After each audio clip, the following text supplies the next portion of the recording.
Good morning, everybody, and welcome to SEC Wraparound. This is the first show today, and then, of course, we'll have a little break in between, and then it'll be college football wraparound, and then you want to stick around because at 11 a.m., Tennessee and Virginia right here on Saber Broadcast Network. But let's go ahead and start off with our SEC wraparound because, that's our first show of the day. So let's get it started. Derek, how are you today? Great. How about you? Pretty good. So, of course, if you're new to SEC wraparound, we debuted last Saturday, which in a pre-recorded style video. And today is our first attempt at a live version of SEC wraparound. So we shall see how this will go. But also, if you're new, what we do here is we will give you two questions and then we'll talk about some topics and then we'll have two questions in between that and then more then we have more topics to get to. So that is how this works. So today we have about 6 questions and about looks like 3 topics. And then also what I did forget to mention is that every game that has to do with the SEC each week, unless it'll be broadcast by either me or if I do one of the games, then that game will not be picked because trying to stay away from being biased. So, of course, Derek, our first question that we want to give the viewers today is who did Auburn play in the 1987 Sugar Bowl? And the only hint we can give is it ended in a tie. So, Derek, is there anything else you want to add to that? Not much, but I can say that to narrow it down a little bit more, it was not another SEC team. Okay. So, as he said, no SEC teams can be picked here. So, that kind of narrows it down a little bit. So, we'll see what the viewers guess on that one. And, of course, like I did forget to mention, the questions that we do ask here will be answered right before the game picks during college football wraparound. So that'll be about 10:45 when we give the answers to these questions. So our next one is, what bowl game was Barry Bryant's last? And of course, he coached Alabama at this time. So you're going to have to look at, I believe, some early 80s, I believe. So Derek, anything else you want to add to that one? Not much, just saying that what questions we had last week to let them know in case they weren't watching. Last week we had the question, what is Paul Bear Bryant's middle name? It was William. And how many players under Paul Bear Bryant won the Heisman? It was 0. So, just some fun facts about Paul Bear Bryant. Okay. So, those are two of the questions, 2 of the 6 that will be answered a little bit later in the show. So, we do want you to put it in the chat what you think the answers are. Just to get some engagement with the viewers throughout the show. So, we do have to turn our attention to some college football. And it's a game that I had Thursday night, Florida and Utah. Derek, I'm not sure if you were able to watch some of this. So if you were, what was your takeaways from the game? So I wasn't able to watch it because ESPN was down. But what I saw about it was it looked like Florida had a struggle on offense, and Utah had a pretty good defense, and Florida lost 11-24, and voted that it was going to be a loss because of I just felt like Florida was not going to be good enough to uh, um, beat Utah because Utah just is, I think, better than Florida. Yeah, from doing the game and watching how Florida played, I saw a lot of good things from Graham Mertz the other night. Um, the only thing is, I feel like by transferring to Florida, that he had already had this mark of he wasn't that great of a quarterback at Florida. I mean, not Florida State was coming on commercials just a second ago on my TV. Either way, at Wisconsin, Graham Mertz had already been labeled not that great. He played at Wisconsin. Wisconsin never really gave him the greatest opportunity, if we're all being honest with ourselves. And so, really, I saw a lot of good out of him. But it was his teammates around him that I feel like it's going to be him having to carry Florida this season. And if you're a Gator fan, I mean, you've got, I believe, McNeese is their next game. And then after that, you've got Tennessee. You don't have a long time to have, you don't have a lot of time to actually figure out, okay, how are we going to get these issues fixed? So the big thing is they've got to cut down on their miscues, which is penalties, which I'm telling you, the penalties killed them the other night. To go along with the offensive line did not give Graham Mertz enough time in the pocket. He was just, a lot of times, and he's not the most mobile quarterback, a lot of times he was just running for his life just to get rid of the football, just to avoid a sack. And he was sacked like, I believe, 4 or 5 times during the game. So it was a brutal game for that offensive line. And then another thing that killed them was that they had a couple times where they got in the red zone.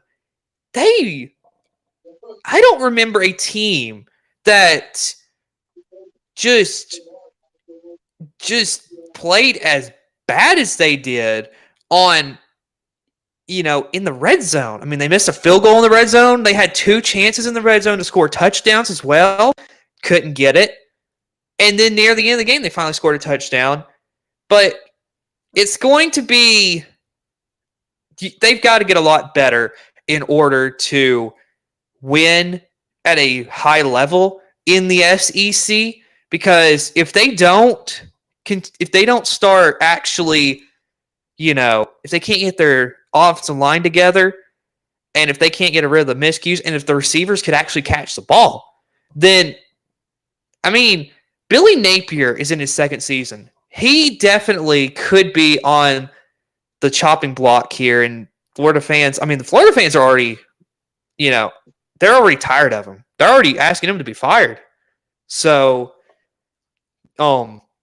just not a good season, not a good opener for Florida. But we do want to look at it from an aspect of it's just one game. So, I mean, it was the opener. Openers can be sloppy for a team. So, we'll see what happens. But if there's not a lot of significant change, then I could see Florida, I mean, this could be a team that does not even make a bowl game. That was rough to watch. So, anything else you want to add to that? Pretty much, Florida, like you said, has to up their game, and because people say SEC is the best conference there is, and also there is, like, they play Georgia, they play everybody, they play Tennessee, they play like really good teams, and you gotta go back to the fundamentals. In case the ball touches your hand, you better be catching the ball. And also, like, you can't have 1,000 penalties or you'll blow it. Like Auburn one year had a pretty decent lead, but then the second half, Mississippi State came out and came back because Auburn had tons and tons of penalties in that game. So Yeah. And then if you look at it from the Utah standpoint, I mean, you couldn't have asked for a better way to start your season. I mean, you go into this game, Cam Rising and Brant Keithy, your top two players on offense, your quarterback and your tight end, both out of the game. And I was one to think, okay, this is going to be a close game because Utah is going to struggle a little bit. Okay. First play they get on offense, Bryson Barnes hits a 70-yard just bomb to Money Parks for the touchdown. I mean, if you go back and watch my broadcast, I mean, you could tell the excitement I had and just how shocked. Like, I was like, it was shocking just to see this is a team, you had players down. And then they just, on the first play, they hit a 70-yard touchdown like that. I mean, incredible. So, and I mean, you look at it from the aspect, just one game, because other than that play, it was more of a struggle between the two. And I will say, the only thing is, the score, it is only a 2-score game, but it felt like, just like how Georgia and Tennessee was last season, it felt like a blowout Utah had won. So, and we can talk about Florida and Tennessee a little bit more throughout the season, but we do have to move on. We do have 2 questions to get to. So, Bear Bryant only lost 2 home games while coaching Bama. Who were they? And do you have anything to add with that, Derek? one team you're going to be super surprised at who beat them, and one team you won't be as surprised. All right. So that's a good hint. So, I mean, just like he said, this one team that really is shocking. But, I mean, I will say, from the great coaches at Alabama, you do have that one loss that's like, how did you even lose to this team? I mean, I bet every coach has got that. So, I mean, we'll see. And then our next one, Shug Jordan's last game he coached was the Gator Bowl. Who did Auburn beat in that game? So you're looking at 1974, folks. So, and don't go look this up. Just remember, these are, So, what is your, do you have anything to add on this? Pretty much, don't say Florida Gators because Florida's not always in the Gator Bowl, and so you don't have to go and say, "Oh, it's Florida Gators" because it's the Gator Bowl. So, okay, yep. So those are the next 2 questions, so you can follow along in the chat, and after. What I'm going to do starting today with our SEC wraparound is that in between SEC wraparound and college football wraparound, when I have that 1-minute break, that I will just type in the chat all the questions, and then you, the viewers, have it in the chat so you can go guess them. So that's how I'm going to do it, just to make it a little simpler for you. So, all right. It is time now for us. We've got 2 games to preview in the next 16 minutes. So, we're going to start out with North Carolina and South Carolina. I mean, this game is coming up later tonight, about 6:30. So, Derek, when you look at this game, what is your opinion? Like, what do you see from this one? it's pretty much I don't know kind of thing because I don't think this game should be the very first game. I think this should be the 5th, 6th game because you can't tell anything about people's first game. Also, I think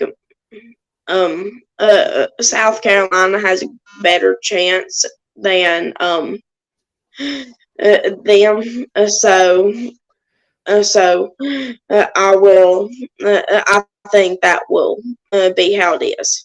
And I have to. I gotta go do something real fast. I'll be right back. Okay. So, um, so Derek will rejoin me in just a little bit. So, I do want to hit on the fact that this is a SEC ACC game. I mean, that's pretty obvious. But the quarterbacks here is really what is the difference maker, in my opinion, because you've got Drake May, quarterback at North Carolina, and you've got Spencer Rattler. They're really, they're the ones that everybody's looking at like, okay, they're the two stars of the game. What about the receivers? I mean, it's going to be interesting to see what these receivers do. And, I mean, so it will be very interesting just to see how it is with the receivers and how good can these offenses work together. Of course, I believe both teams have new offensive coordinators, so that is a big deal when it comes to the fact of, are you going to be good enough or not to win a game. So real quick, I'm going to get depth charts, and I should have had this already pulled up, but I didn't, so that is on me. So let me real quick. All right, Eric is back. So I was bringing up the receivers. Now, if you're North Carolina, this is somewhat of a game where you do feel a little disadvantaged because your top receiver that transferred in, Devontae Walker, will not be able to play tonight because, and for some reason, the NCAA continues. And I mean, okay, and I think I've said this before, the NCAA needs to get out of college football because rather than actually being helpful for these student athletes, they're half in, they got 1 foot in, 1 foot out of what's going on in college football. And this kind of stuff, I mean, the guy transferred in to play football. Let the guy play football. I mean, I don't know. Either way, North Carolina's top receivers out. So I want to see what can Gavin Blackwell do? What can Nate McCullum do? I mean, J.J. Jones will probably have to start in the place of Tez Walker. Andre Green Jr., Kobe Pastor, Christian Hamilton, Paul Billups, Tyshawn Chapman. I mean, I want to see what this offense looks like. Now, Chip Lindsey also is a guy, from what I've seen, I believe he likes to run the football a little bit more. So I want to see what does the run game look like for the Hills. And then when we're talking about South Carolina, like I said, you've got Spencer Rattler. Of course, I feel like one of the big things for them, one reason why everybody knows who their quarterback is at South Carolina, is because Spencer Rattler began his career being the starter at Oklahoma. Of course, as you can remember, that a couple years ago got replaced by Caleb Williams. So he transferred out. At the same time, Caleb Williams and Lincoln Riley head over to USC. So it's going to be interesting. What can Antoine Wells Jr. do? Xavier Legette do? Amarin Brown? I mean, South Carolina's got a good team. It will be interesting. I mean, Trey Knox is a graduate transfer. So it'll be interesting to see what South Carolina can do. And I have an idea of what game we may be able to do of theirs, but I'm not going to announce that yet because we've got to work some things out. But I do plan to have a South Carolina game here on the channel eventually. So it will be interesting to see this game tonight. But if I really had to say, because we'll pick this game here in a little bit, but I feel like, I don't know. I mean, it's honestly a very even game here, but I would give a slight edge maybe to South Carolina, maybe, or North Carolina. I mean, I can't choose. That's a hard one. We'll pick it here in a little bit. So, of course, here in a minute, we are going to begin our next preview. That is Tennessee and Virginia. And this is the game we have here on the channel tonight. And real quickly, I was going to, because when you have a broadcast, you got to have all your rosters together. So I got depth chart right here. And so, and Derek, what do you think about this Tennessee-Virginia game? I mean, so yeah, go ahead. What do you think? I just say it as Tennessee's gonna win. The things that I think Tennessee is going to struggle with a little bit much is they lost two players, Jalen Hyatt and I forgot his name, their QB, Hendon Hooker. Hendon Hooker, yeah. So I think that it's going to be that might be a little bit of a struggle, but I feel like Tennessee's got the edge because Virginia I don't feel that they can beat them. Yeah. And yeah, go ahead. Okay. And Tennessee last year, everybody knows this. Everybody remembers it. Some Alabama fans might not like this comment that I make, but Tennessee just beat Alabama about 3 points last year or the year before. I agree that they deserved to win. I thought they deserved to go to the SEC, not the SEC championship game, but they go to the playoffs because I just feel like Tennessee had a better team than TCU, and everybody knows what everybody should know what TCU is ranked. And they're like, after that loss to Georgia, they got pushed back to 16 or 17. So you gotta. I just don't feel that. I feel like Tennessee that should have had that spot instead of TCU. Yeah, there is an argument to be made that, I mean, there's a couple teams from last year that no doubt probably would have given Georgia a better matchup in the championship. Now, one thing I got into an argument with the other day was, and I mean, I referenced this national championship with Georgia and TCU, and that is because with the ever-changing landscape of college football, that the SEC and the Big Ten, I mean, they've got the big schools now, like the good teams, the ones that every player is going to want to go play for in college football, the ones that are going to be good for years to come. And I mean, he, who I'm not going to mention his name just because I'm not going to, but see, he argued that there's still going to be a Power 5, whoever gets Oregon State and Washington State.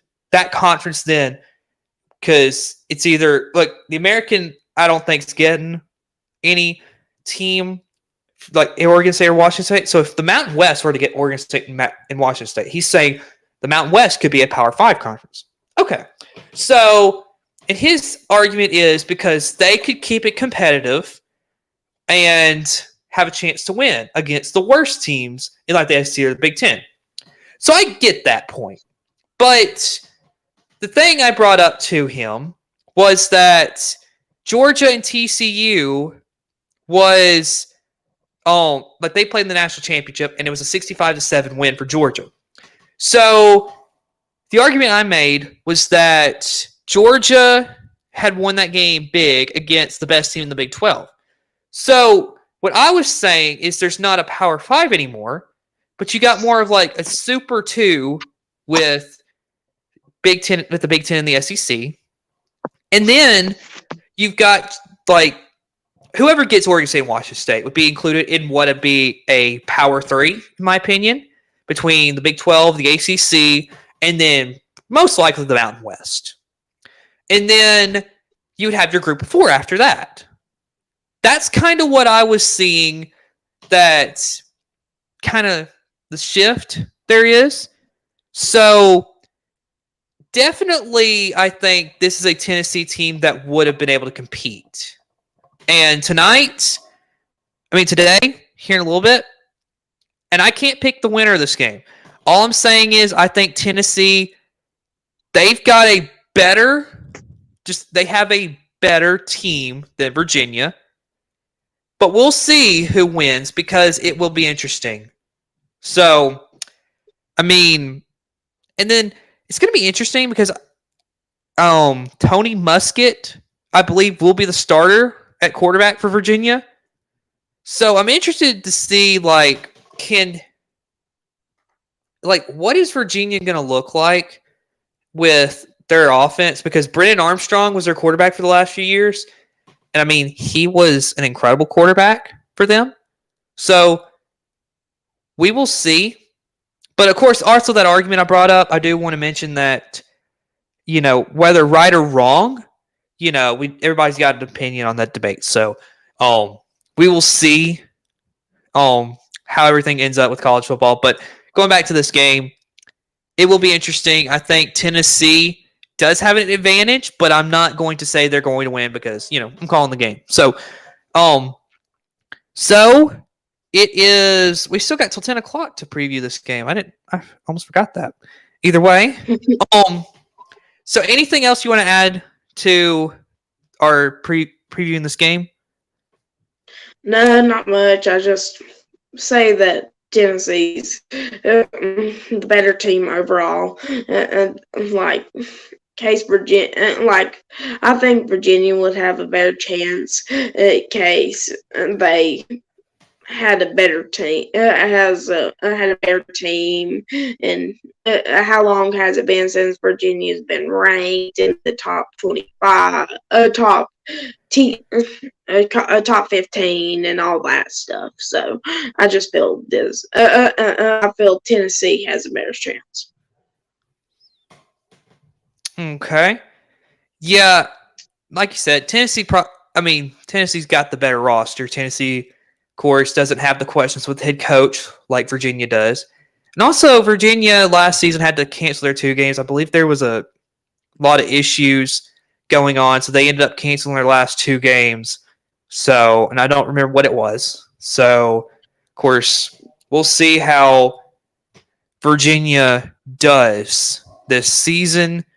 It will be very interesting to see because I think there's some people in the state of Virginia that's interested to see how their team does. So we shall see.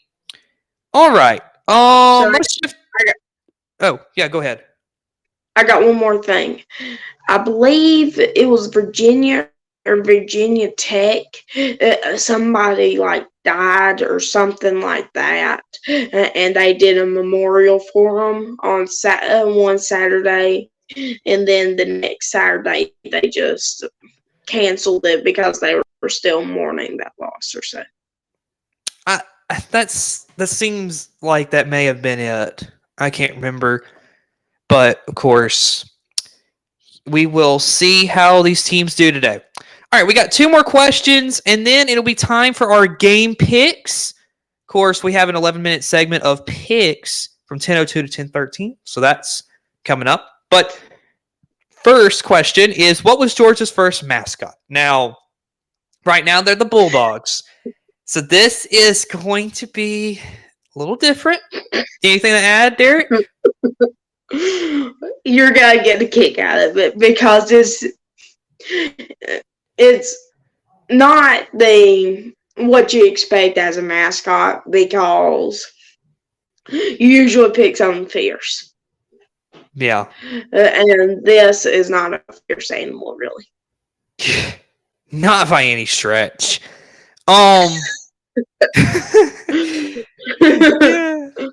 Okay. Yo. Yeah. All right. And then our second one is, how did Tennessee get their school colors? Now, this is actually honestly, this is a more interesting question as far as what the answer may be. Yeah. So, yeah. And the other one's more like a lighthearted kind of thing. So, I mean, yeah. What is anything to add on this? I can't really add too much without giving the question away, but it's not the like the founders of the school. It was not them. That's all I got to add to it. All right. So, it is about time for us to pick the 11 SEC games. I do want to bring this up, and I do have a little error here with the games picked record. I believe I only picked 2 of the games because the other game was Florida-Utah. And yes. Did you pick? I can't remember if you picked Florida or Utah. I did. I picked Utah. I picked 24 to 21. Okay. Yeah, and then we both picked Missouri and Vandy. They both got wins. Yep. So I'm actually 2-0. You're 3-0. That's an error I put on there. I believe early this morning that I was putting together. I had a typo there. So I do want to make sure everybody knows I did not pick Florida-Utah. I am trying to stay non-biased here. So that I did not pick that game. So just for those who may call me out and say, hey, you got 3-0 right there. You picked that game? No, I didn't pick the game, folks, okay? So that's one thing to remember. So we're going to leave these records up here while I'm going to take it down while we pick the games. That was just to kind of give you an update of what's going on. So, our first game, I think me and you will probably agree on this. It's Ball State and Kentucky. Devin Leary's first start as the Kentucky quarterback. What do you think on this, Derek? I just got to say Kentucky because I just feel like they had the better chance, and I just feel like Kentucky has the better team, and like Ball State isn't anything special. Yeah, I mean, yeah, Kentucky's going to win this game. They're the overwhelming favorites here. I mean, if they don't win here, then something majorly went wrong for the Wildcats in this game. Yep. So, I mean, they should win this game, but we shall see how they do because it will be very interesting. So, I'm going to go Kentucky as well. So, our next one is Western Carolina and Arkansas, another game that we'll probably agree on. Where do you think you're going with this one, Derek? Arkansas all day, because Arkansas had a dominating team last year, and I was not surprised that they made a bowl game. Yeah, I go Arkansas as well. Very interested to see the how KJ Jefferson does today. The quarterback at Arkansas, he's that's an athlete. I mean, when you talk about quarterbacks built like Cam Newton, he is just Cam Newton 2.0. He is just it's like having a linebacker at quarterback. So this guy can just bulldoze you all day long. So I really want to see how does he play. So we shall see. All right, our next one, and really all of these, most of these are going to be, we should agree on this. So, yeah. Mercer and Ole Miss. Where do you go on this? Ole Miss all day. Mercer, I have no comment about Mercer. They are just terrible. There's no chance for them to be done in Ole Miss. If we're going to be funny about this, because I like to bring a little lightheartedness to it, Mercer is the better team when you look at record-wise, because Mercer is 1-0 and Ole Miss is 0-0. So, if you really want to get technical with records, but yeah, Ole Miss should win this game by at least 28 points. Because with how these week one games have been going, I'm not going to say they should win it by 40 points because we haven't had that many teams win by 40 yet. So, Ole Miss, at least 28-point win. If not, then I don't know what to think about that. Either way. Yep. UMass and Auburn's our next one. Now, again, this is just okay. While we're doing these game picks, I've got to show this comment, folks. This has got to be the worst prediction. Okay. Also, technically, they can win the national championship because Mercer is in the FCS, so they can win the FCS national championship. So that is a that is a good comment. Thanks for that. Very good comment. Yeah, thank you for that. UMass played a very good game last week against New Mexico State. UMass, of course, is 1-0 now, going into Auburn. Derek, where are you going on this one? War Eagle, I'm going Auburn because Auburn has the better team, I think, and UMass, like I would like UMass and Mercer would be a great team, a great game for lower teams, but I don't see Auburn losing to UMass because Auburn has the better team, and there's Peyton Thorne, everybody. Okay, here we go. Another comment. You're crazy. This guy is very satirical here. Here we go. This is okay. This is awesome. Oh my goodness. I will say I'm going Auburn on this one because Auburn should win this game by at least 21 points, I would say, because if 21 may be stretching it with Auburn's track history of how they do in games where they should win it by 50, they tend to win by maybe at 14 at the most. Georgia State, for instance, how... Yes, I agree with you. I'll go Auburn, but probably I would say 31-21 kind of game. Just because of how Auburn can play in these type games. So... I would say, in case I had to say a score, I would say 49 to probably 14 because Auburn's defense sometimes struggles. Okay. Okay, we are running low a little bit on time, but Southeastern Louisiana at Mississippi State. Quickly, what are you going? Mississippi State, I think, has it all day.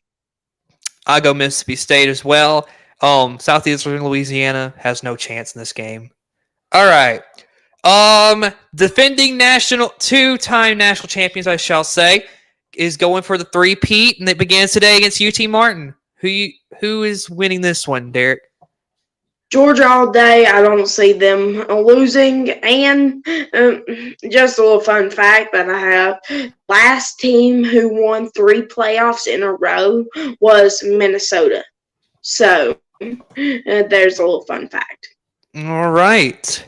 Of course, it'll be interesting. I'm going Georgia as well. They shouldn't lose to UT Martin, but who knows? It'll be interesting. No Stetson Bennett this year, so who knows? Stetson Bennett could have been the difference maker for Georgia. All right.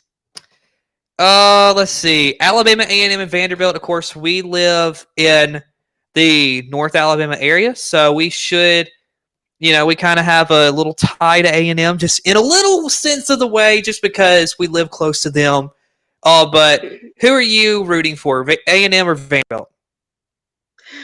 I say Vanderbilt, a closer game than I would expect, because I just feel like Vanderbilt will have a good game against them. Yeah, I'm gonna go Vandy as well. I will say that I do want to see them. I mean, they did play last week, so they got a game under their belt. It was not the greatest type of game, but I do think Vandy ends up 2-0 after tonight. All right. Next one, New Mexico and Texas A&M. Who's winning this one? Texas A&M all day. Texas A&M has the better team, and I'm ready for the fourth week, Auburn versus Texas A&M. That's going to be a great game. Yeah, I'm going A&M as well. They should win this pretty big, but just like Auburn, you never know what kind of margin you'll have in these type games. So, next one. Alabama. Now, they have named Jalen Milroe as the starter for the game, but they will most likely play all 3 quarterbacks, which in a Nick Saban type of team will be really strange to see, because, I mean, they'll play 2 quarterbacks, but 3? Kind of a strange way to have to give everyone equal reps. So, I'm going Alabama. Where are you going, Derek? I'm a big Auburn fan, and even though I do not like Alabama, I have to say Alabama. But I will say that they're going to give up probably 2 scores. And it might be 2 field goals, and it could be 2 touchdowns. I just feel like they're going to give away 2 scores without Will Anderson. So, all right. And then this will be the last game I can pick, but you can pick this. You can pick the next 2 games. North Carolina, South Carolina. This is the game we previewed a minute ago. Where are you going on this? This is a hard one to choose. Very much. I'm just saying South Carolina because I feel they have the better team. Last year they beat Tennessee. They had a good team all around last year. So I just feel like they will have the upper hand. I think I'll go North Carolina on this one. Drake May as the starting quarterback, he is just a different type quarterback. I gotta go North Carolina. All right, and finally, the last one that was the last game I could pick, because the next one is Tennessee and Virginia. I can't pick it because here in a little bit I'm going to be calling it. Derek, Tennessee or Virginia? Tennessee. Who's winning this? Tennessee all day. I did not see Virginia winning. And and at the end of the year, whoever's picked the most teams to win, whoever got the most games right will have bragging rights. So it'll be a little fun for us to see who will have the better, So All right. So for SEC wraparound, that's Derek. That's our picks for the week.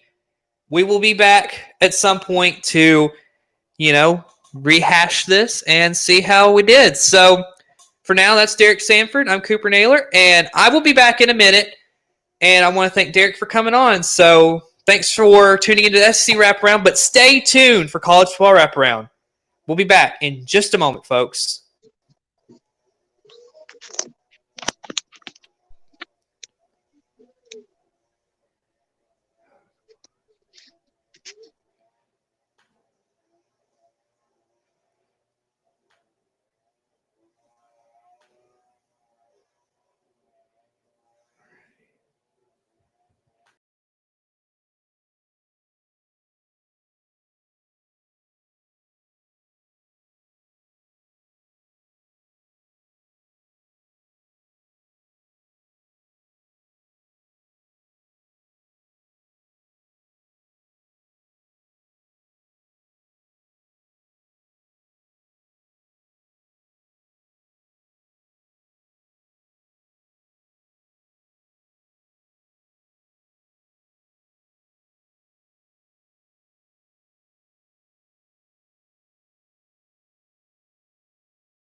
And we want to welcome you to College Football Wraparound. As you just saw, I was on with Derek Sanford for SEC Wraparound. Be interesting to see how we do this week with our picks. And now it's just College Football Wraparound here on the channel. So we do have to dive into Nebraska, Minnesota, Louisville, Georgia Tech, West Virginia, Penn State preview, Colorado, TCU preview. We're going to talk about ACC getting Cal, SMU, and Stanford. Then we're going to answer the questions from earlier. And then we got some game picks right here on Saber Broadcast Network. And then after college football wraparound is over, it'll be time for a game Tennessee and Virginia right here on Saber Broadcast Network. So let's dive into this. Nebraska, Minnesota. Now, it was on while Florida and Utah was on, so I only got to see the last few seconds of it. But I did get filled in on it while I went into the room to watch Nebraska, Minnesota for my family. And they told me this was a sloppy game. It was a low-scoring game, which, I mean, by the score, you could tell. But it came down to Jeff Sims, the quarterback who transferred in from Georgia Tech. He threw an interception. And Minnesota set themselves up for a game-winning field goal. And, I mean, and I'm going to look up some stats real quick just to help us out a little bit because, that'll give us some good information from what we are looking at real quick. And of course, like I said earlier, is that I could have been a little bit more prepared, but, it's all okay because I am getting it right now for you.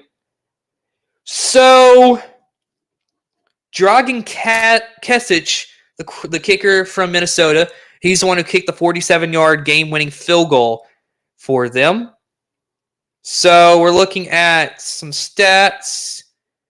Real quick, so I try to pull it up. All right, Jeff Sims. He only attempted 19 passes. He went 11 for 19 for 114 yards, a touchdown. But 3 interceptions. So that was kind of a big thing. Rushing wise, though, now here's where Nebraska is probably going to have to really play good, and that is they've got Jeff Sims 19 carries for 91 yards. I mean, that's incredible.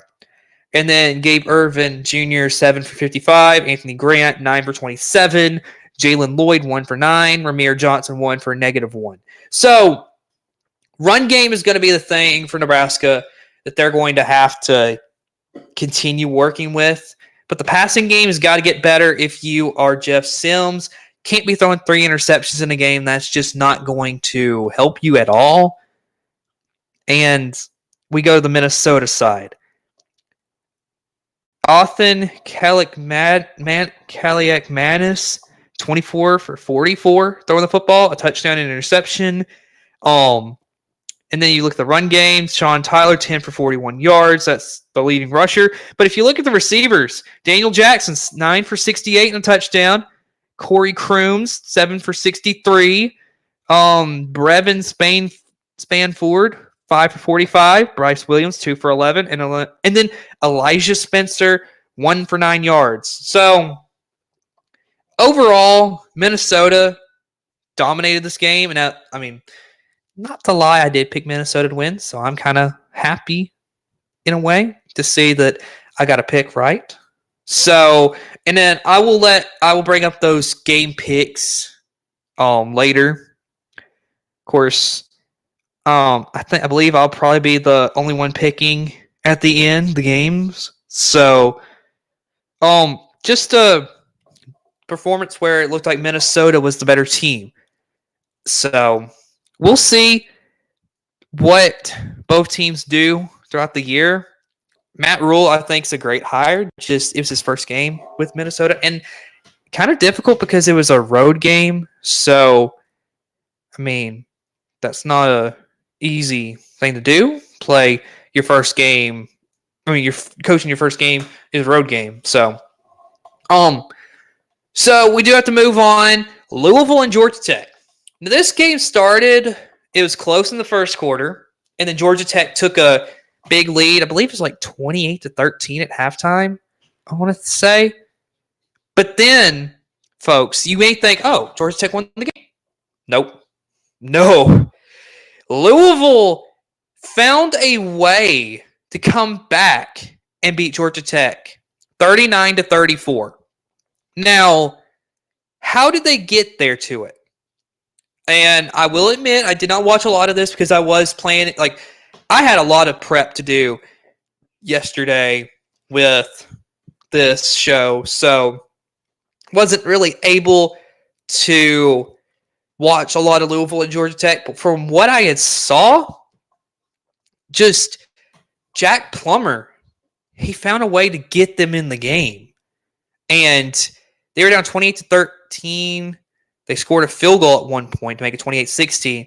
But then I believe they scored from what I understand, they scored like 16 points in the fourth quarter to get them to 39 to win the game.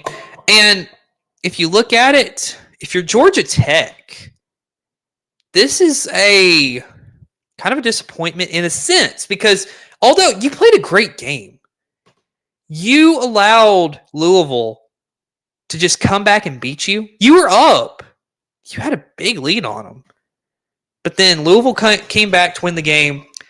And really, I think it goes to show Jeff Brom. He is a great coach. He coached at Purdue for the last few years. And really, this is, if anything, maybe one of the best hires. In time will tell.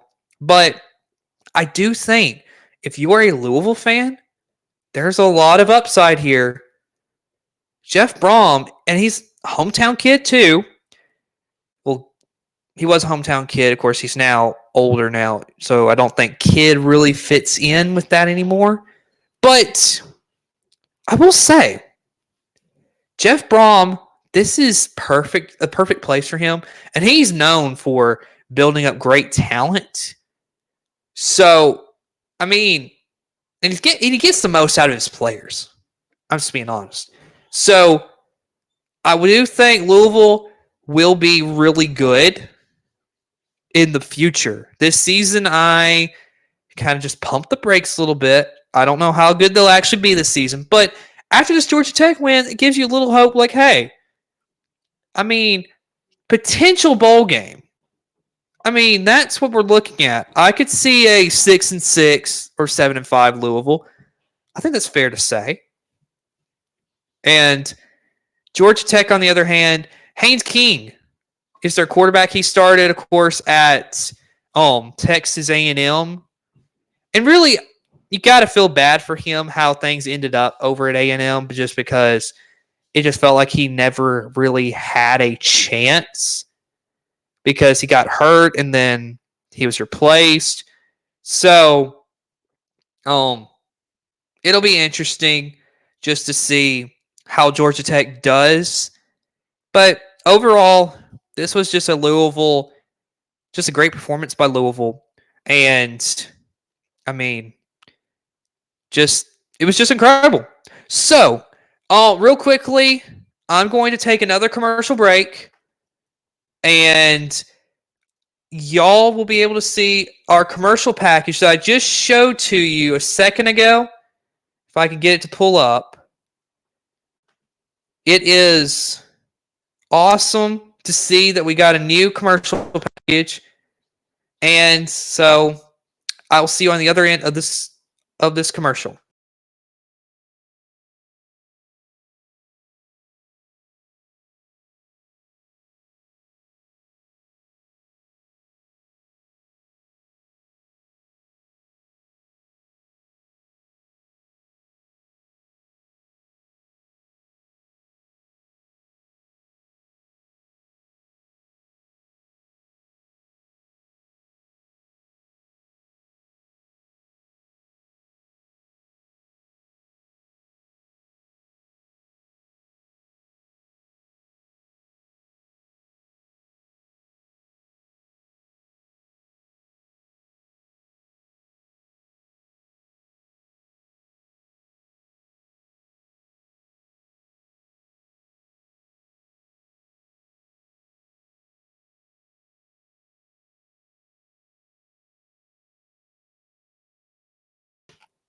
All right.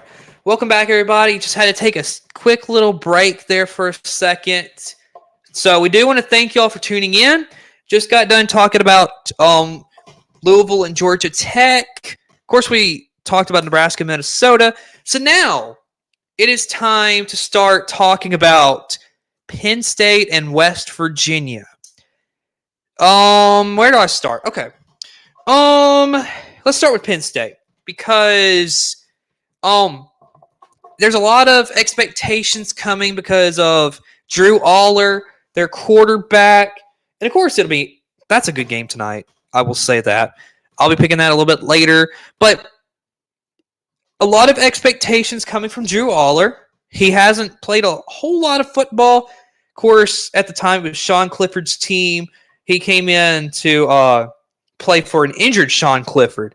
So, real quickly, I was going to see depth chart again, because depth chart is the key to it, to see who all's on the team.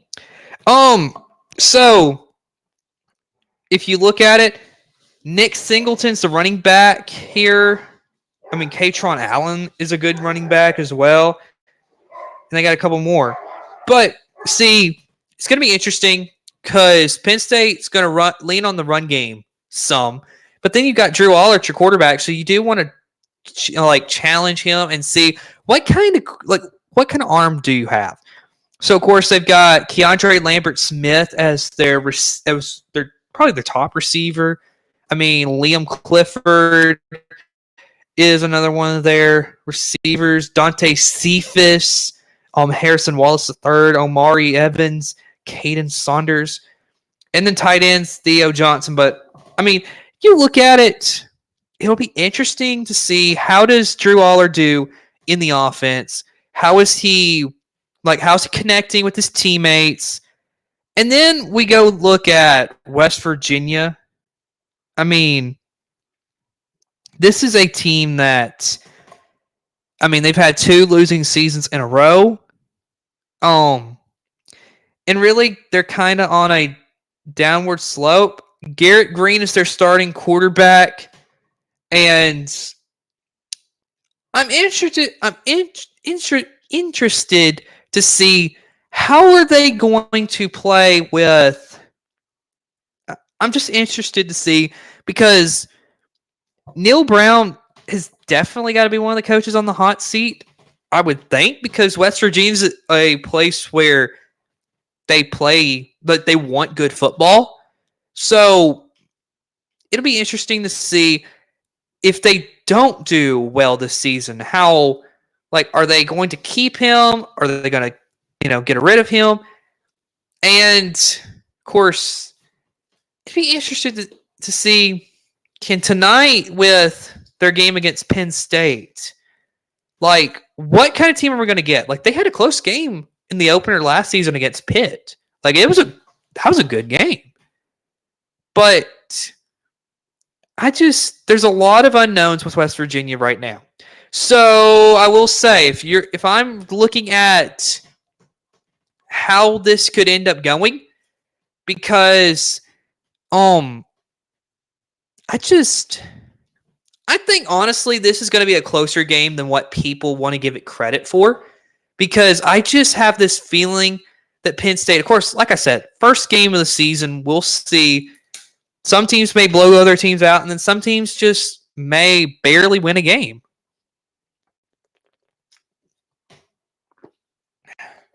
But I just think this will be one of those, like, I would say 34-31 games, like that close. I think I'll pick the winner of it later, but whoever does win, it's going to be close. It's going to come down to the end of the game, and it should be a fun game to watch, I would think. And of course, like I said, Drew Aller, all the eyes are on him, but I think that Penn State defense, I mean, they are supposed to be one of the top defenses once again in college football. So let's see, can they really play? Like, are they really that good? That's the question that arises for Penn State. So we will see. All right, Colorado and TCU. All right. TCU, of course, has lost a lot of talent. Just a lot of unknowns also with TCU. They're 17 after getting to the national championship. If that doesn't show just a divide in the sport, I don't know what does. But TCU is a team that they set a really high mark for themselves with Sonny Dykes. And that's the thing, is that it's incredible to see a guy take his team to the national championship in his first season. The only thing with it is that now you've set such a lofty goal that now the people of TCU, that the fans, they expect you to be there every season. That's going to be hard. I mean, especially with the competition they play in the Big 12. Now, for the standards of what the Big 12 is, it's tough competition. I mean, it's really tough competition. And I think TCU has a chance to win this game against Colorado. Of course, I'll pick it later. But, see, there's a lot of unknowns, and I really am interested to see, can they really get it fixed, and what can they do with this team? And so Sonny Dykes is a great coach. So if anyone can really shock the world and possibly do it again, get to the national championship, it could be Sonny Dykes. I mean, he's a good coach. So, but the only thing is, of course, also one thing we got to factor in also, not only is there your best players on offense leaving, But also, your offensive coordinator, Garrett Riley, left in the offseason, of course, to take the job at Clemson as the OC. So it'll be interesting to see how does TCU play and what kind of offense can we expect from them, and are they going to be as good as what they have been? So we will see. And then Colorado. I mean, if we're all being honest, okay, here is a great comment, and it's so true, folks. TCU is the only team that could go 12-0, then turn around and go 0-12 the next year. I mean, yeah, I think I would agree with that because of the uncertainty around the program. So, and then let's look at the Colorado side from this. I mean, they've gotten the headlines because Deion Sanders has come in. Shedeur Sanders is going to be the quarterback.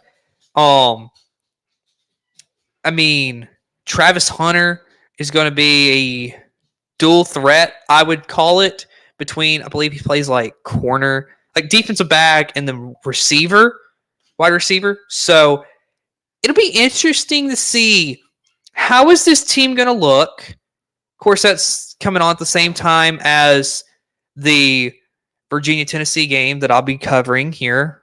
So, it's really interesting to see how does Colorado do, and are they really are they going to be as good as what some say they will? And then you've got others who are saying they've got the worst roster in college football, folks. Like, you're including the group of 5 in this. To those who are saying that is stupid. Like, really stupid. Because if you're in the Power 5, you are going, I would favor you over, okay, for instance, I right now would favor Colorado over Tulane any day, just because, if I'm being honest, go look at the talent level.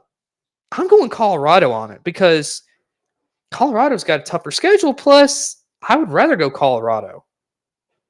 I just think they're a better team than what Tulane is going to be. And Tulane is like one of the best teams in the group of 5. So I just can't sit here and say, oh, Tulane will blow them out. No. Colorado would win that game. But that's just for argument's standpoint right there. But this game today, really what I want to see is what is the contrast between Shedeur Sanders and then that TCU defense. That is what I want to watch. And then also, can Travis Hunter, how is he going to do? Like, that is interesting to see a defensive back / wide receiver and see how he does. Like, that's going to be a really fun thing to watch. So, and there's people who are saying it should be a big blowout. So, we'll see. Okay, and then Colton Naylor is asking, when is Q&A time? So, if you want me to, I can answer any of your questions right now. I didn't have it scheduled, but if you have questions, you are free to put them in here. Oh, one thing I had forgot is I did say during the earlier, I'd put the questions in the chats that came from SEC Wraparound. So I'll go ahead and do that right now. And so that you can have that.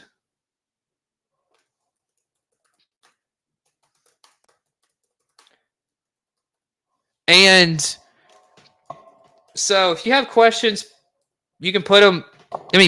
Yeah. All right. I'll finish putting that together in a minute. But is Spencer Rattler a sleeper Heisman contender?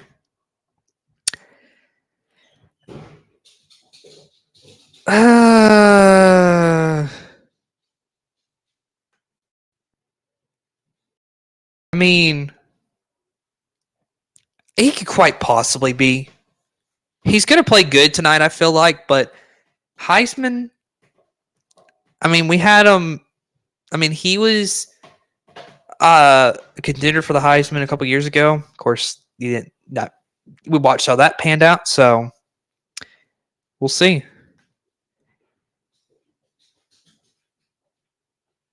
Will Tom Cruise play Nick Saban in a movie? That's kind of random. I don't know. And then could Auburn make the playoff? Not this year. I mean, no. I don't think they will. And if they did, Hugh Freeze, I mean, probably not the thing you want to do quite yet because that would set such a lofty goal and then, either way. So I'm going to go on with the I do want to cover the ACC is adding Cal, SMU, and Stanford. So what does this say for the possibilities of what's going to go on in the ACC? Here's the thing. I think this basically just proved that you're fixing to see some teams leave the ACC, and these teams that may leave the ACC are the ones that's been vocal about they do not want to expand because of revenue. Who are they? Florida State, Clemson, and then North Carolina is going to want to get out. But I was informed yesterday by one of my producers. He said that just like how USC could not leave the Pac-12 without UCLA, it's the same thing for North Carolina and NC State. So, we will see. But Cal, SMU, and Stanford,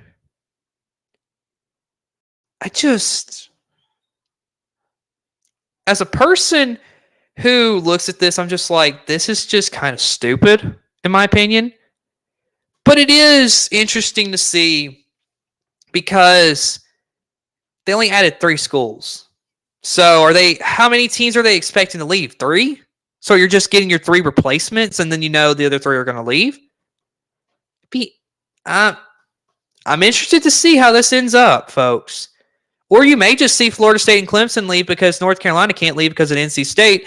And then what happens is, since you have 2 teams leave, you'll have to have one more team. And then could Notre Dame, if the playoff says, okay, in order for you to get a top 4 spot in the playoff, and we're never going to guarantee you would get it if you were to make the playoff, then you've got to be a part of a conference. Could that happen?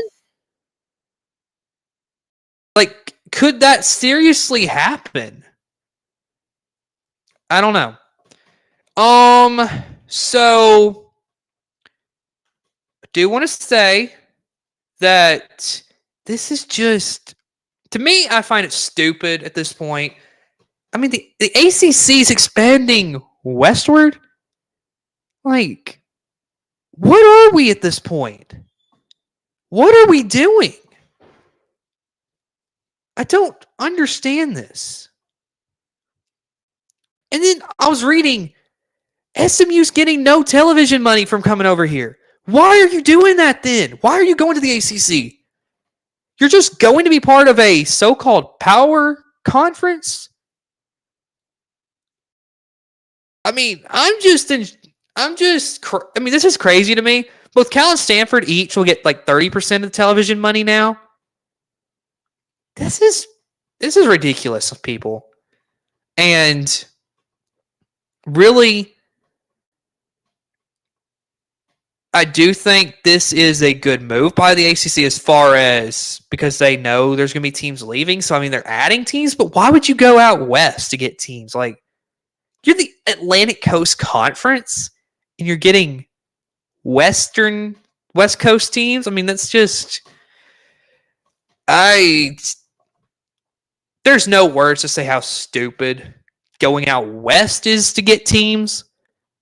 But the difference here it was stupid when USC and UCLA ended up joining the Big Ten.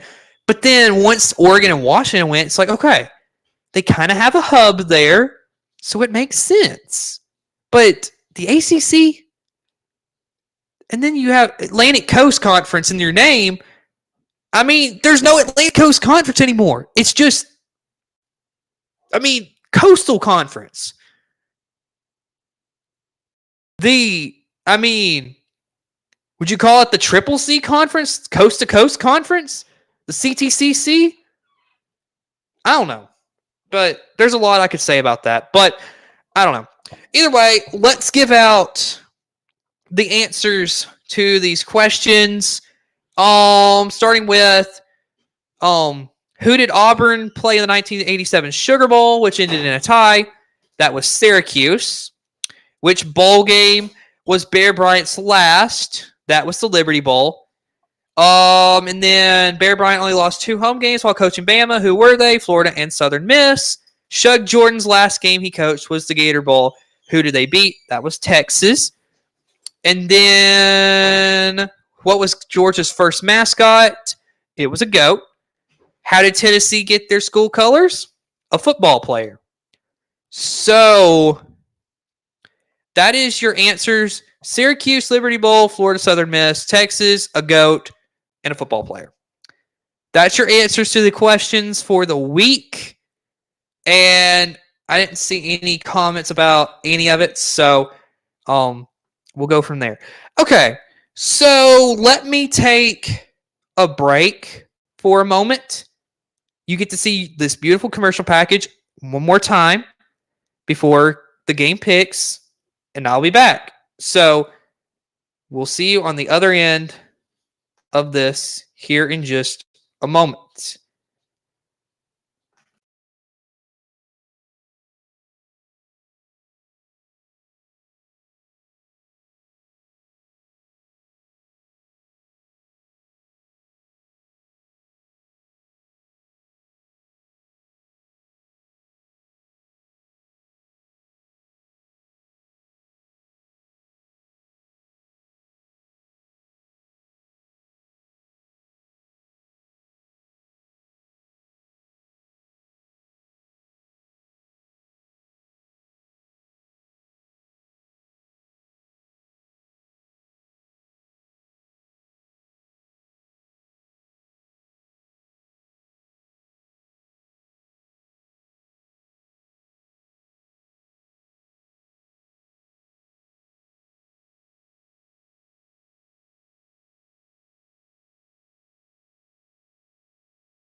All right, everybody.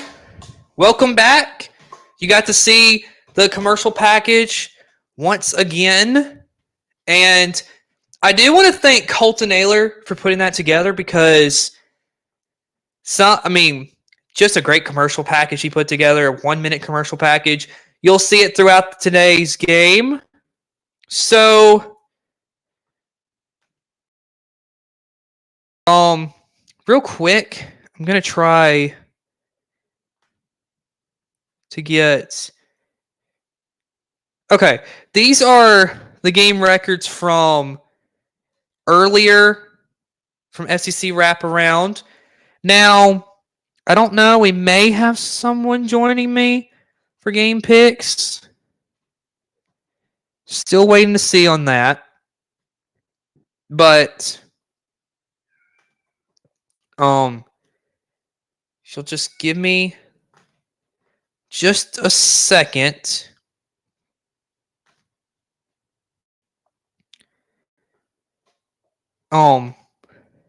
So All right. So that is the SEC picks. Of course, as I said, that was a typo. I went 2-0 last week, not 3-0. So there are the game picks from college football wraparound this season. And now joining me is Jack Naylor. Hello, All right. Cooper. How are you? We good. How you doing, Cooper? Pretty good. Okay. Um. So you right there, and 7-2. from Derek Sanford. I have a. He says, "Don't add your games to the SEC wraparound picks." Okay.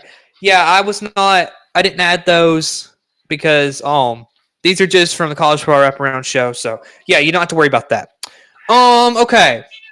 So as you can see from, and this is last Saturday, and then from mine and Colton's Wednesday night broadcast where we both pick games.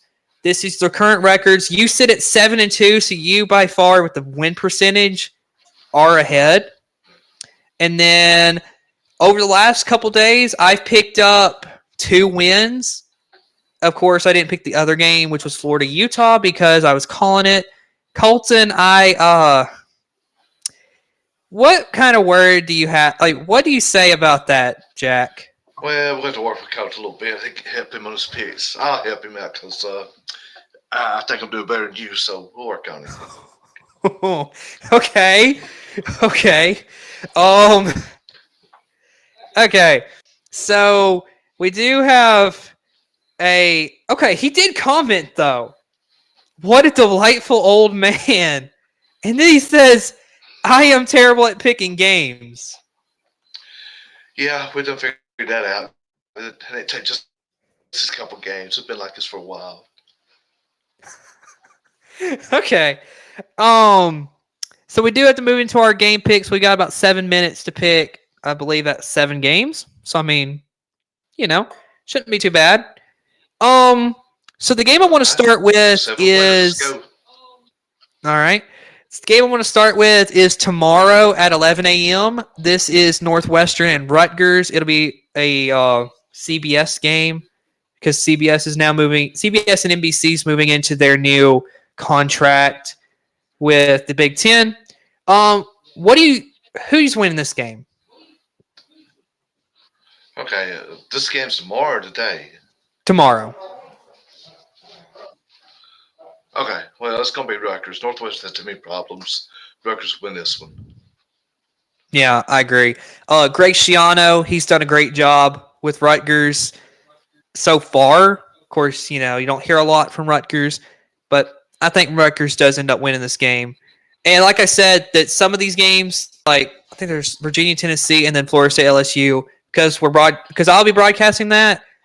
I didn't put it on there, and I didn't know that you would be coming on. So the Florida State LSU game, I'll let you pick that because That's actually a pretty tough one, but I'll probably go Florida State. Playing Orlando, I would go with them. I think I don't know. I have no reason. Just I think it's a pretty evenly matched game, but I go Florida State in Orlando. Okay.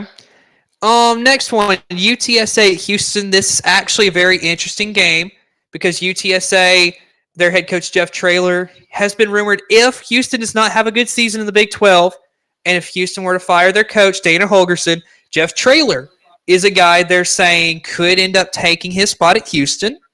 So, and of course, UTSA won the Conference USA last season. First season in the American, though. What do you see from this game? Yeah, it could be very interesting because UTSA has been good last couple of years, but I'll still go with Houston. I think a little more talent. I go with Houston. Okay. I'm gonna I'll probably. I'm gonna go with the upset. Actually, I'm gonna go UTSA because, I mean, like you said, they've been pretty good for the last few years. I'm going with the upset. I have a feeling that this could be a good upset day. So we'll see how that ends up. That probably could bite me in the foot here a little bit later, but we'll see. Next one, Boise State and Washington. This is a very interesting game because Boise State, has made a name for themselves in college football. Washington, of course, is the 10th ranked team in the sport right now. So what do you think about this one? Boys really haven't been as good the last couple of years as they normally were, but Washington's a potential playoff team. I'm going Washington. Okay. Um, I'll agree with you. I think I'll go Washington. Michael Penix Jr., great quarterback. So I think they get the job done today. Coming up 2:30 today, Ohio State and Indiana. This is an interesting game as far as to see. Kyle McCord, I believe, has been named the starter for Ohio State. So I'm interested to see how does he play. So where are you going on this one? Interested in the name only. Ohio State wins this one big. Yeah, Ohio State will probably win this big, like you said. But like I also said, interested to see how Kyle McCord does. Um, and then also if he doesn't play well, I do want to see Devin Brown see how he would play because they said that those two quarterbacks were going at it, and we'll see how everything ends up for that team for Ohio State. West Virginia and Penn State. What do you think about this one? Oh, excuse me. I like Penn State. Just too much talent again. West Virginia, they've been iffy the last couple of years, but I'm going Tennessee, Penn State. Oh, excuse me. Yeah. I'm gonna go Penn State as well. Like you said, the talent is they. I mean, they got a lot more talent than what West Virginia does. Um, I will say this. I will. I do think this will come. I mean, this will be interesting at the end. Of course, I think this will probably be a close game. So I do think West Virginia keeps it interesting, but I'll go Penn State. All right. We have about three more games to pick. Well, I've got two. You've got really three. Colorado and TCU. Who wins this one? TCU. They got too much talent coming back. I'm not sure about Colorado. I think Travis Hunter going to be good. Other than that, I'm not too sure about Colorado. I'm going TCU. Plus, they played at home. Okay. Um, I'm I have to agree with you. TCU. I mean, they just went to the national championship last season. Sonny Dykes, great coach, and then there's just a lot of questions around Colorado. So it'll be interesting to see how they play, but I'm just not very sure on them. So I'm going to go TCU. All right. Next one is North Carolina and South Carolina. This one, now I already picked North Carolina for this game. Where are you going on this? Well, it seemed like a lot of people talking about South Carolina about, this is a big Clemson, Tennessee, everybody last year. Uh, I'm going North Carolina. I think Drake May and Matt Brown, I think they got something to prove. I'm going North Carolina. All right. And then I can't pick this one because I'm calling it, and it's coming up here in a few minutes. But, Jack, what's your take? Virginia or Tennessee? Who wins this game? Well, I'm going to tell you the truth. I'm rooting for Virginia, but I think it'll be pretty bad. I think Tennessee wins this one 2 or 3 touchdowns. All right. So that is our game picks. You saw the records, and we will, of course, see how it does down, after today and tomorrow, because, of course, we have two games tomorrow. Jack has the two games. I have one game as far as me. So we will see how it goes. So coming up is the game broadcast of Tennessee and Virginia. But for now, thank you, Jack, for coming on and doing the game picks. Cooper, always fun to be with you, and I hate to keep beating you, but I'm here again to beat you. All right. We have to go to commercial, and then it'll be time for Tennessee and Virginia. All right. Thank you, Cooper. All right. Oh, sorry, I got the coughing. You're good.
All right, everybody. Welcome to college football here on Savor Broadcast Network. We are back for another game. And this is game 3 of the season. So to recap the games that we've done so far here on the channel, we've had a just a smoking of Navy by Notre Dame. That was last Saturday. And then the other night we had a game where Utah controlled the game the whole time. And now, as you see, we've got Tennessee and Virginia here on Saber Broadcast Network. Now, as Jack said, this could be a blowout. Or, on the other hand, this could be a very close game. We never know. It's week 1. But Tennessee should win this one pretty big. But, of course, we don't know. So, the big storyline here, which I've been saying this for a while now, but we finally get to see Joe Milton and this Tennessee offense. How will Joe Milton do? So with that, it is time for me to play the intro to college football on Saber Broadcast Network. And then I'll be back on the other end of this. We'll see you in just a second.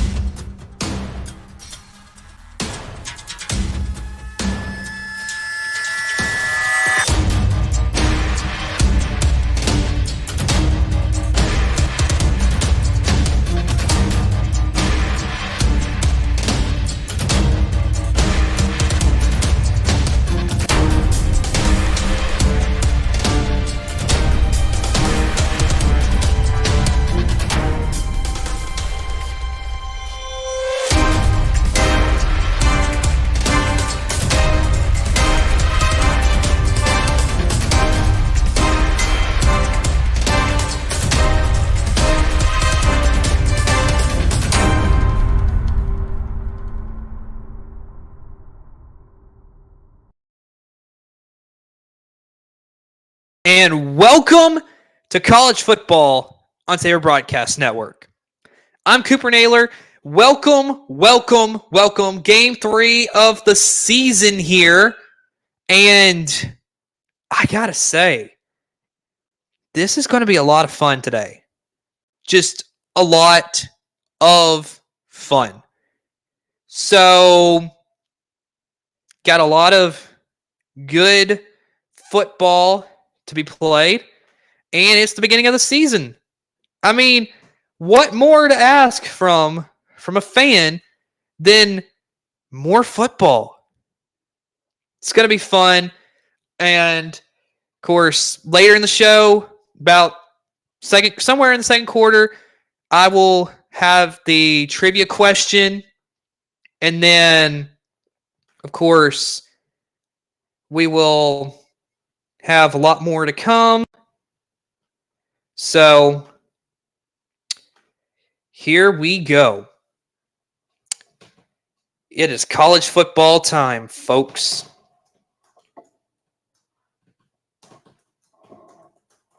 So I get my schedule. I mean, not my schedule, but I get my rosters together so that here today we can see who all's playing. So, of course, a lot of questions surrounding Virginia. So we shall see how they do. So, what could be some of the highlights for today for what we could see?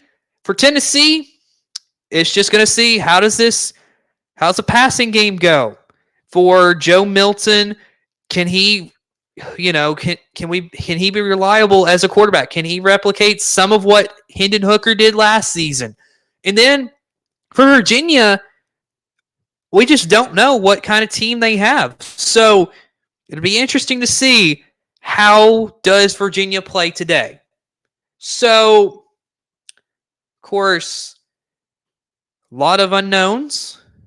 So we shall see here in the next few minutes how this does. Of course, they are awaiting the kick here in just a little bit.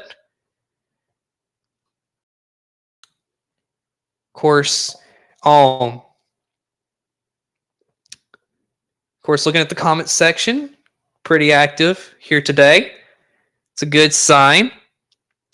And of course, once the game gets started, I have the I am ready to show, do the scoreboard today. Hopefully with the scoreboard, I will be able to run more, do more stuff with it. Of course, as you know, first two games, like the clock, I haven't been able to do very much at all. And then as far as first, the downs and distance, haven't been doing much of that. But hopefully today we'll be able to do more of that. So we shall see how it all unfolds today. And so, also tomorrow night will be Florida State and LSU here on the channel. So I know I've said that before, but just wanted to reiterate that again so that most of y'all will know. So, all right. Got more comments. Colton Naylor says TCU is about to kick off. Okay, let me real quick. I'm going to take you to commercial one more time before the kickoff, and then I will be back. So stick around, folks.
All right. So, right now, I will be back in just a short moment. Having a couple of technical issues on my end. I'll show you the scoreboard, and I'll be right back, folks.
All right.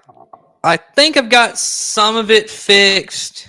Not completely. But we will just go with it today.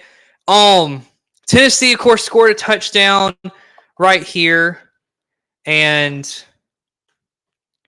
now it's going to be Virginia ball. 12:05 to go here in the first quarter. Of course, I apologize for the technical difficulties to the beginning of the game. So here we go. There's the kickoff. And that one's going back for a touchback. So I'm going to try my best to do as good as I can. Just having some technical difficulties right at this moment. And quite aggravating issues to be having here with the game broadcast. So I'm going to go with the... all right, Virginia has the football. And...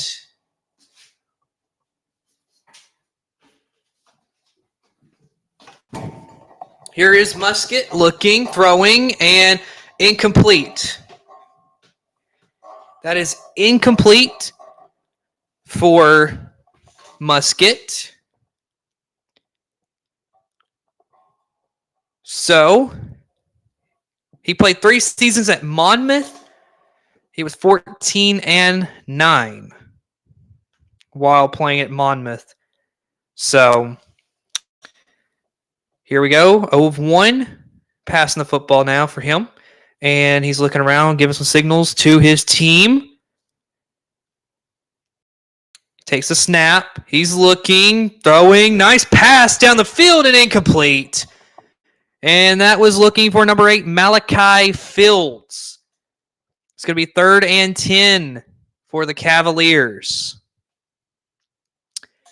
Nice route.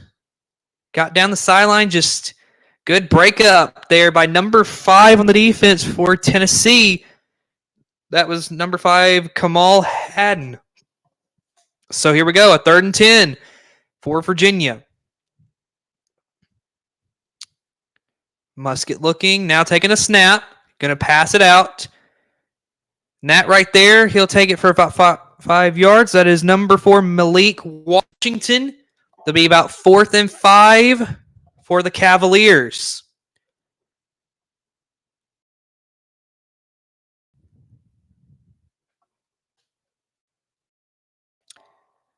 So, coming out to punt is number 38, Daniel Sparks, here for Virginia. And D. Williams, number 3 for Tennessee, is back awaiting to return this. And there's the punt. And it'll be called a fair catch right there by D. Williams. So Tennessee, already up 7-0. They will take possession of the football as Joe Milton began his career as the backup quarterback at Michigan in 2018. And then 2020, he finally got his chance, but he lost his job to Cade McNamara after 5 games because it was just terrible to watch. And then in 2021, he won a starting job, but then lost it to Hendon Hooker. And now he is the starter once again for Tennessee. So, 3rd time around being named a starting quarterback, but we shall see what he can do, as he's only started 7 games in his career. 9 games, I'm sorry. 5-4 record as a starting quarterback. So Joe Milton out wide, and that is caught. And that right there is number 2, Jabari Small with the catch out wide. So here we go, run play. And that'll be taken for about 2 yards right there. Jabari Small once again. This time with the run play. So it's about 3rd and 5. Tennessee likes to go with tempo. That's the Josh Heupel system, as some may know. So here we go. Joe Milton. He's got Jabari Small to his left. Milton looking. Now throwing across the middle, and that'll be caught. And that is maybe short. Of course, Tennessee may go for it. It's 4th and 1. So now Tennessee looks like they're lining up to go for it. It's the handoff, and we will see. But Virginia thinks he's short. And yes, he was. It's going to be Virginia football. Turnover on downs. Tennessee tried to get aggressive, and now it's Virginia football. And Virginia's got a chance here to tie the game. I will say a little questionable as to why you're running it right here. I guess it's 4th and 1. I mean, it makes sense, but early in the game, you just gave Virginia great field position if you're Tennessee. In my mind, a little questionable.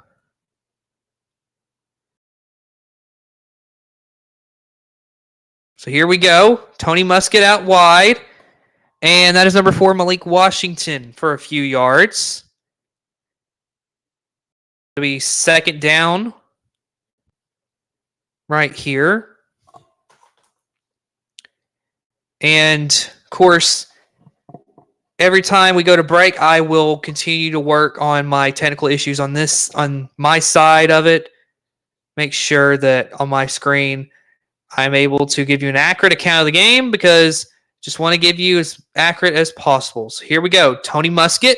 Here's the handoff, giving it, and he will be brought down behind the line of scrimmage. That's Paris Jones.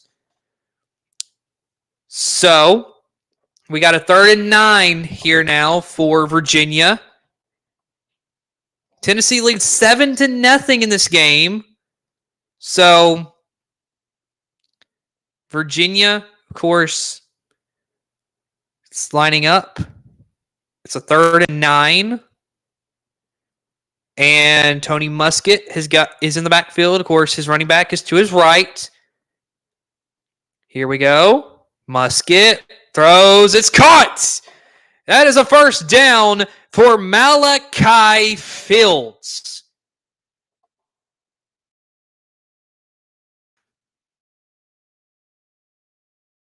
And I'm going to highlight the scoreboard just for a second, folks, and see. And that's a run right there by Hollins. Be 2nd and goal for the Cavaliers. We got 8 minutes to go in the 1st quarter in what has been a really interesting game here so far. Right.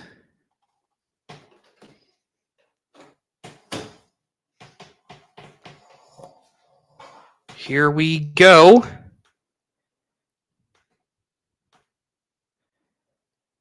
The run here by Hollins is going to be stopped way behind the line of scrimmage. So it'll be 3rd and goal here. Be interesting to see what Virginia can do here. Whether or not they can get on the board.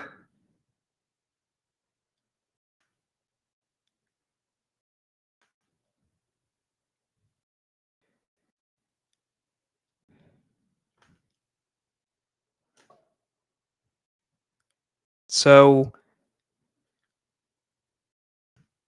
okay.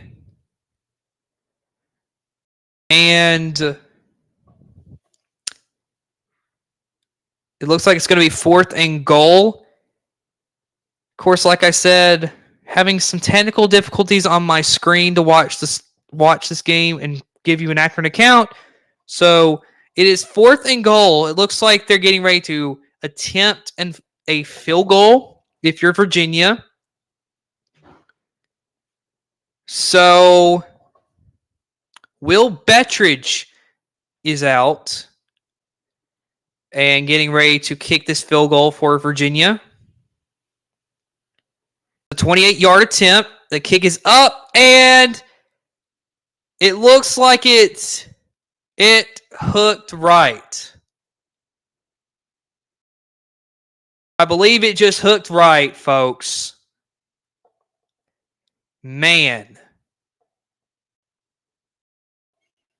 And it's going to be Tennessee football.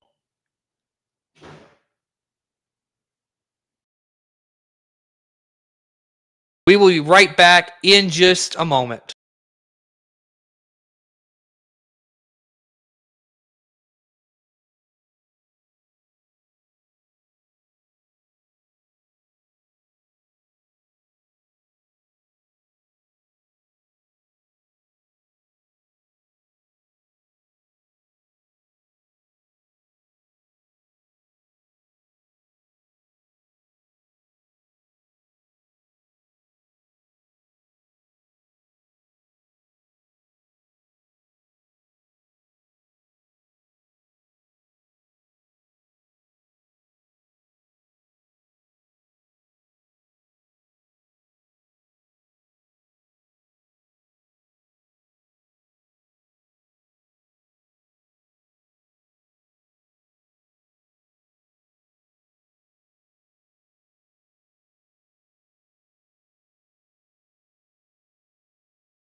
All right.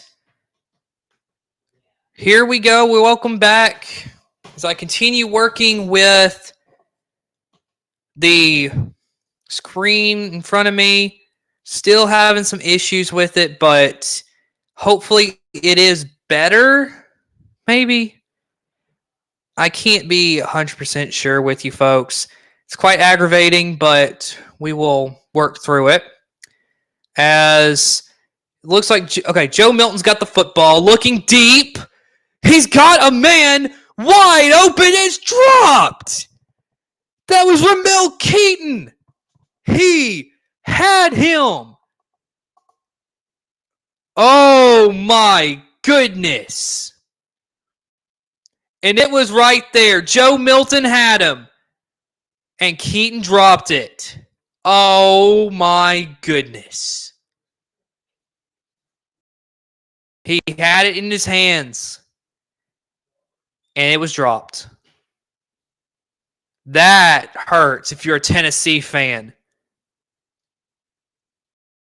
And there's the fake to Jabari Small. And Milton will take off and get a few yards out of that. It's going to be third down. About 6 or 7, I would say, here. So,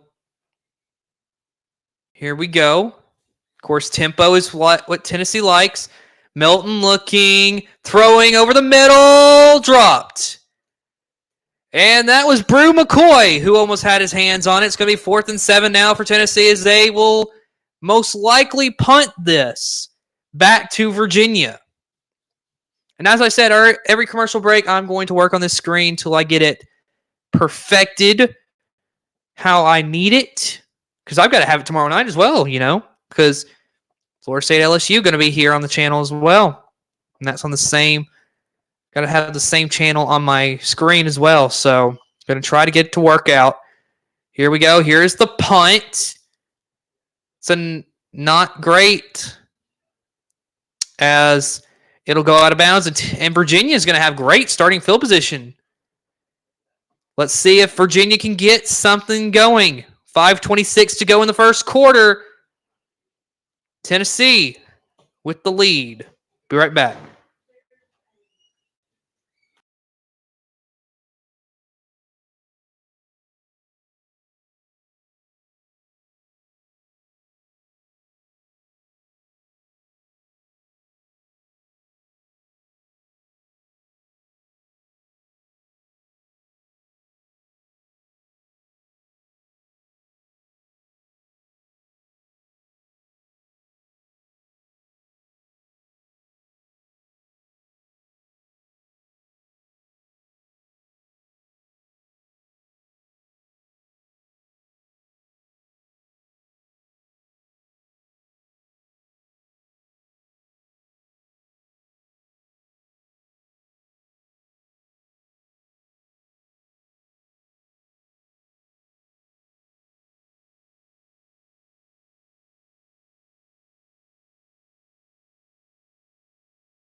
All right, everybody. I think I'm going to say this right now, and I don't want to jinx myself, but I think I got my antenna to work about as good as I can get it. Don't want to jinx it, and it's been aggravating me quite a bit so far here early, but I think I finally got it figured out for the most part. Hopefully. So, we will see. Now, it's interesting that you've got your top two of your best receivers, Brew McCoy and Ramel Keaton, dropping passes. Open passes, too, for that matter. So, I am right now, for later in the day, I'm going to get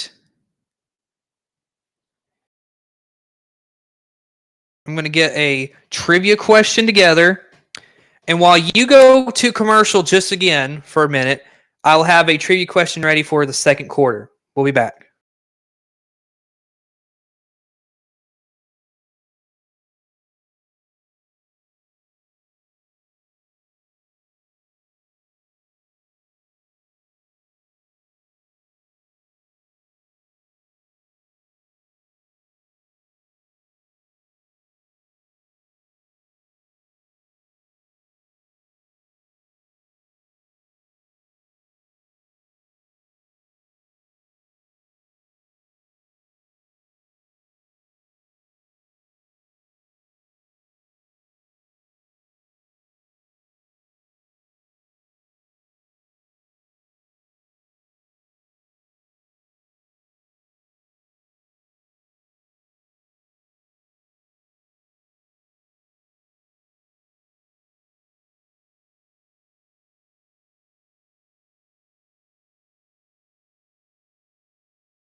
Oh, all right, everybody. The game is coming back on, and I found my trivia question. And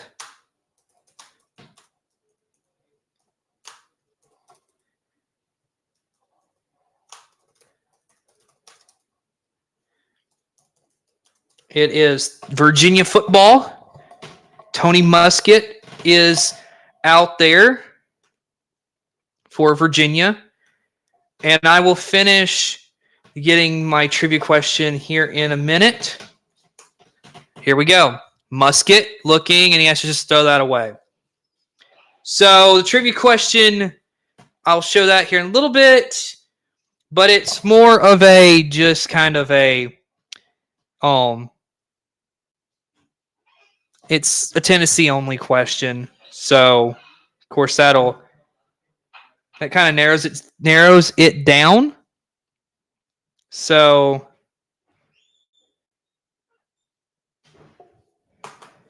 we'll see. All right, here's the snap, and oh my goodness, it's blown up. Virginia has nowhere to go, and Tennessee's defense getting a little bit of confidence. Omari Thomas right there with the stop. A nice play as the clock goes to about 5 minutes. It is 3rd and 15 for Virginia. Virginia's offense is just hasn't been a lot. So Virginia's run game, it's not a good run game so far because it's averaging negative 1.4 yards per play, per rush. So that's not a great way to start the game here for Virginia. So here we go at the 45, and now we have a stoppage in the play. And Tony Elliott, the head coach of Virginia, is going to call a timeout. So a little bit of a smart move here as he wants to talk it over with his team. And they've got a 3rd and 15 from the 45. So, of course, they got to get to the 30-yard line. Okay, a little update coming from TCU in Colorado. Colorado scores a touchdown. Shedeur Sanders. And then on the other end, TCU on a 2nd and 12 throws an interception.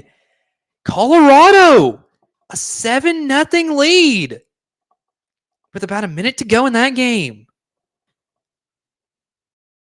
How about that, folks? How about it? Colorado with a 7-0 lead. Of course, it's just first game in the first quarter as well, so we'll see what happens. Here we go. Tony Musket takes a snap. Looking. He's got nowhere. He's sacked. Number 27 on that defense for the Volunteers. And having a little bit of trouble finding his name.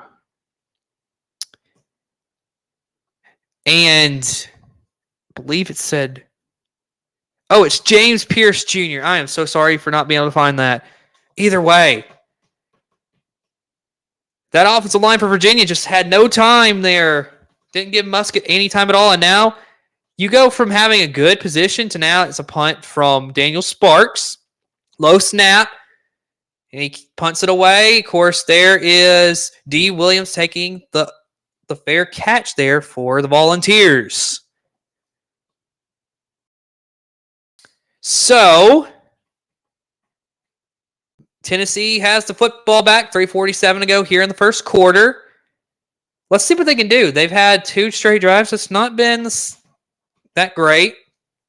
So, it's 7-0. Tennessee's got the lead. So we shall see how they do.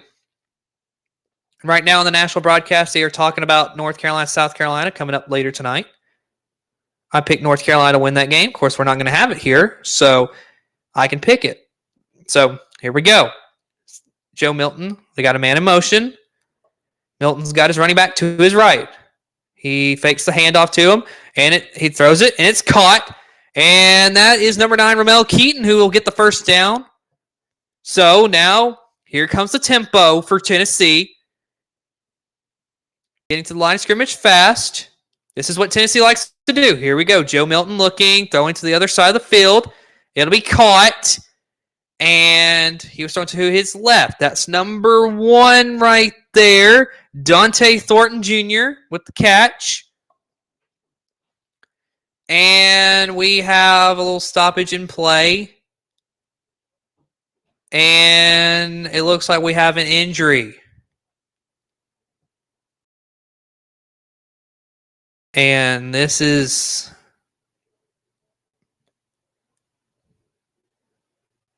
not look good for Virginia. It's a defensive player. So looked like Josh Arn, one of the linebackers, may have got the wind knocked out of him or something. I'm not sure. But he looks to be in a little bit of pain, trying to catch his breath. Probably just got the wind knocked out of him. He's walking on his own power, so that is a good sign for Josh Arn, the senior from Burke, Virginia. And they're showing a replay. And it looks like he may have just got himself rolled up on there. So he's going to sit out for this play. So here we go. It's Tennessee offense back on the field. A 2nd and 3. 3 minutes to go here in the first quarter. Man in motion. Fake to the running back. Milton's going to take off and run. He's got the first down. He's got a lot more, and he'll slide. And he's on Virginia's side of the field now. Great run right there by Joe Milton. In Tennessee, all of a sudden, they've got 6 first downs in this game, and here we go. Here is the run. That is, I believe, Jabari Small right there with the carry. But Joe Milton, the legs, he can make a lot of plays when he runs. Great play there by Joe Milton. 2nd and 2 here for the Vols. Milton looking. He's going to throw in the end zone. Oh, it's dropped. He had Thornton he was looking for, and that was incomplete. Nearly had him. Nearly, folks. And that's Sanker. That is number 20, Jonas Sanker for Virginia, who breaks up the pass. So, good defense there. And now we've got a flag. We have got a flag. First one we have saw today, and it looks like it is a false start against Tennessee. That'll back them up. So, definitely something you don't want to see happen right now is penalties. That is a killer if you're Tennessee. So, here we go. Milton looking at the sidelines, trying to get signals for what play they're going to call. So here we go. Milton takes a snap. 3rd and 7 here. Milton stepping up, and he will go down. Virginia got to him. Great play. And I mean, just like I've got on it's Cam Butler. Just the same guy I've got on the thumbnail today. He's in there. He causes a little bit of disruption. And then big number 19, Olaskami Agulawali, I believe. That is a hard name to say. Either way, he comes in there and gets the sack. So here we go. There is the punt from Jackson Ross. And it looks like it goes into the end zone for a touchback. It'll be 1st and 10 at about the 25 for the Cavaliers of Virginia. So a little studio update is what they're showing on the Nationals broadcast. Cade McNamara throws a touchdown on this play to begin the game. 14-0 Iowa over Utah State right now. And then they're showing a replay. Michigan 7-0 at the end of the first quarter against East Carolina. So, interesting right there. So, here we go. Musket. Oh, and another sack. This offensive line is giving him no time at all. And that is Herring. That is Elijah Herring in there for Tennessee, and the rush yards. 69 for Tennessee, negative 17 for Virginia.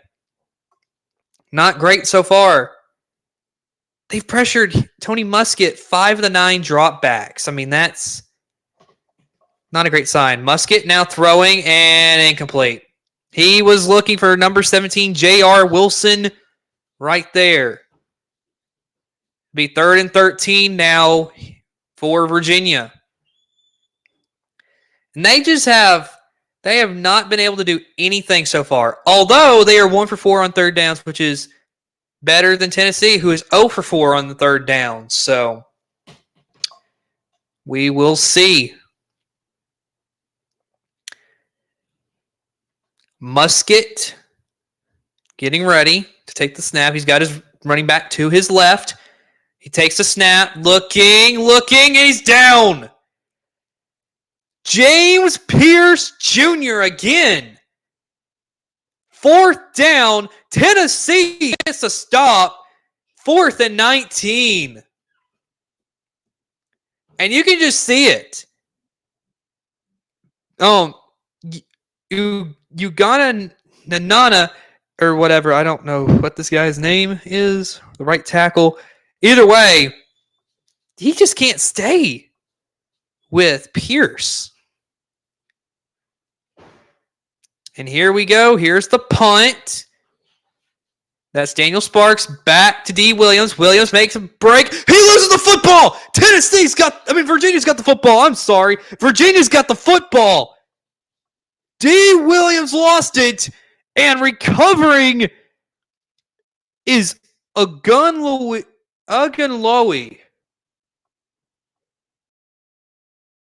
And at the end of the first quarter, Virginia's got the football. Maybe that's what they needed. All right, let's go to commercial, and then I will be right back. Man, what a play.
Goodness gracious. Okay. And welcome back, everybody. The game has not gotten back started quite yet, but goodness gracious, sorry about that. Got a little hiccup. But so far, what we've seen is that a little, it's first game. So it's really showing if you're Tennessee, who you've got great receivers, but just having some really uncharacteristically bad plays when it comes to just receivers dropping passes. I mean, a little uncharacteristic for a team that was projected to have maybe one of the best wide receiver rooms in the country. I mean, especially with their returning players. So, I mean, it is a little uncharacteristic, but what would I say about this second quarter? What we may see? Well, Tennessee, I don't see them. I see them scoring again. I mean, they will score again at some point here in this game, but I don't see it. Like, I could see them. I mean, I could see it's like a 20, like getting 21 points in this quarter, but right now on this last play,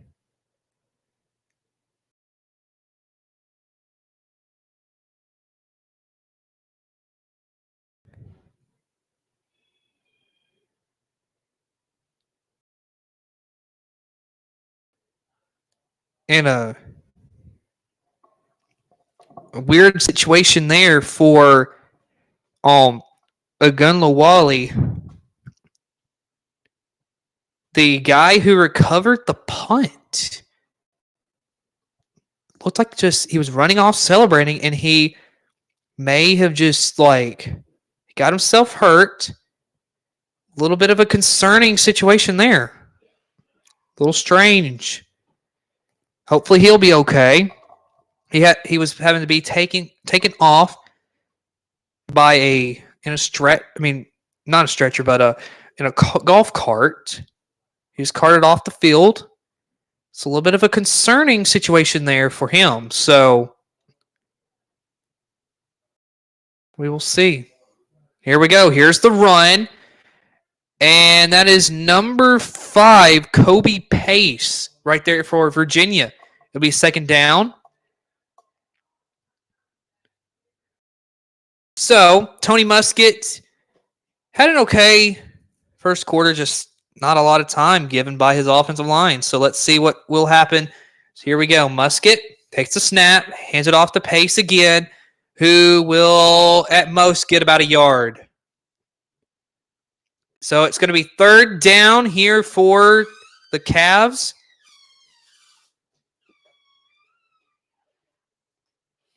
So here we go. So here we go. 3rd and 4 for Virginia. Tony Muskett, therefore, second was by himself, but now he brings Mike Hollins to his right. And now we've got a flag. We have got a flag on the play. And it's on the offense. So that's going to back him up a little bit. It's a false start right there. Just uncharacteristic play right there for Virginia. 3rd and 9 now.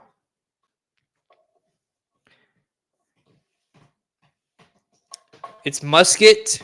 He's got Hollins to his right, sends a man in motion. That is Sackett Wood Jr. Sent in motion. Here's the throw, and that's Malachi Fields with the catch, but he just got blown up right there by number 6. That is Aaron Beasley. His Tennessee defense has definitely come to play today. And if I had to be honest with you, the reason why it's a low score, Tennessee's defense is showing up, but then the offense is just shooting themselves in the foot with drop passes. So that's what I'm seeing here so far. So here we go. Daniel Sparks back to punt it away for Virginia.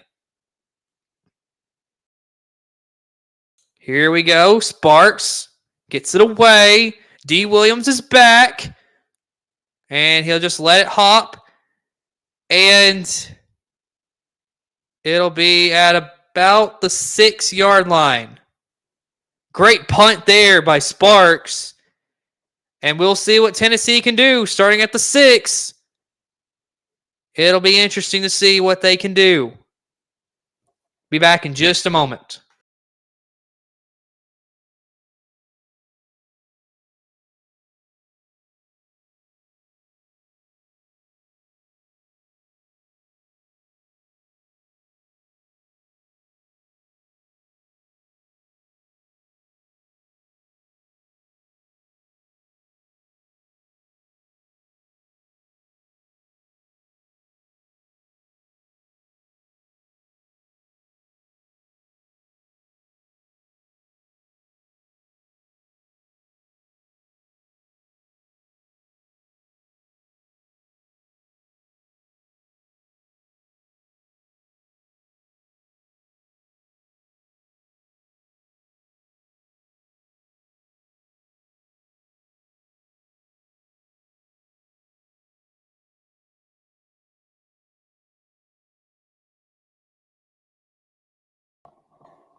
All right, everybody. Game will return in just a moment. But while we got a moment, so far, Tennessee, Virginia, it's a 7-0 game, as you can see right there on the scoreboard. In what has just been a little bit of a just not great football play from either. I mean, from either team, I wouldn't say this is their best game, but from Tennessee, you could see their defense is well improved. So, all right, on the other side right here, TCU and Colorado. Right now, Colorado 13-7 over TCU, folks. And then Michigan, oh yeah, they're getting ready to smoke East Carolina. They're up 14-0 right now.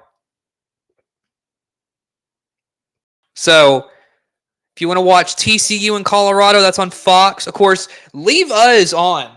Like, we will give you the commentary to Tennessee and Virginia, but if you want to watch another game and just listen to us, totally fine by me. As long as you're listening to me call Tennessee and Virginia so that you know what's going on with that game, then you can just turn your TV's volume off. I mean, simple. You know, keep us on right now. We would love to have you here. All right, here we go. Milton is in the backfield. He's got a running back to his right. He hands it off to him, and this is Jabari Small. Yes, it is. He'll gain a few yards right there. Be second down. And Tennessee, of course, going with the tempo. Here we go. Another handoff. Jabari Small again. He's got a first down. So far, a lot of bodies falling all over the field. Kind of, I mean, I guess it's what you expect. Here we go. Milton with the fake, looking, and just a bad throw. He had his receiver. Just a bad throw right there by Joe Milton. So here we go. We got 11:55 to go here in the second quarter. Milton's got his running back to his right. Fakes the handoff, going to throw it, and Brew McCoy drops it. Goes right through his hands. So now what looked like it may be a good drive has been hindered a little bit by drop passes.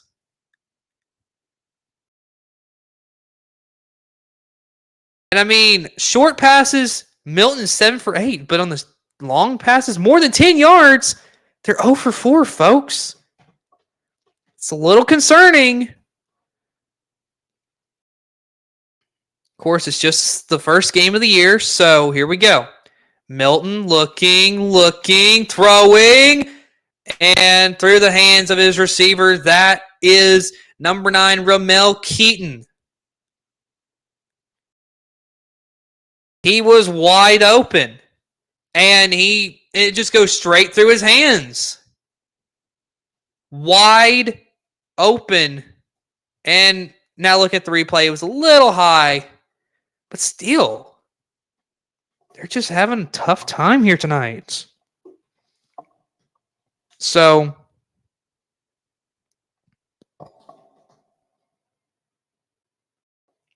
and they punt it away, and not the greatest punt in the world there by Tennessee, as Virginia's got the football now. So, right now, it'll be interesting to see what can Virginia do. So, I want to say that the comment section has been quite active so far. So that is fun to see here during the game. So,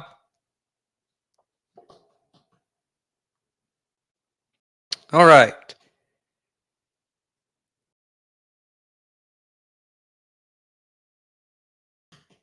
Here we go. Musket dancing around. Now he's going to take off with it. And he will slide down. It'll be second down now for Virginia.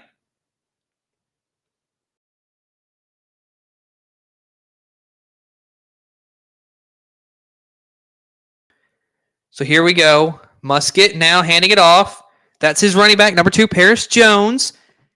And they're getting close to field goal range. Now, remember that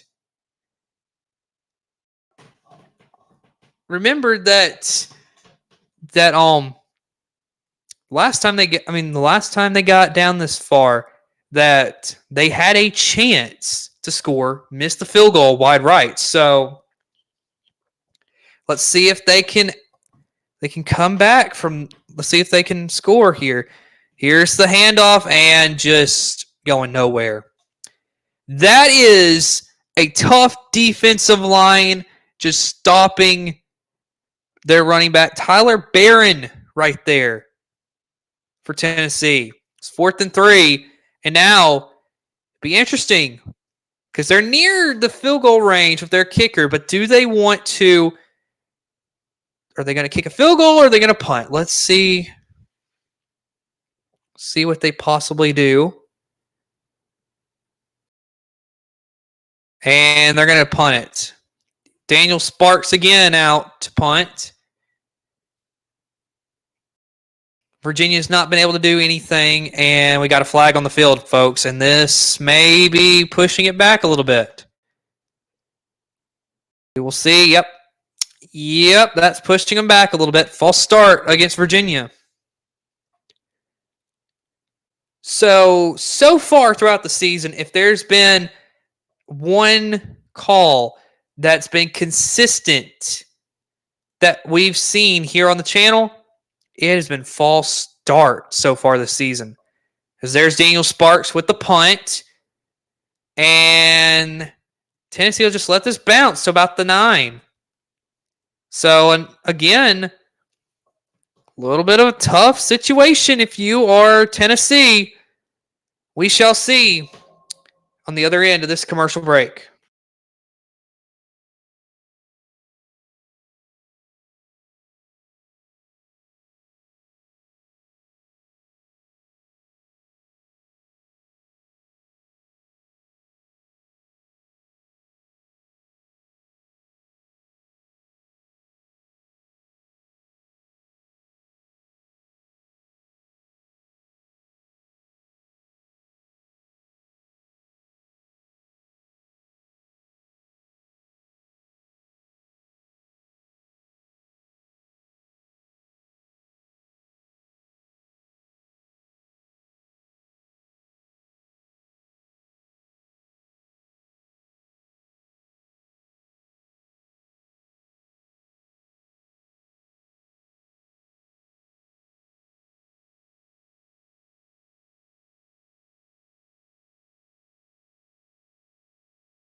All right, everybody, welcome back. Tennessee, Virginia, 7-0 here early. And so let's see what Tennessee can do. They've had some troubles passing the football. And again, we were interested to see what the Joe Milton offense may look like here for Tennessee. They've just had a tough time here early with trying to get the football, trying to pass farther than 10 yards. So it is interesting to see. So I have a comment to, can you do the comments? Okay, as far as the comments, I will get to those when we have another break, but right now action is back in play. So I'll be there to the comments in just a minute. So here we go. Milton's got his running back to his right. He'll hand it off. That's Jabari Small. He gets a little bit of a lane. It's a first down and a good run right there. Now, I will say, if you are a fan of Tennessee, maybe instead of relying on Joe Milton, maybe you want it to be a little bit of the running back. But here we go. Here's a catch by the receiver. That's a tight end, actually. McCallum Castles. That's a first down for the Vols. And a little bit of momentum, hopefully, here for Tennessee. As there's the fake to the running back. And it looks like we've got a flag. We have got a flag on the play. And it's going against the offense. Shooting themselves in the foot, folks.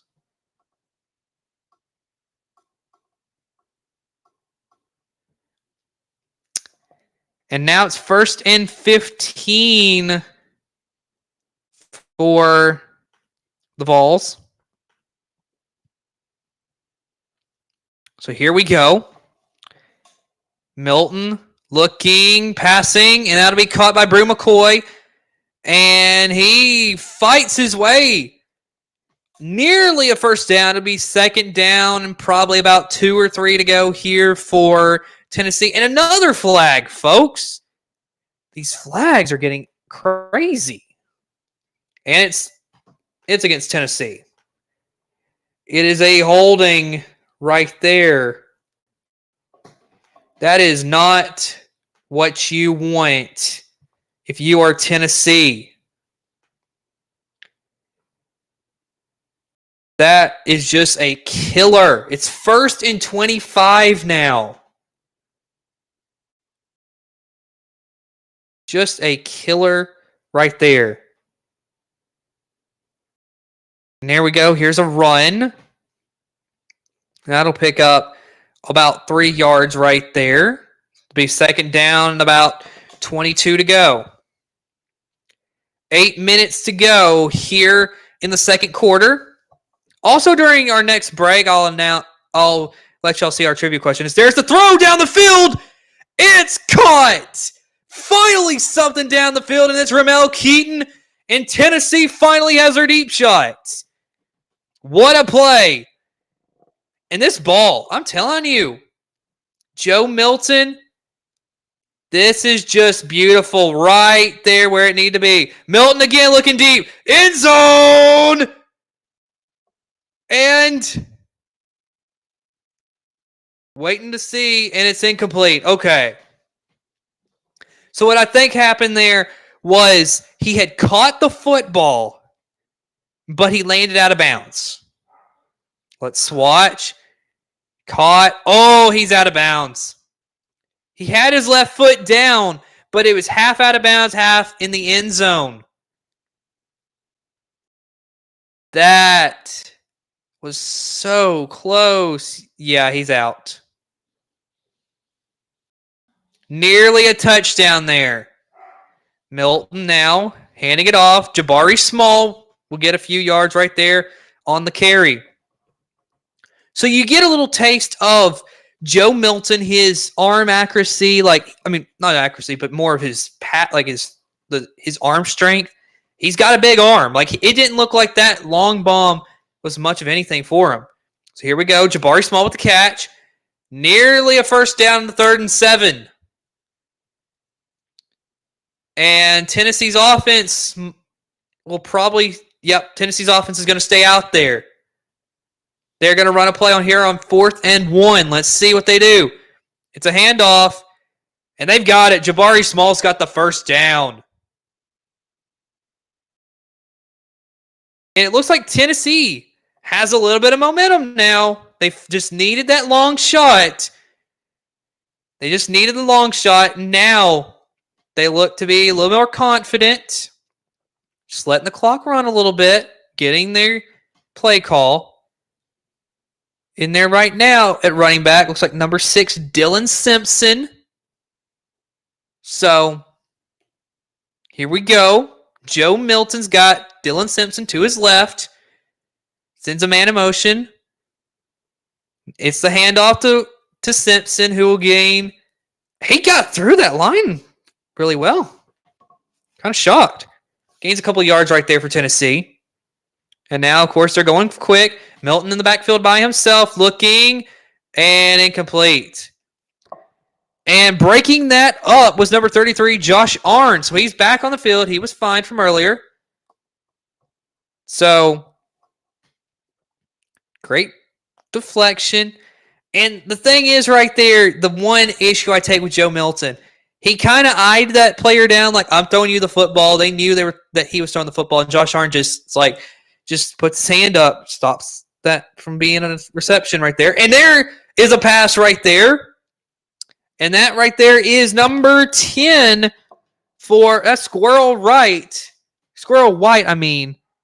That is going to be hard to say. Either way, 1st and goal now for the Volunteers. Milton fakes the handoff. Milton's going to take it off by himself. Outside. Oh my goodness, what a play. He tried to juke out the defender, and then he gave him a little smack on the helmet. Be 2nd and goal. Tennessee.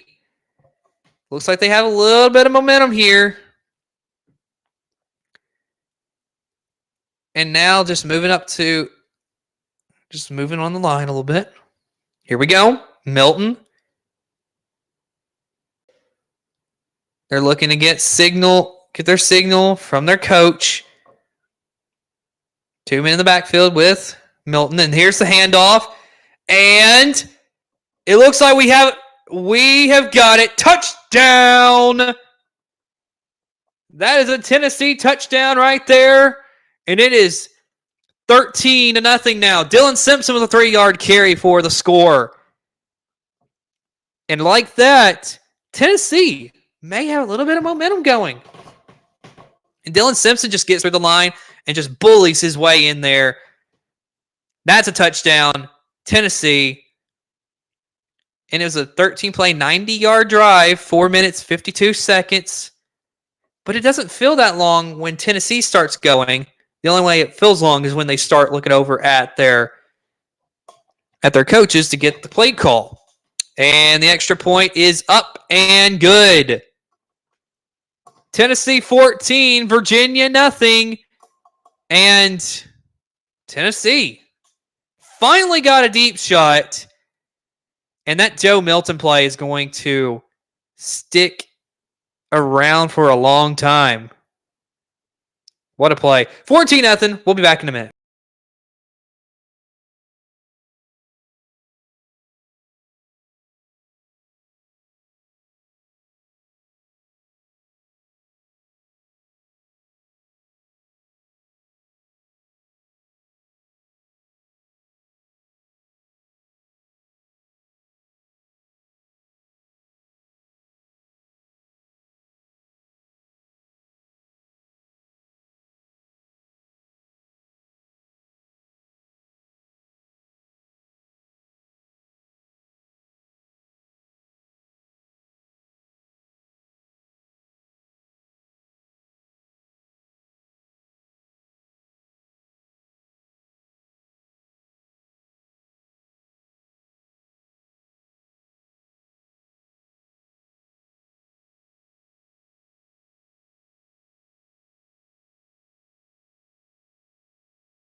All right, everybody. Welcome back from the break.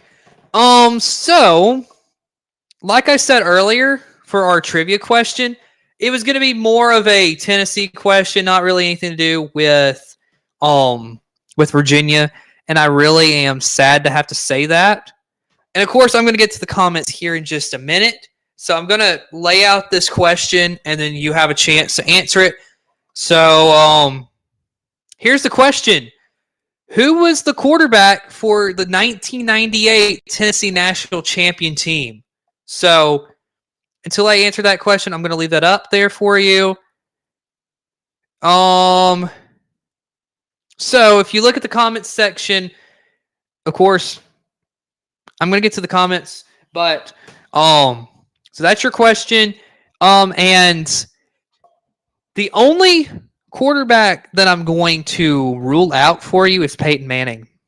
Even though, yeah, it wasn't Peyton Manning that led them to a national championship. So, also, besides 98, they did win a national championship in 1951.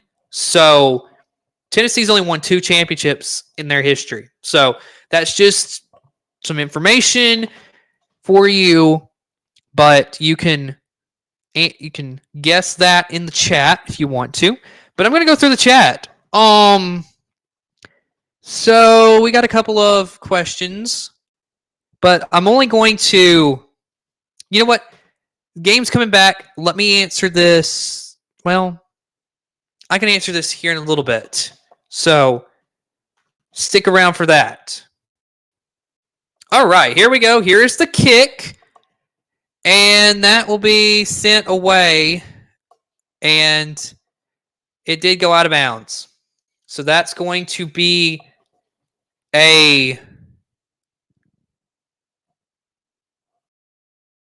that'll be a penalty right there.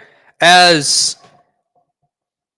right now, they have a multi-view right now, and Mark Stoops for Kentucky looks mad. Something must have happened right there during that game.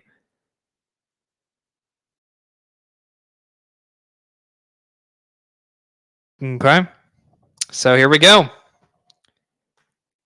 It is Tennessee football. No, Virginia football. I'm so sorry about that. So we already have one answer, one guess. So I will reveal that later. Here we go. Tony Muskett looking down the field. It's caught. That is Malachi Fields and Virginia. A nice play right there. Just a nice throw and a nice catch right there. And Virginia's wanting to go a little fast. Here we go. Fake to the running back. Muskett now looking. Wide open is Malik Washington. That is the first down. And now Virginia has a little bit of life. Good play there by Malik Washington to catch the football. He had to go way up for that.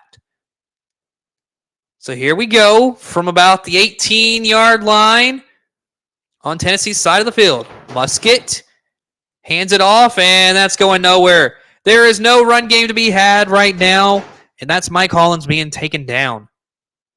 Tennessee's defense playing a great game. Just a great game. 3:50 to go in the second quarter. And when I here in just a minute,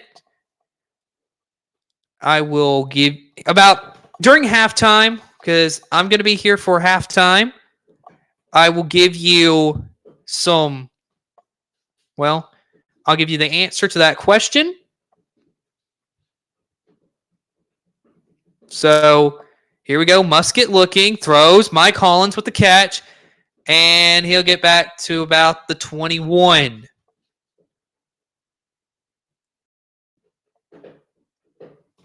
All right, I'll be right back just for a second. Be right back.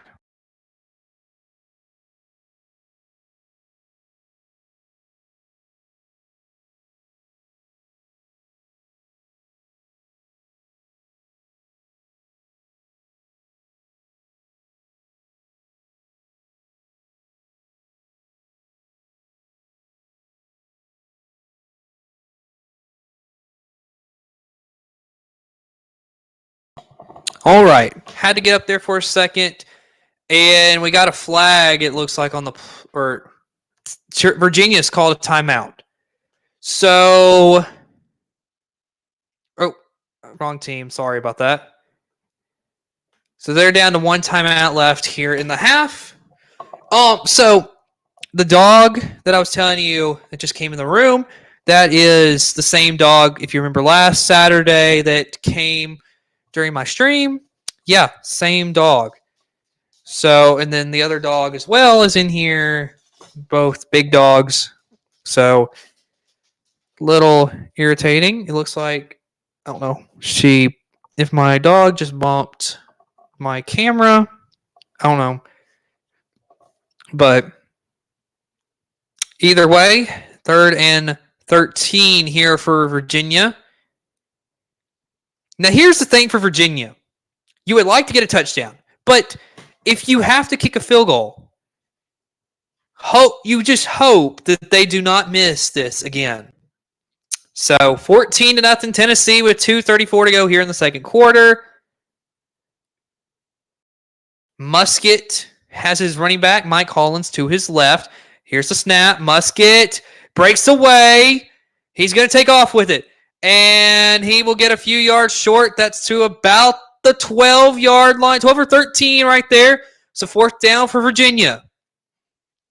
So most likely looking at a field goal if you're the Cavaliers.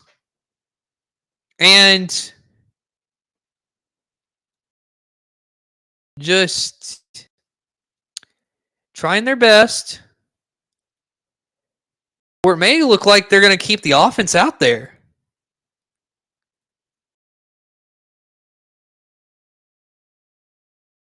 Be interesting to see if, leaving the offense out there, what are they going to do? As they are trying to communicate, and looks like they're just going to. Tony Elliott will take a timeout. That is Virginia's last of the half.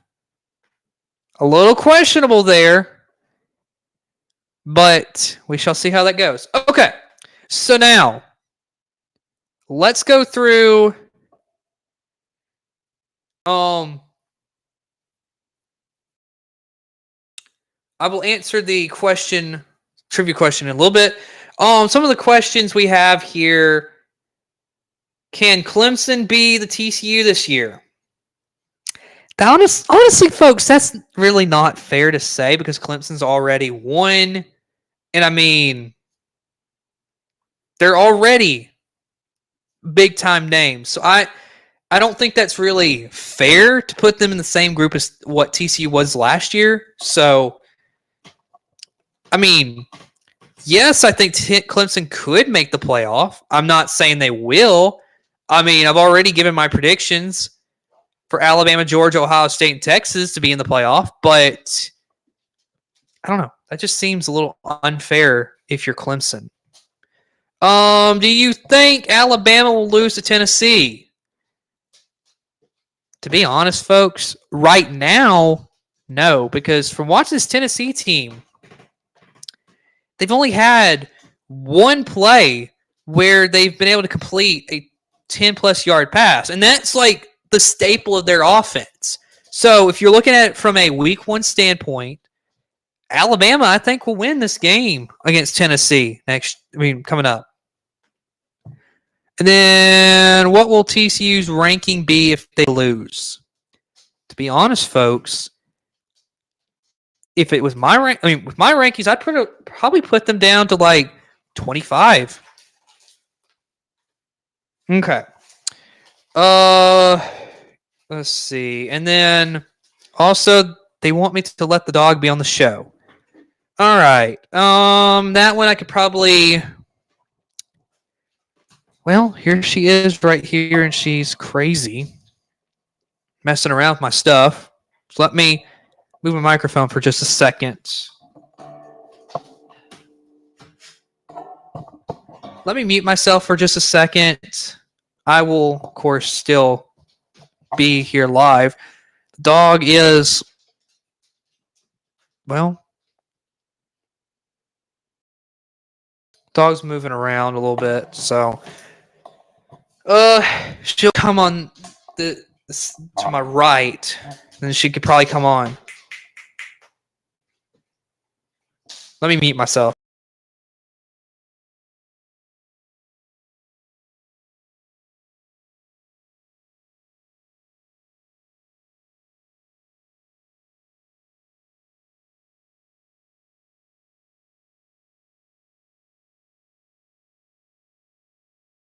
Okay. So she was on for a few seconds, as you could see. So yeah, didn't really want to come on screen. So either way, we do have to get back to the game because the game is about to start back. So I'm going to go back to the question. There you go. And now Virginia is going to go with the 30-yard field goal. It's up, and that one is good. So Virginia does get on the scoreboard. It's 14-3. They needed that. But, of course, a touchdown would have been a lot nicer if you are a Virginia fan. So, all right. Let me take a 30-second pause, and I will be right back.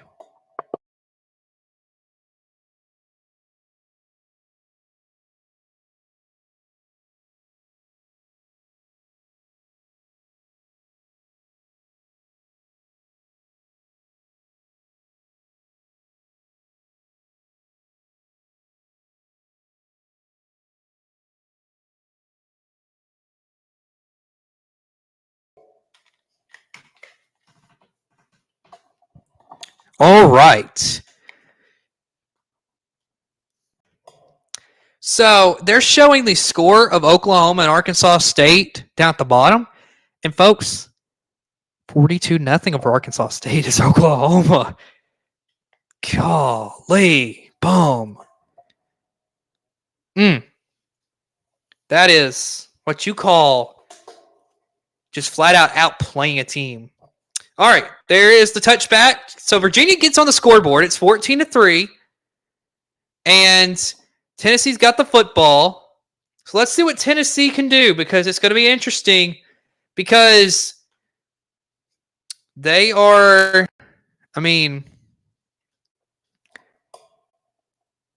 playing. Tennessee just needs to be a little more consistent. The receivers have got to play a little bit better. So we will see. Minute 42 left in this second quarter. Tennessee's up 14-3.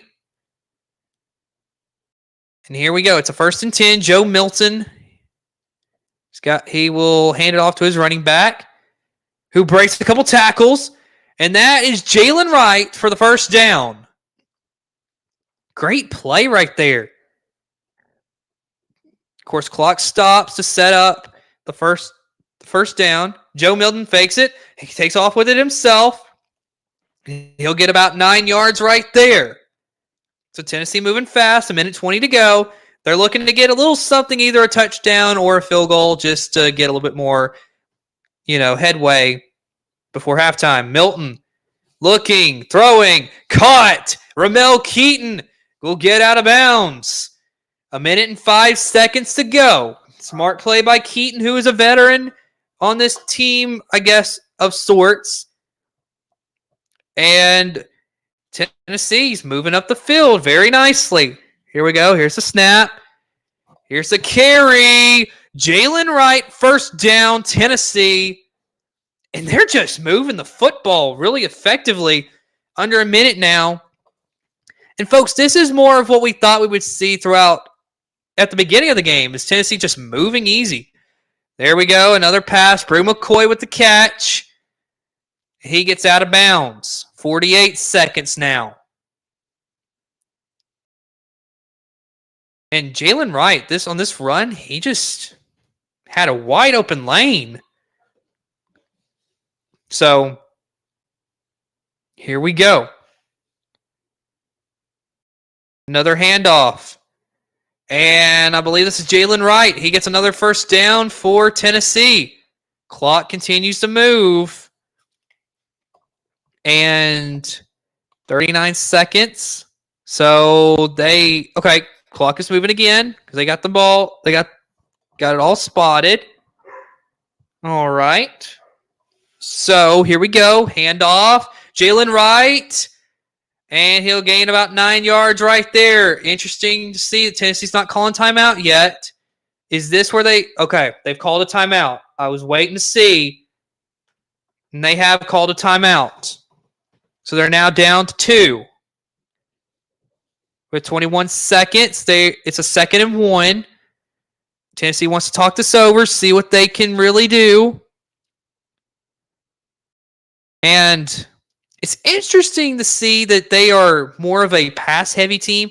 And then when they need to go down and score quick, it's just run, run, run. And barely any passing at all. It's kind of interesting to see the way that they play this. And Tennessee's just lighting Virginia up with total yards, 294 to 67. Tennessee is just the better team right now. So here we go. Joe Milton, he's got his running back to his right. At the 8-yard line is where Tennessee sits right now. They are looking for a touchdown because they got 21 seconds. Here we go. The handoff. It's Jabari Small. Did he get in? Yes, he did. Touchdown, Tennessee. 8 yards for Jabari Small. And Tennessee now is up 20-3. But also they're going to have to look at this. Was he down before he hit the goal line? Oh, that's going to be close, folks. It may be. Okay. He's about a yard short, it looks like, from this replay. We may have to take the points off. They are going to look at this. They review every scoring play. And this one, folks, I think is coming back. This one, I think, is coming back, folks. So, of course, once we go to halftime, I'll release the answer. And then also, we're going to look at games that are elsewhere going on in the country. So, you want to stay tuned for that. So, it's very interesting right now. I think Jabari Small is short. I believe he is short. Because it looks like his knee touches before the ball crosses the plane. So, it is so close, folks. And they have reversed the call. Tennessee did not score on that play. So it is 1st and goal for Tennessee. So it's still 14-3 with 17 seconds to go. Okay. So 1st and goal. 17 seconds to go from the 1. And interesting setup here. Let's see what they do. Milton under center. It's just a quarterback rush. And they're calling a touchdown. It is a touchdown for Joe Milton. What a play. And now we got a little extracurricular afterward as they try to unscramble the pile. 6 seconds to go. Joe Milton scores the touchdown. And that'll set up an extra point attempt here for the Vols. It's the sky view that really shows. And he wouldn't have got in if it weren't for the help of his teammates pushing him in. Tennessee scores another touchdown, folks. Here we go. Charles Campbell is ready to kick this extra point. But Virginia still will get the football here. And Campbell kicks it up and good for the Vols. 21-3. Tennessee is up. And just an incredible play right there.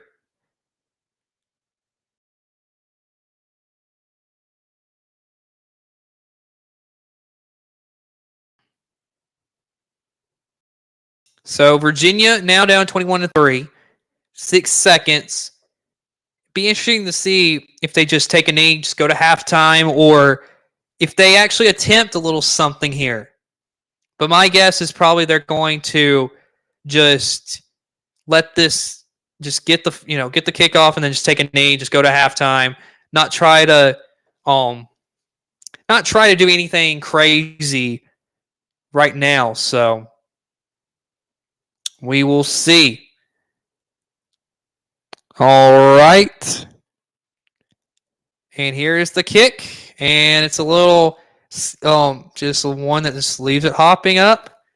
And that is Paris Jones to receive it and call fair catch on it. So here we go. Virginia's got 6 seconds.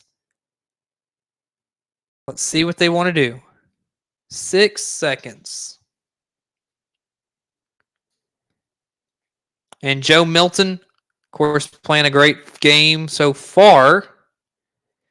And here's Tony Muskett, and it looks like they're just going to take a knee, take this to the locker room, and that is where we are going to go to a short break, and then we'll be back to talk about what's going on around college football. We'll be right back.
All right, everybody, welcome back. it is halftime, and it is Tennessee, Virginia, 21-3. Tennessee leads right now. And so I want to go ahead and answer. So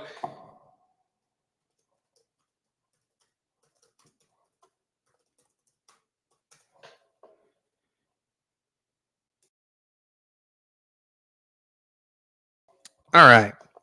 Just had to answer a little something right there real quick. All right, going on around the country, because that's what we really want to know right at this moment. So I'm going to get that pulled up real quick. Quick little assessment of what's going on here in this game. First quarter was not really the greatest for Tennessee. And really not that great for Virginia either. Although, second quarter, near the midway point of the second quarter, Tennessee really started to come alive, start showing everybody, like, hey, this is what they really want to be. So, really interesting here to see. But I'm going to real quickly try to get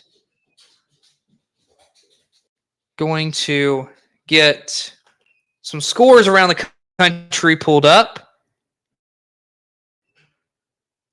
As for halftime, it looks like I may have a guest with me.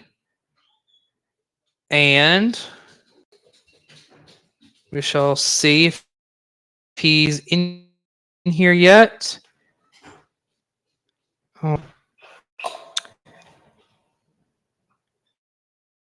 Okay.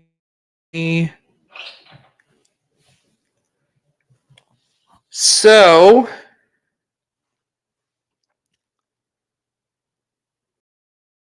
going to try to get him in real quick.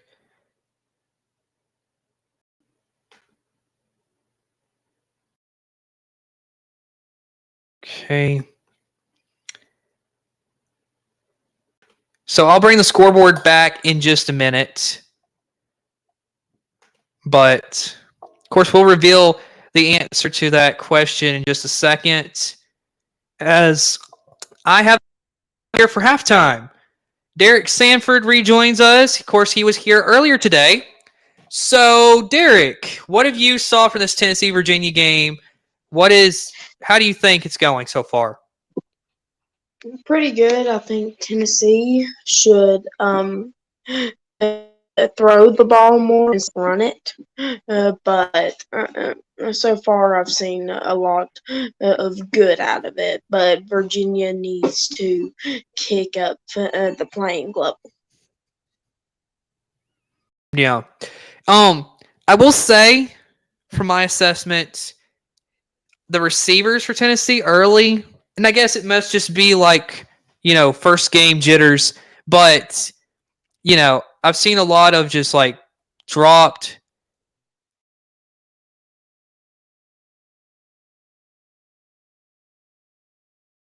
Doesn't help having the drop passes. So getting elsewhere around the country, right now on TV, they're showing the score for Colorado and TCU. Colorado, a 17-14 lead in Deion's first game. I mean, I'll be honest. I have not expected 17-14 Colorado. That's pretty good if you're Deion. So, very impressive stuff. Derek, have you been able to see any of that TCU Colorado game? And if so, what is your assessment of it? I haven't looked at it, but what I've seen of it, it looks like Colorado's been moving the ball really well. By looking at the score, because Colorado got up by 7 points. It's been a real good game. I think Colorado has a good chance actually to win the game. All right. So elsewhere around the country, they're just showing on TV Michigan's up 23-0 at halftime against East Carolina. That's really not shocker surprising. There. Yeah. Oklahoma. What is this play? Oklahoma. Now, I They're will say blowing there's been a lot of questions as to can Brent Venables actually lead a good team? And they're up 45-0 at halftime against Arkansas State. And I mean, Arkansas State's not really, a Sun Belt school. So, Oklahoma should beat the rails off of them. But 45-0 at halftime, Oklahoma up. This is impressive. And I think it's Dylan Gabriel. Dylan Gabriel's a great quarterback. Really got to give credit to him. Yep. And then at halftime as well, Iowa leads 17-3 over Utah State. So that's ranked teams right now. I'm gonna go. There's Kentucky. Yeah. Kentucky's 23-7. That against Ball State, they probably should be up a little higher, you would think. Yeah, Illinois only 7-0 in the top of the in the third quarter. Wow. So Illinois Only 7 points. 7-0. Yeah. Wow. So that's a couple of scores around the country. Purdue at halftime's up only 21-17 over Fresno State. So that's an interesting game. Could be upset alert. So when we look around some of these games, very interesting. But let's turn our attention now to the trivia question. Derek, I think I had you stumped on this one from your comment in the chat of here on the game. The question is, who was the quarterback for the 1998 Tennessee National Champion team? I said Josh Heupel because I knew he was somewhere around there, but I couldn't remember who it was. Okay. So, to reveal for Derek, because I hate to tell you, but you are.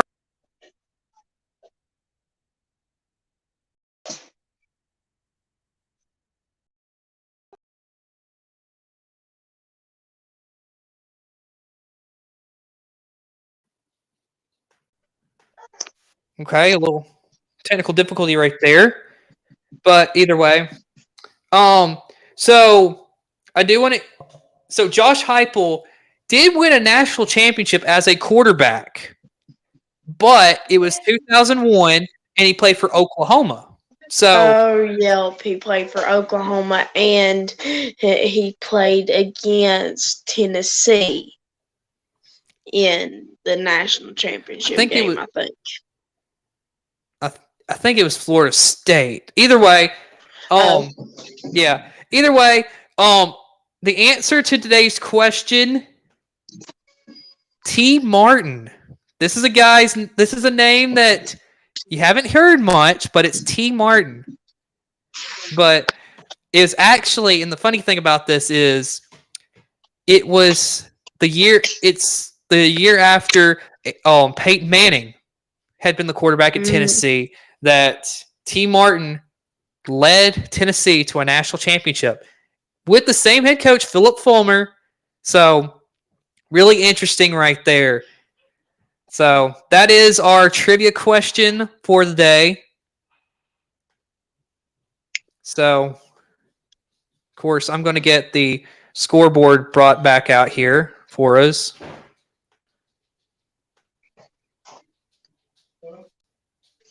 So, 21-3, Tennessee up. And some other games that are really interesting coming up a little bit later today. Boise State and Washington, really interesting game. So if we're going to really look at some of these games, because me and you did FCC wraparound this morning. So, trying to think. I think Penn State, West Virginia, coming up tonight at 6:30 on NBC. What is your opinion? Like, what do you see coming out of that game? I think Penn State's going to win. Okay. Because I think they're the better team. Yeah. And then also Boise State, Washington, that's coming up. That's actually a really interesting game. What do you think is going to happen in that one? I don't know. Boise State, Washington. I think it's going to be Washington all day. I just think they're the better team. All right, let's if you can stick around, Derek, if you want to, and I'm going to go to a commercial break real quick, and then we'll be right back. Yeah.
All right, everybody, welcome back. And that was our commercial break. So Derek, I want to get your opinion right now because, while we were on together a little earlier, you didn't really get a chance to see the commercial package. But what do you think? Of course, that's a new portion of our broadcast that we just put in, just today. So, what is your opinion on these commercial packages? It's a great idea. I think the only thing I could suggest was like y'all add some music or something like that. Yeah. So, yep, we could possibly add some. I can actually. Cool thing about the live streaming software that I use here to broadcast is that I can put some background audio. So I completely forgot about that. So we will.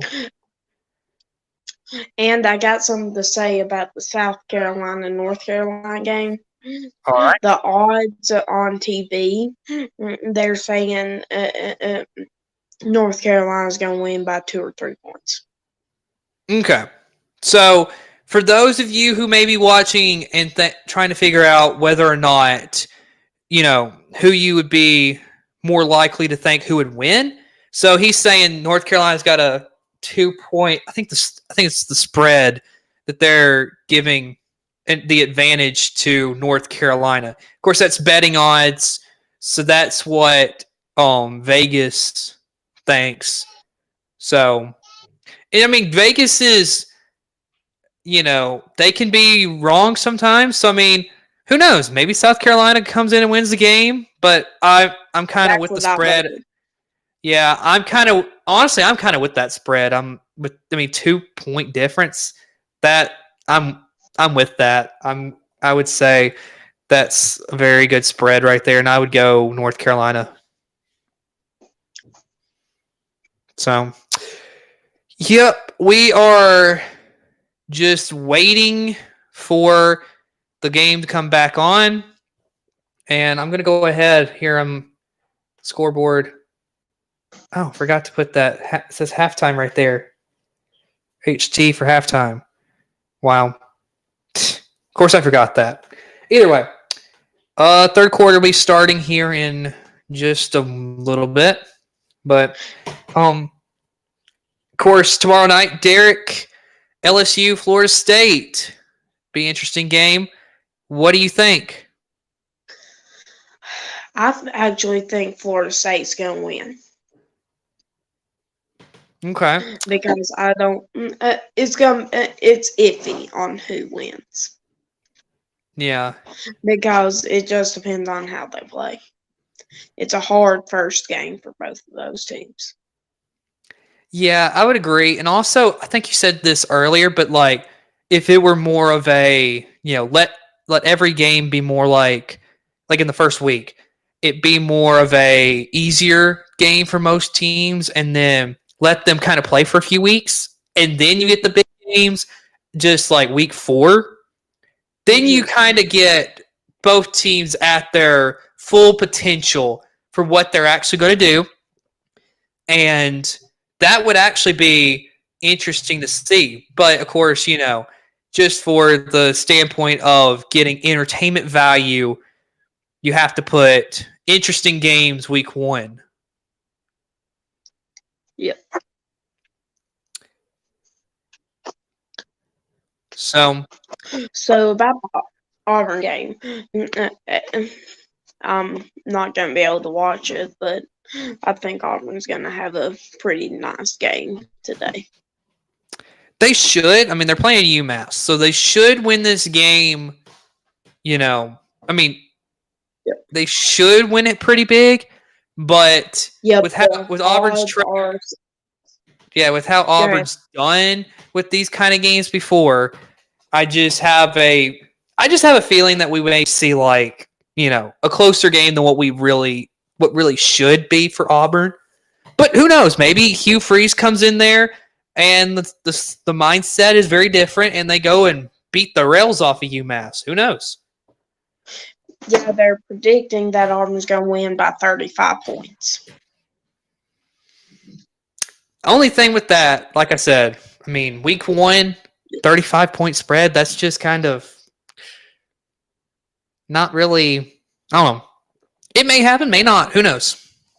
Yeah, they said 50 points for Georgia, 39 points for Alabama.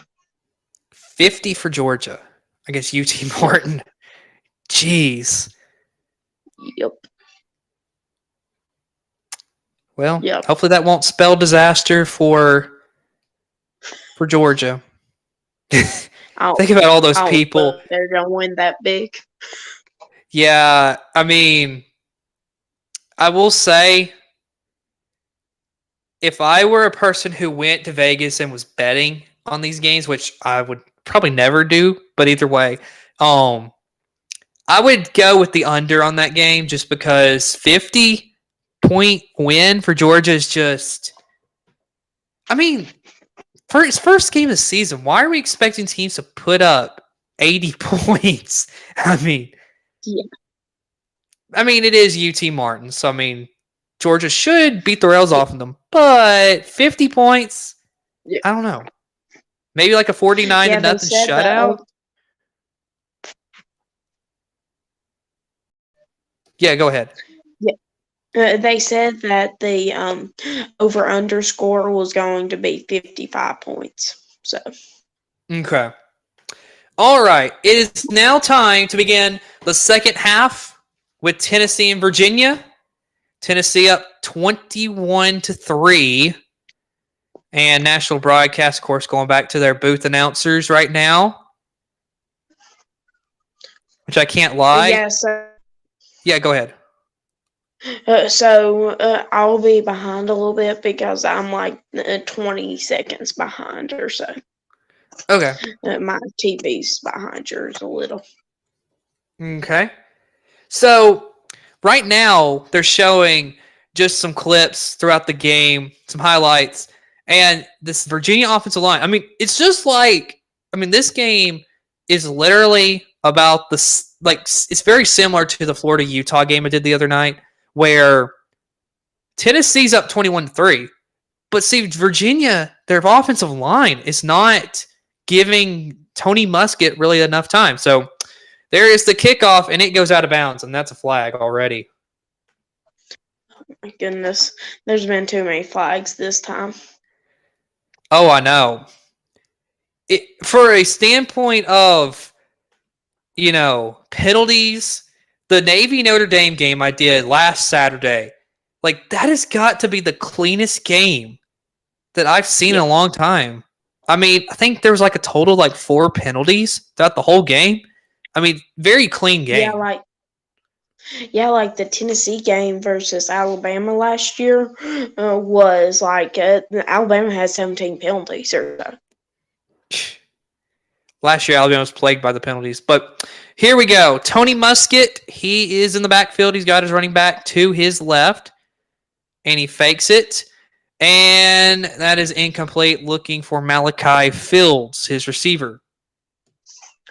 So yeah, like right now, they just kicked the ball off on my screen. Oh, okay. So I'm a little Yeah. behind. Yeah. See, part of my technical issues has been on my screen, I've got the antenna on. But see, at the beginning, like I couldn't broadcast part of it is because it was messing up on my end. So blurry. yeah. Yeah, Yeah. going in and out at the beginning, but now it's fine. So Yeah. And go ahead. all right, that was Musket incomplete right there. He's looking for his receiver. It's going to be 3rd and 10 for Virginia right now. So, all right, go ahead, Derek. So yeah, I forgot what I was gonna say now, but I totally forgot what I was gonna say. But oh yeah, they put all the good SEC games on ESPN, and like I can't watch the South Carolina North Carolina game because it's on ESPN. Yep. So All right. And Musket is taken down at the 30-yard line. It'll be 4th and about 13 or 14 right there. That's the 3rd sack Tennessee's gotten already today.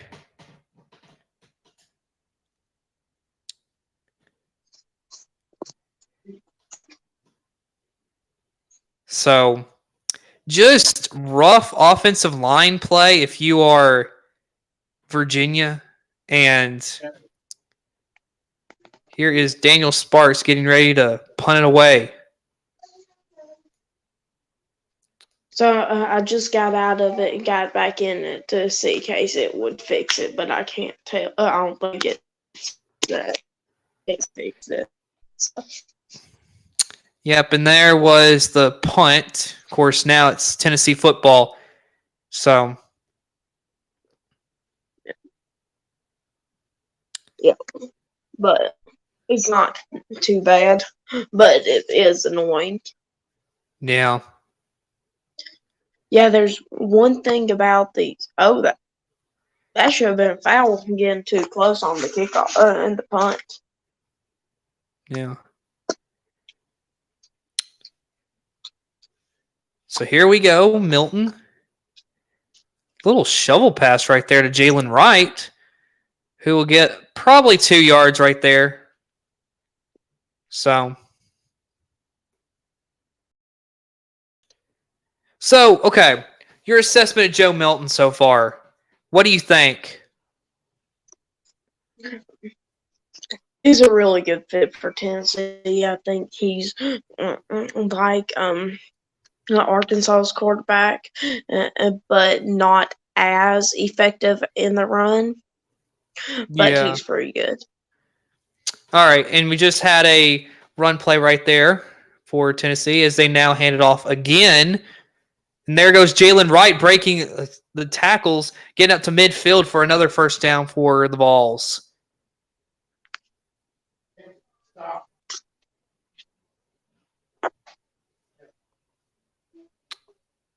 So, and Tennessee likes to go fast. And here's another throw from Joe Milton, which will be caught. That is, that right there is Squirrel White for Tennessee. Another first down. Joe Milton now 15 of 23. Of course, a lot of those incompletions were drops. As there's another catch by Squirrel White. He'll get probably about a yard right there. So why didn't you pick the South Carolina North Carolina game to broadcast? Well, it is interesting. I don't remember why. I don't know.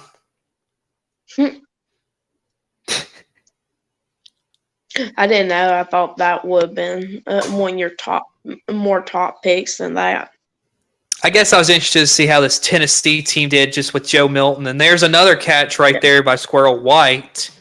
But yeah, that was honestly, I mean, when you look at it, it was a tough decision just because of what I could possibly do. So, yeah, it was tough. And there's another catch by Squirrel White. Joe Milton, I think he's found maybe another top receiver, but that does not look to be good because he's just laying there on the ground. 20-yard line. He looks. Wonder what happened there. Yeah, so it looks like Squirrel White might be the new Jaden Hyatt for them. Yeah, but that's going to hurt, though, also with him being hurt just now, down to the 15-yard line. Yeah. Looks like he may be able to get up because part of it was he looked like he got slung down real hard. Maybe just lost his breath there for a second. All right. So they are going to commercial. We will take it with them. It'll be 1 minute for us. Who knows how long for them. So we'll be right back. Yep.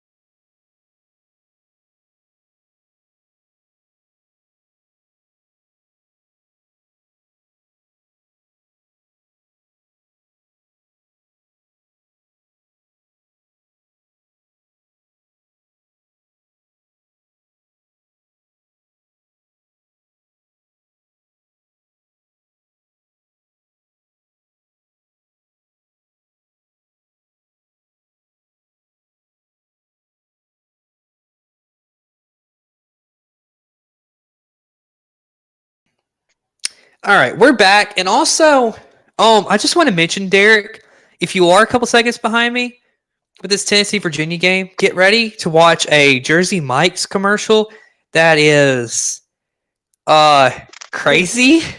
Awkward. Yeah, that's what I'm watching now. Yeah, I don't know what to say to that, but man, that's strange. Jeez, Yep. I was watching that while our commercial break was going on. I was like, wow. It's like, folks, think of the actor Danny DeVito trying to basically act like he's in the 70s doing like disco dancing and stuff like this. And then he's like spraying graffiti on a brick wall, which is with crazy. him with a wig on. Yeah, that was crazy. Update on Colorado. 24-14. Colorado up on TCU. 2 scores. Wow. Okay, so already it's a tough decision. Like, what? I mean, first game of the season probably, but how in the world are you're TCU and you're losing 24-14? I mean, either it's just the first game and, TCU's just not showing up, or is it just that just maybe, that Colorado, maybe the hype's real about them and they actually are about as good as what people are saying they could be? I mean, that's interesting. Especially since Colorado was like 1-11 last year. I mean, wow. Just incredible. All right. So the game is back on. Joe Milton sends his running back in motion. So here we go. Milton looking over the middle. That's caught. That's Brew McCoy down to about the 1, and now we got a flag. So let's see what this flag is. I know.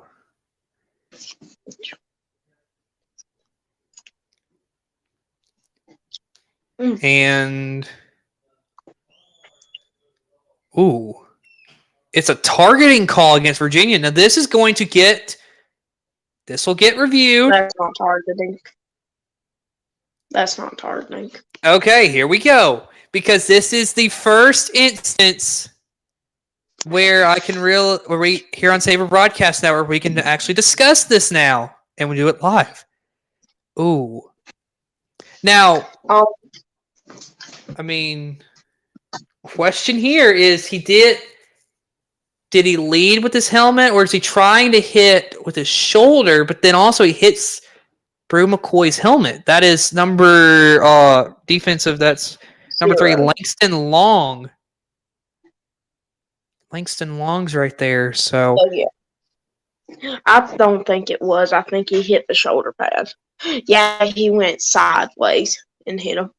mm-hmm. It wasn't. Seeing this latest angle, it looks like, and Yeah, let's that's see. one. They reversed the It's not call. the crown of the helmet. Yeah. It was just a shoulder pad to shoulder pad kind of thing after you had to get the right angle to see it, but yeah, that was just 2 shoulder pads colliding, which was a good. I mean, that's how they teach you how to hit. So, Yep. But also, it's good for Tennessee because they're about to get a touchdown probably. yep. And all right, stopped. That is Dylan Simpson stopped right at the line of scrimmage right there. Be 2nd and goal, 21-3. Here we go. They're going hurry up again. Milton will keep it, and Joe Milton walks it in. Touchdown, Tennessee. Like you said, they were right there. They are going to score. 27-3. That drive, 10 plays, 77 yards, 3 minutes, 10 seconds. So, Yep. And also, I posted, texted, did the thing on here. I dare you to say War Eagle on the cast. oh. Well, now 28-3, but as far as that word, I don't know. I don't know if I'll be saying that or not. But Joe Milton walks it in. On TV, they're going to commercial, and we're going to follow suit. We'll be back in a minute.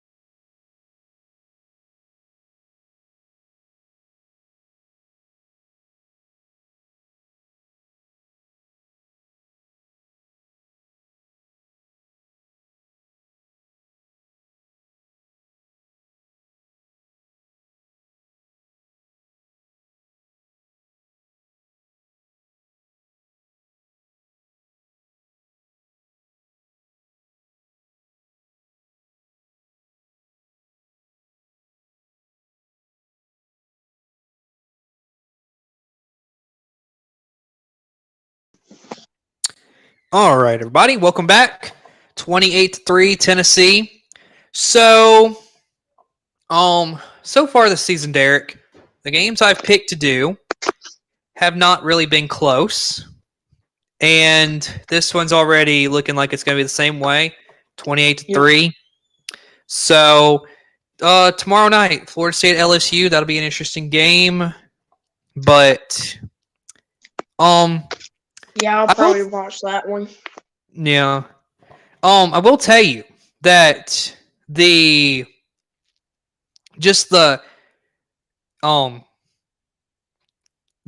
see, I can't remember the last time. I'm going to go back in my magazine I have here of college football stuff and look at Virginia real quick. It's been a couple years since they actually had a winning season, but I do remember that me and my family went to go watch them a couple years ago whenever the hurricane came through Virginia, and they had to move their home game against Ohio to Vanderbilt Stadium in Nashville. Yeah. So yeah, I remember last year the Buffalo Bills had to move one of their games because their stadium was full of snow. I think where was that? Oh, that's right. That's right. They moved it to Detroit. Yeah, that's Yeah, right. But the last season, they actually 2021 they were 6-6, which was a winning record. But actually, no, it's a tied record, but yeah, that's true.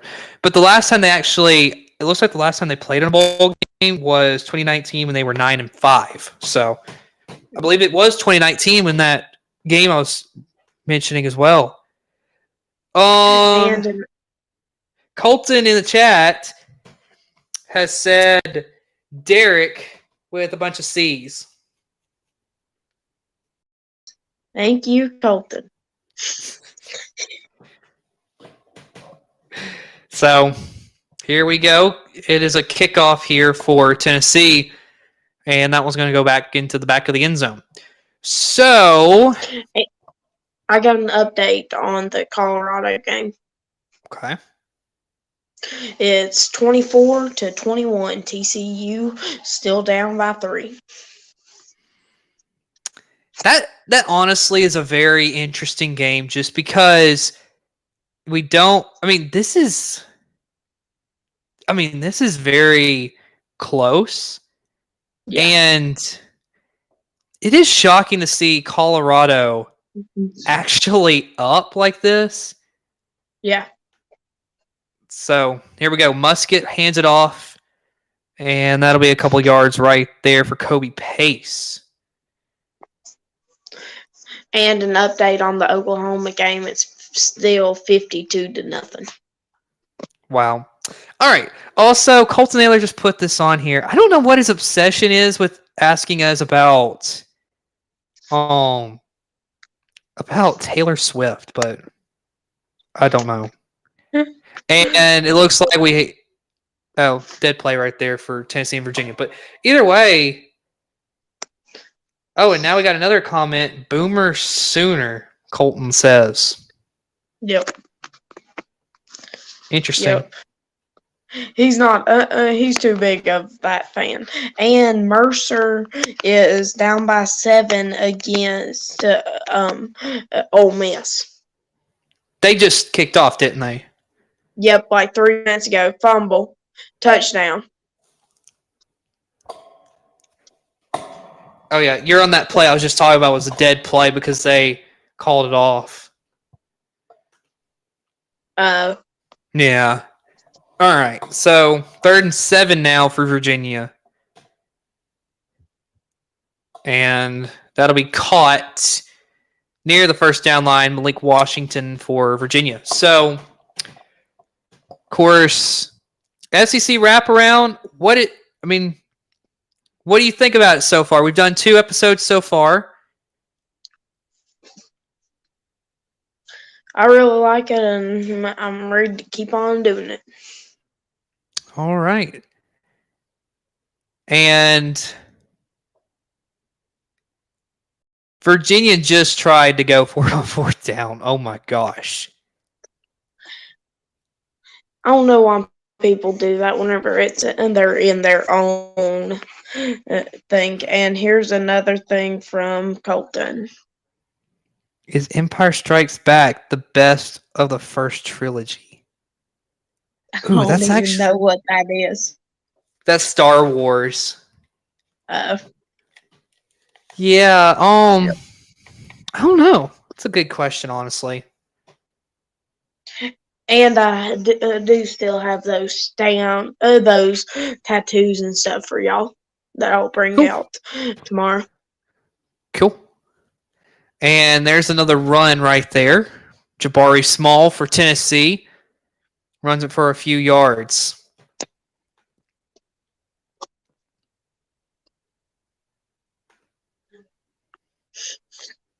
And another carry for Jabari Small. Here's the thing from Colton. Yeah, he says answer the question. Honestly, Return of the Jedi is the best in that trilogy, but We can agree to disagree. Here's another really- one. Yeah, he says, please, he really wants an answer. But Jabari Small just runs for another first down. It's going to be 1st and goal for Tennessee. I'm keeping an eye on this, so you keep on doing the game. Yeah. And there is another carry that just gets back to the line of scrimmage right there. Be 2nd and goal. So here's another thing from Colton. We might have to block him from the channel. No, he's good, but I mean, he's just having some fun. Yep. That's funny. 2nd and goal now for Tennessee as we get to about 8:15. So here we go.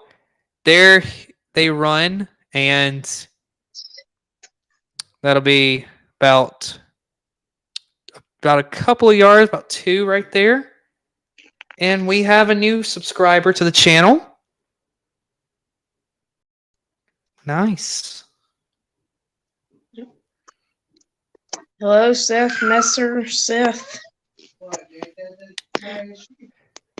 So 3rd and goal now for Tennessee as Virginia has some players slowly coming off the field. Jabari Small, great drive here for him. All right, Joe Milton, though, he's going to run. A little shovel pass, touchdown. The 2nd for Dylan Simpson right there. And Virginia is now down 31 points. Here's the thing from Colton, and I have a comment about this. I thought you were an Oklahoma fan, Colton. That's a good thing to ask him.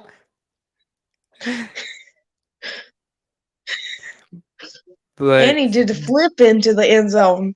Yeah, I know. 6 plays, 30 yards, 2 minutes, 26 seconds for Tennessee.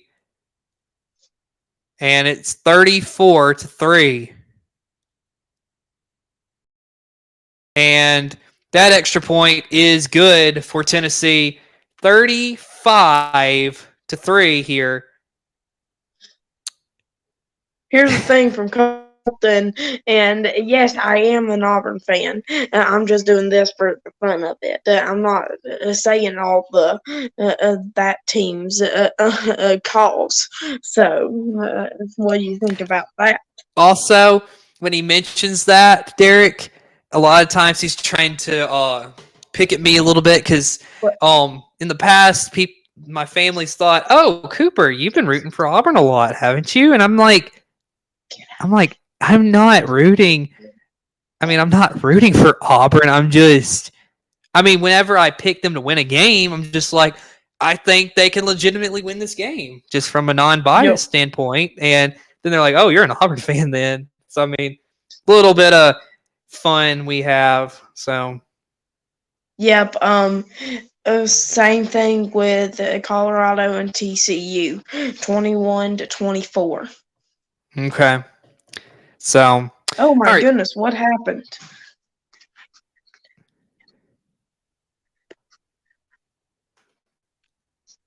Here's the thing from Colton.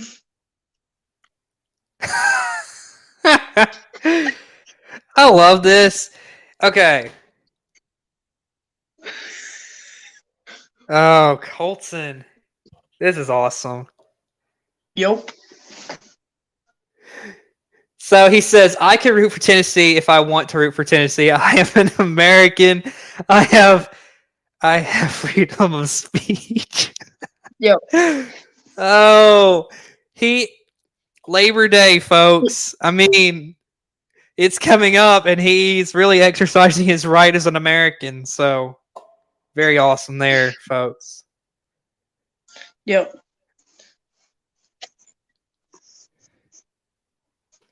So, man, I'm surprised he hasn't blown up the chat again yet.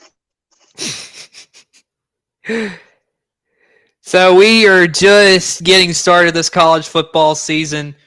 So I can announce. Well, I mean, we've already announced this a bunch of times so far that that Florida State LSU will be here on Saber Broadcast Network Sunday night, and then I have another game planned for next week, and it most likely will not be on Saturday. It'll be a Friday night game, possibly. And possibly is the key word here because I'm still working out some details with that. So we will I'm surprised see. you're not doing Alabama versus Texas. Well, I will say that that part of why I've got something going on next Saturday night, so I won't be able to. Here's a thing from Colton again. What? Okay. This has got to be some lyric from a Taylor Swift song because this is crazy. Here's a thing from Seth. He needs TCU to lose anyway. Okay. Yep. So he probably. Oh, I know college pick'em's a big thing. So he's probably got some kind of college pick'em thing going on right now. Okay. Yep. Cool. Hey Seth, And if you can, just let us know in the chat if it's like college pick'em or if you're just doing, just picking the games just to be picking them. Here's the thing from Colton again. Oh goodness! I think you had the wrong anthem. Oh my gosh! I am terrible. Because he said that's the national anthem. Oh my goodness. Oh, this is bad. Oh, this is bad. Yep, he said college picks. Okay, cool. All right. As we try to get back on track a little bit. This chat is going crazy. Okay. Oh my goodness. And there's a run for Virginia to get a first down. That is Pierce Jones, but man. Oh. Yep. You never know what you're going to get here on Saber Broadcast Network. Yep. Colton, if you want to know, is just a friend of the channel. He's come on a bunch of times, and so, he's just kind of playing with us a little bit. So for all of those who may be thinking a little bit negatively about this, trust me, this is just a little bit of fun. This is just us being us. Yeah. Having fun. Yeah. So there's a run right there. 2nd down and 8 for Virginia now, down 35-3. Of course, the game's a little out of hand, so now we can kind of just sit back a little bit and kind of have some fun with it as clock just keeps ticking to about under 6.5 minutes to go in the third quarter of this game. Of course, here in a little bit, we can get another update on what's going on elsewhere around the country. But there's another run. That is Kobe Pace for Virginia, getting a couple yards right there. 3rd and 5. So. And I'm gonna flip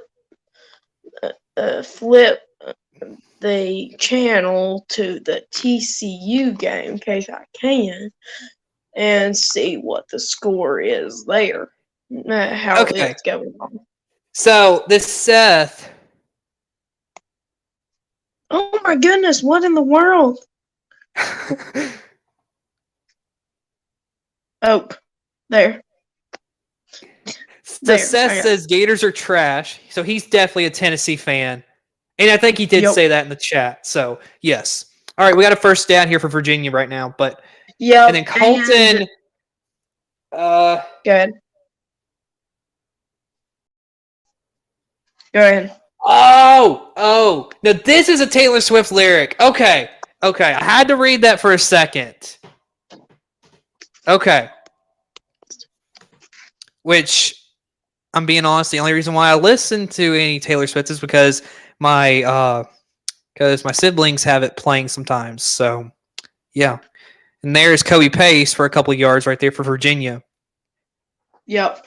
And TCU has the ball on Colorado's 21. Wow. So is it still 24-21 over there? Yes, and it's 2nd and 8. Okay. And it's also 2nd and 8 here for Virginia. Tony Muskett's 9 for 16 today for Virginia for 94 yards. So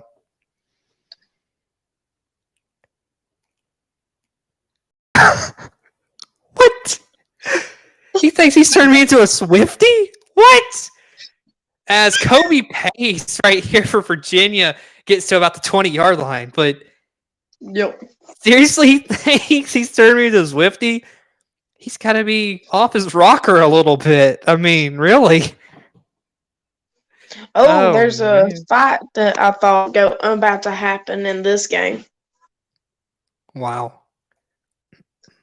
Yep. As here's Tony Muskett handing it off to Kobe Pace once again. I say that, Seth. Keep it up. Yeah.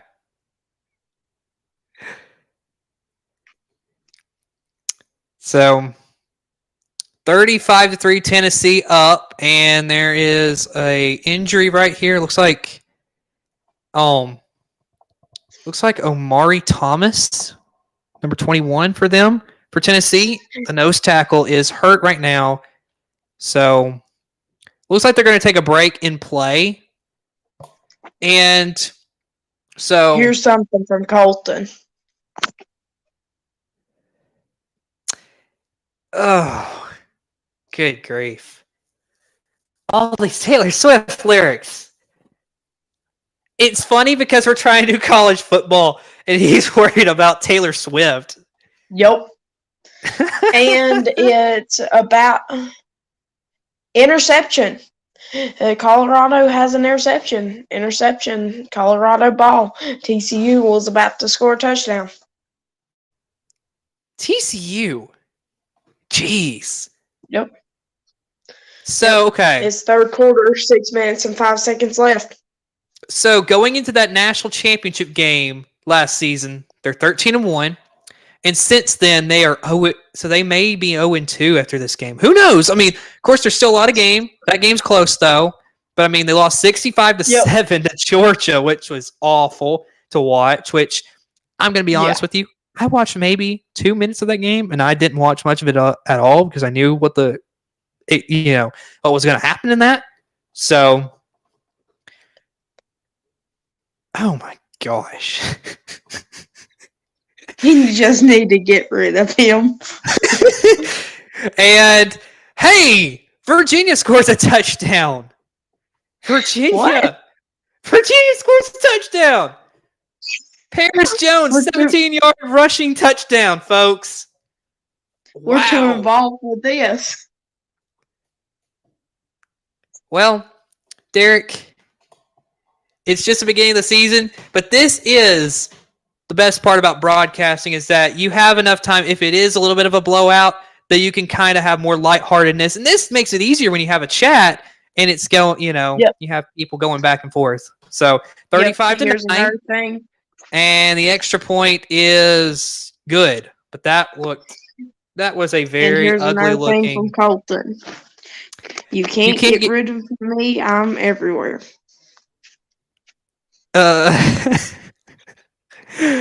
Oh, goodness gracious. So why can't I see you right now, Colton? In case you're everywhere. All right. He also came back in the chat again. 35-10, Tennessee right now. 3 minutes, 5 seconds to go. So. He said, my heart is lighter than a feather. I don't understand that. You can see me, you just don't know it. Oh. Well, I think I would know it in case I could see you in my room. Oh, boy. So 35-10 right now. course, this Tennessee-Virginia game's being played at Nissan Stadium. And Oklahoma, I'm looking down at the scoreboard, 59-0. Jeez, Oklahoma. Here's another thing from Colton. If you're happy and you know it, it clap your hands. I think you got an extra word in there, Colton.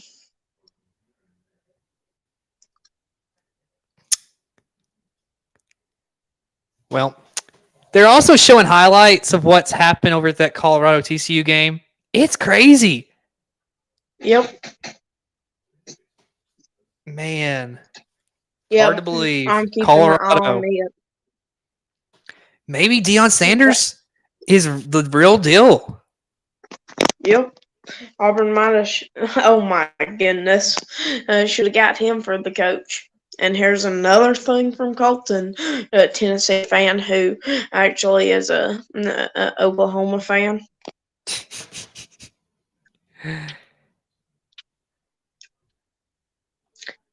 Here's another one. Coach Prime is in his prime. Very active chat today. And there is another run right there for Tennessee. It'd be third down.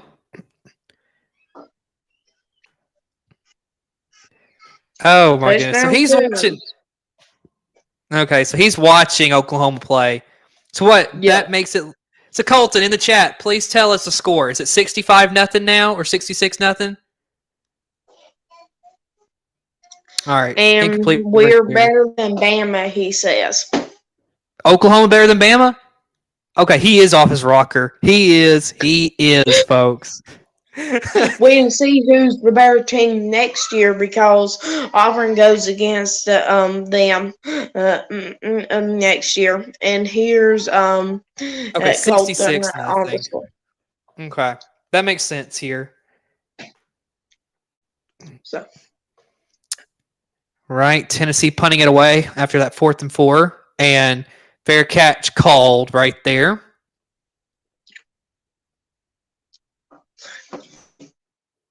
And hey, I mean, Chris just said prime time is for real. All right, and so this Tennessee game.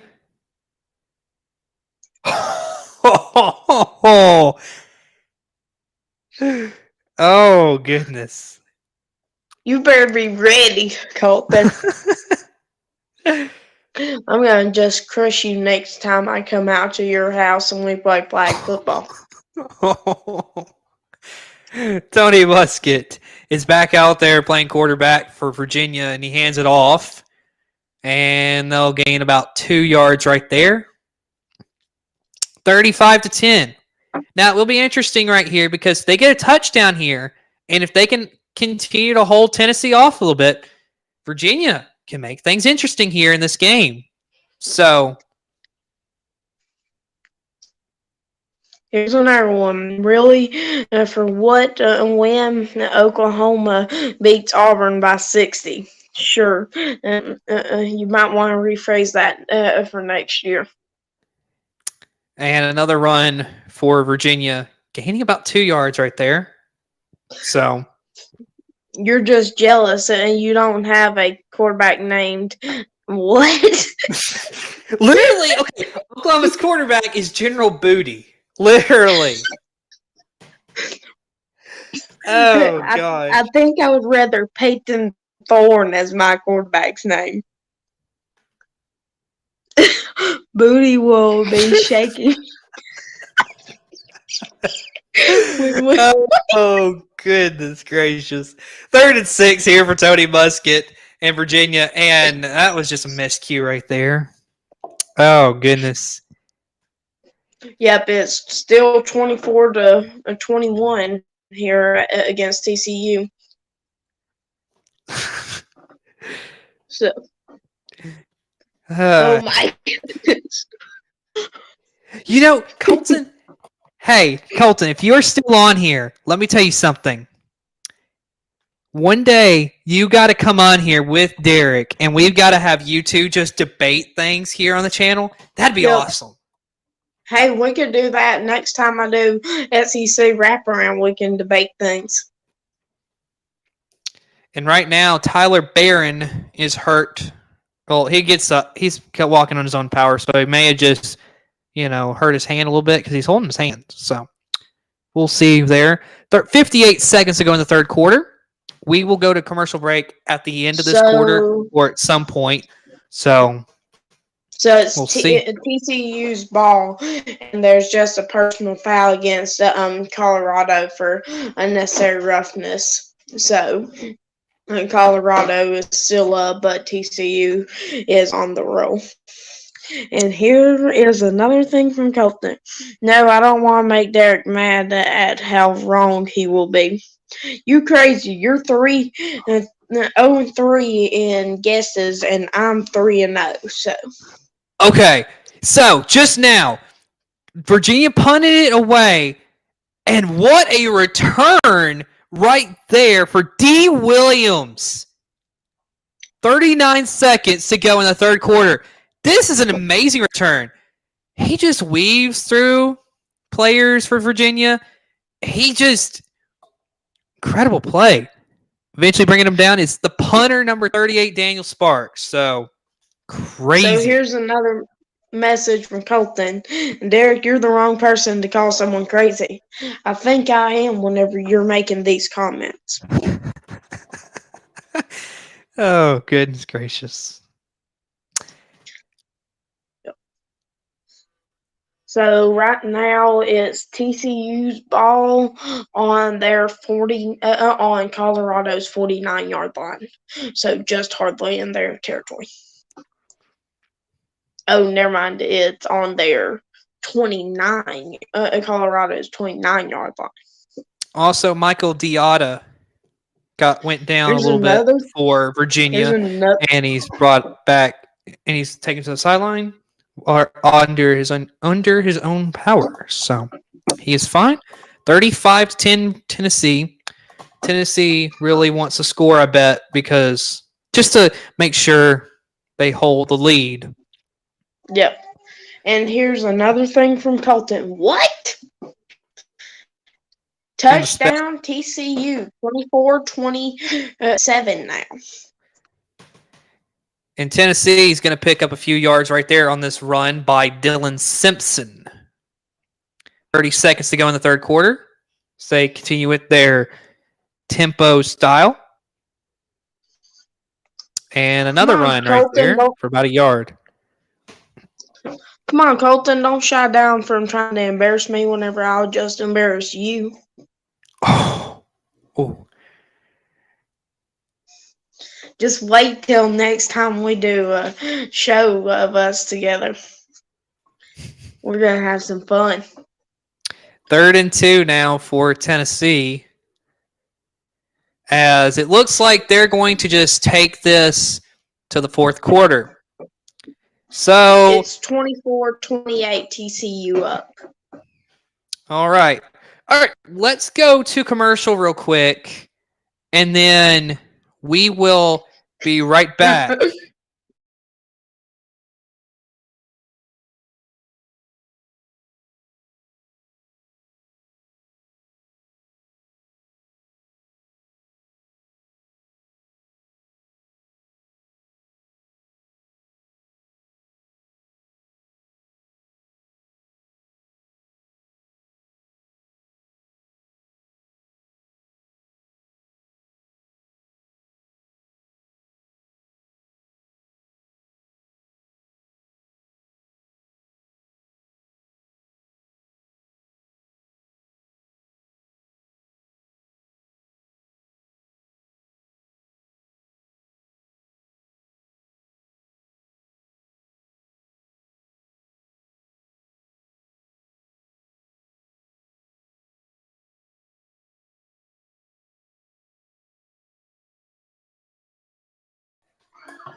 All right, everybody. Welcome back. So I do want to mention that the plan for this channel, that we do coming up, I believe Monday, I'm going to start trying to get some little short videos put out.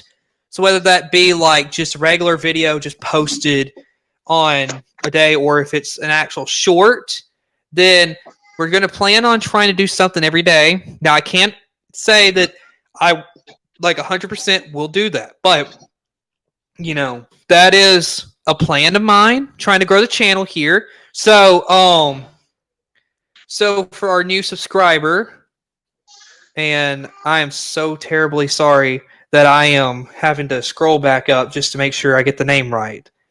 But It's Seth. Seth, yes. I am horribly sorry that I got that wrong. Seth Either way, Smith. just want to make sure that I got that right because, like we say on this channel, accuracy is always great to have when it comes to college football. But, so for our new subscriber, that's a little bit of what I'm planning on doing, is getting some more content coming out more regularly. And then also on Wednesday nights when I do my college football wraparound, that's always, 8:15 to 9 o'clock is where I kind of like to go as far as that's the time frame of the show. And what I was going to say is that the plan is that Wednesday night show I'll have the audio recording of it posted, and I'll get that on the audio recording will be posted on I think it's Spotify that I'm going to try putting it on, and then if everything goes well, then we can expand it even further. Just trying to get more fan base coming through. And once I get my Spotify account worked out and all, then I will link that in my YouTube bio so that y'all can see that. So that Here's is a little bit. Colton. What? What? I don't even know what he means by that. I think he's saying that you're asking for a friend in Taylor Swift. What? TD touchdown Colorado. Man. What a game there. I mean, Colorado and TCU. And this is something that personally, I thought TCU would win this probably by like 20 points, but that's crazy. Yep. It's now about to be 31-28 in case they make the extra point. And here is another thing from Colton. I will do Taylor Swift videos with you. Just ask me. Wow. All right. And we had a run play right here. Dylan Simpson runs it up the middle. And we got another run by Dylan Simpson. Just getting back to the line of scrimmage. 35-10, Tennessee. With 14:30 to go in the game. And, of course, over there at Colorado and TCU that Derek's monitoring for us, it is 31-28, he said. So, here we go. Yes, and it's third quarter, 27 seconds left. Okay. So, there's another run play. As, like I said earlier, I have the antenna on, so some points it's picking up great, and some points it's just really not, coming in and out. So, Cooper, it's not late to swap games and broadcast TCU. If it's still I'll on, just keep an eye on it. Yeah, if it's still on also, after Tennessee and Virginia ends, I will go to that on my screen. Yeah. Joe Milton down the middle, touchdown. It is now 41-10. Joe Milton, after that first quarter where it was kind of like we didn't know what to expect because there's a lot of drop passes, Tennessee's turned it on. Jacob Warren, tight end, touchdown for the Vols. And this play, Joe Milton, you can just see how good of it, arm strength he has because he just rifles that right up the middle. Easy touchdown for Jacob Warren. And now That was a 6-play, 27-yard drive, 2 minutes, 3 seconds. Tennessee just What in the dominating this game. world, Colton? Eat more chicken. He must be going to Chick-fil-A a lot. He's right now. He said earlier at BK, "Have it your way, you rule." 42-10, Tennessee. I'm Mick loving this broadcast. Oh my goodness, he's got too many jokes. It's too much fun.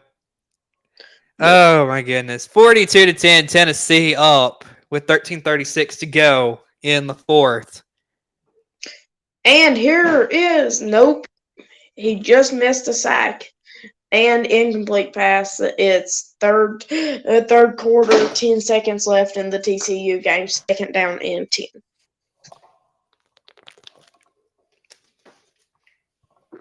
All right. Just had to get me a sip of water there for a second.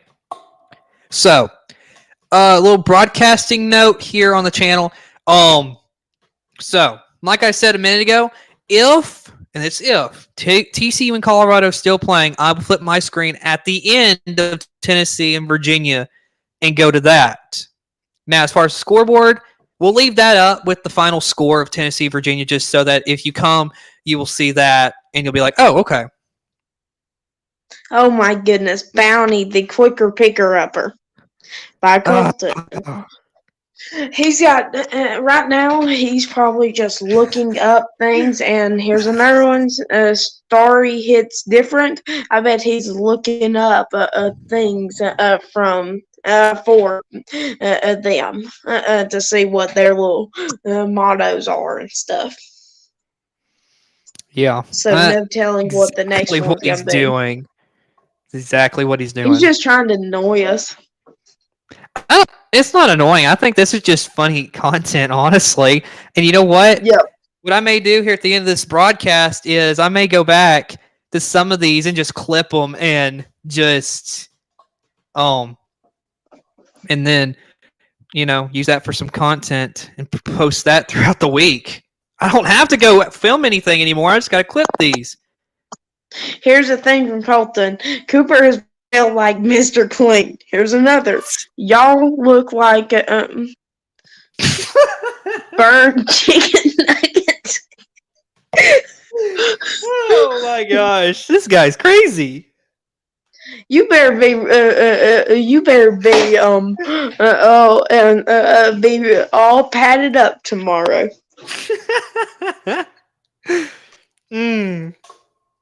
Oh, this is good content, honestly, folks. Hey, I'm Cooper, we could do it tomorrow. Me and Colton arguing. I'm clipping this stuff right here. I'm clipping it.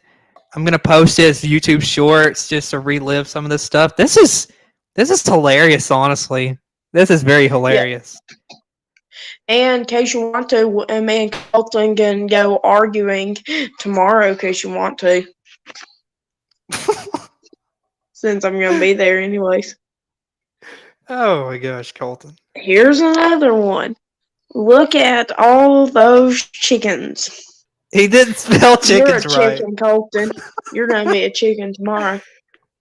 A burnt chicken.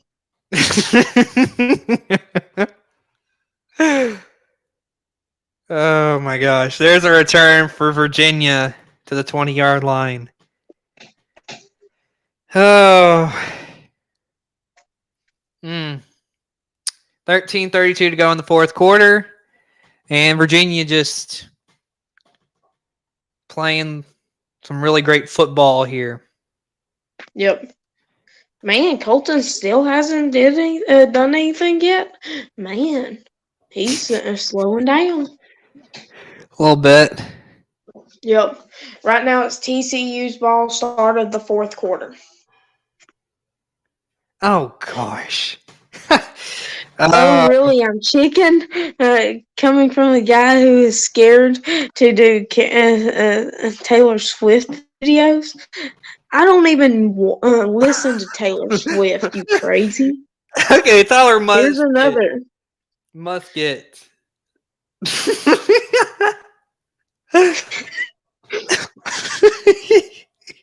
Here's another one. You better be watching out. Here's another one. Okay. Update right now. Musket. Tony Musket, he just got hurt, and it looks like they're going to have to bring in the backup, Anthony Collindre. Oh, this is not good. It looks like it's a shoulder injury, and that may not be good. So here is Collindre. So, Colton, you're not a Ronaldo fan, right? Mr. Stark, I don't feel well. Who are you calling Mr. Stark, and who's going to be whatever its little computer name is? Here's another one, Touchdown Sooners. And here's another one from Colton, I hate Ronaldo. So why are you saying his name a million times? Oh my gosh. All right, it's 3rd and 13 now for Virginia with 13 minutes to go. And this is too much fun, folks. This is too much fun. Hey Cooper, you need to bring your camera out to my grandparents' swimming pool one time, and me and Colton do some war and something. Okay. Messi is super from Colton. And Colton, a catch right there. Well, actually, it looks like it's incomplete. Like I said, my antenna kind of goes in and out. It's 4th and 13 now for Virginia. Colton, you're just saying that because you're a jinx.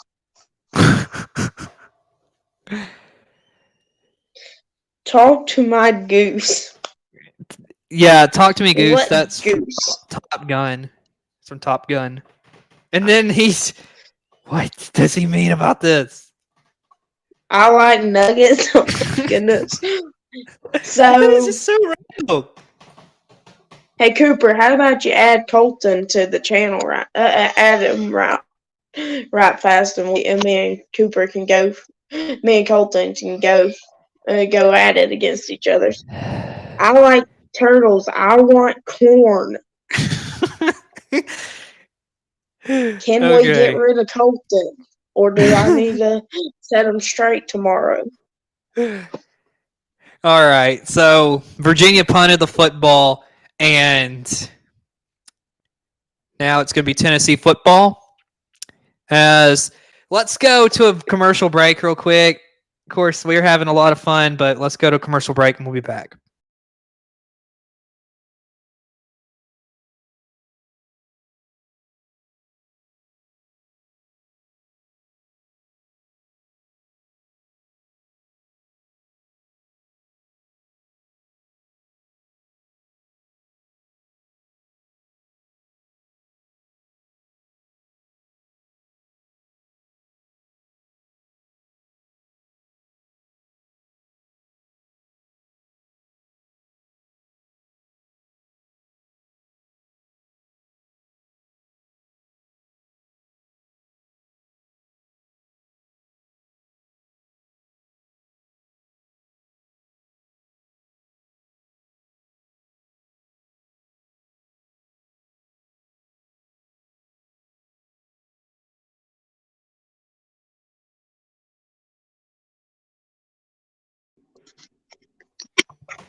And here's 2 more things from Colton. Actually, 3.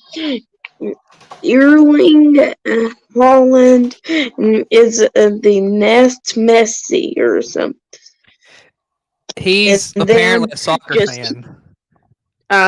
Just keep swimming. Just keep swimming. I'm gonna put some dirt in your eye. Okay, Look at little Goblin Jr. Wanna cry? Okay, the last 2, if I am correct, that is from Spider-Man. The Tobey Maguire. I know the little Goblin Jr. probably is. Yeah. So, Colton, 42. how about you 42 just 10. join our show and we can duke it out?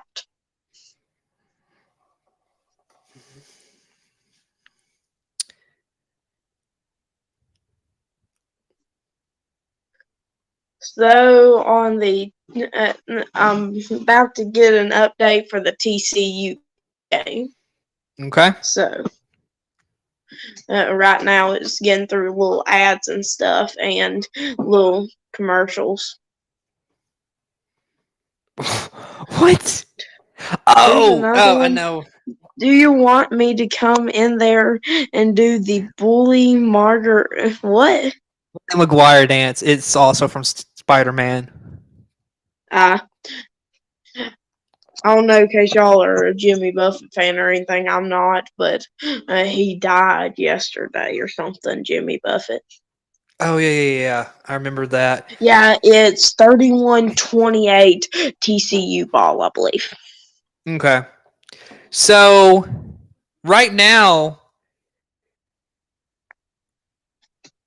Okay. So, right now on the game broadcast, they were showing, like, trivia question. But here's a run right here for Dylan Simpson. And coming into the game is the highly thought of Nico Iamaleava, who's in for Tennessee. And he gets a first down with his legs. Now, okay, interesting. I like the way that he moves around the pocket. He looks very comfortable. Definitely see why he's talked about some.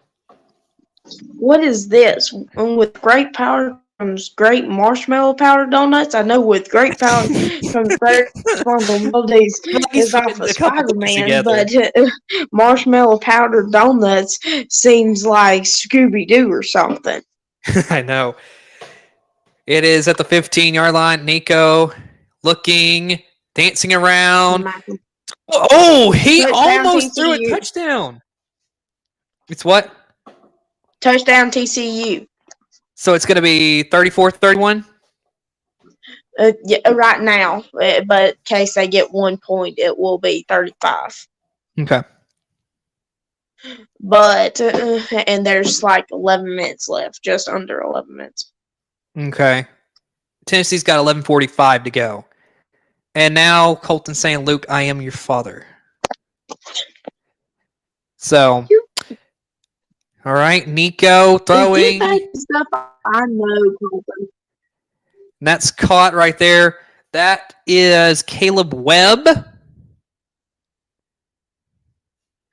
It'll be third down, about 4 to go here for the Vols. Here we go. And what is this, Colton? Stop doing this. Do something about football or baseball or something like that. See.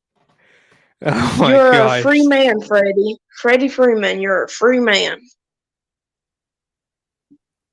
You do whatever you want to do, but. And we got another Tennessee touchdown. Dylan Simpson runs it in for the Vols.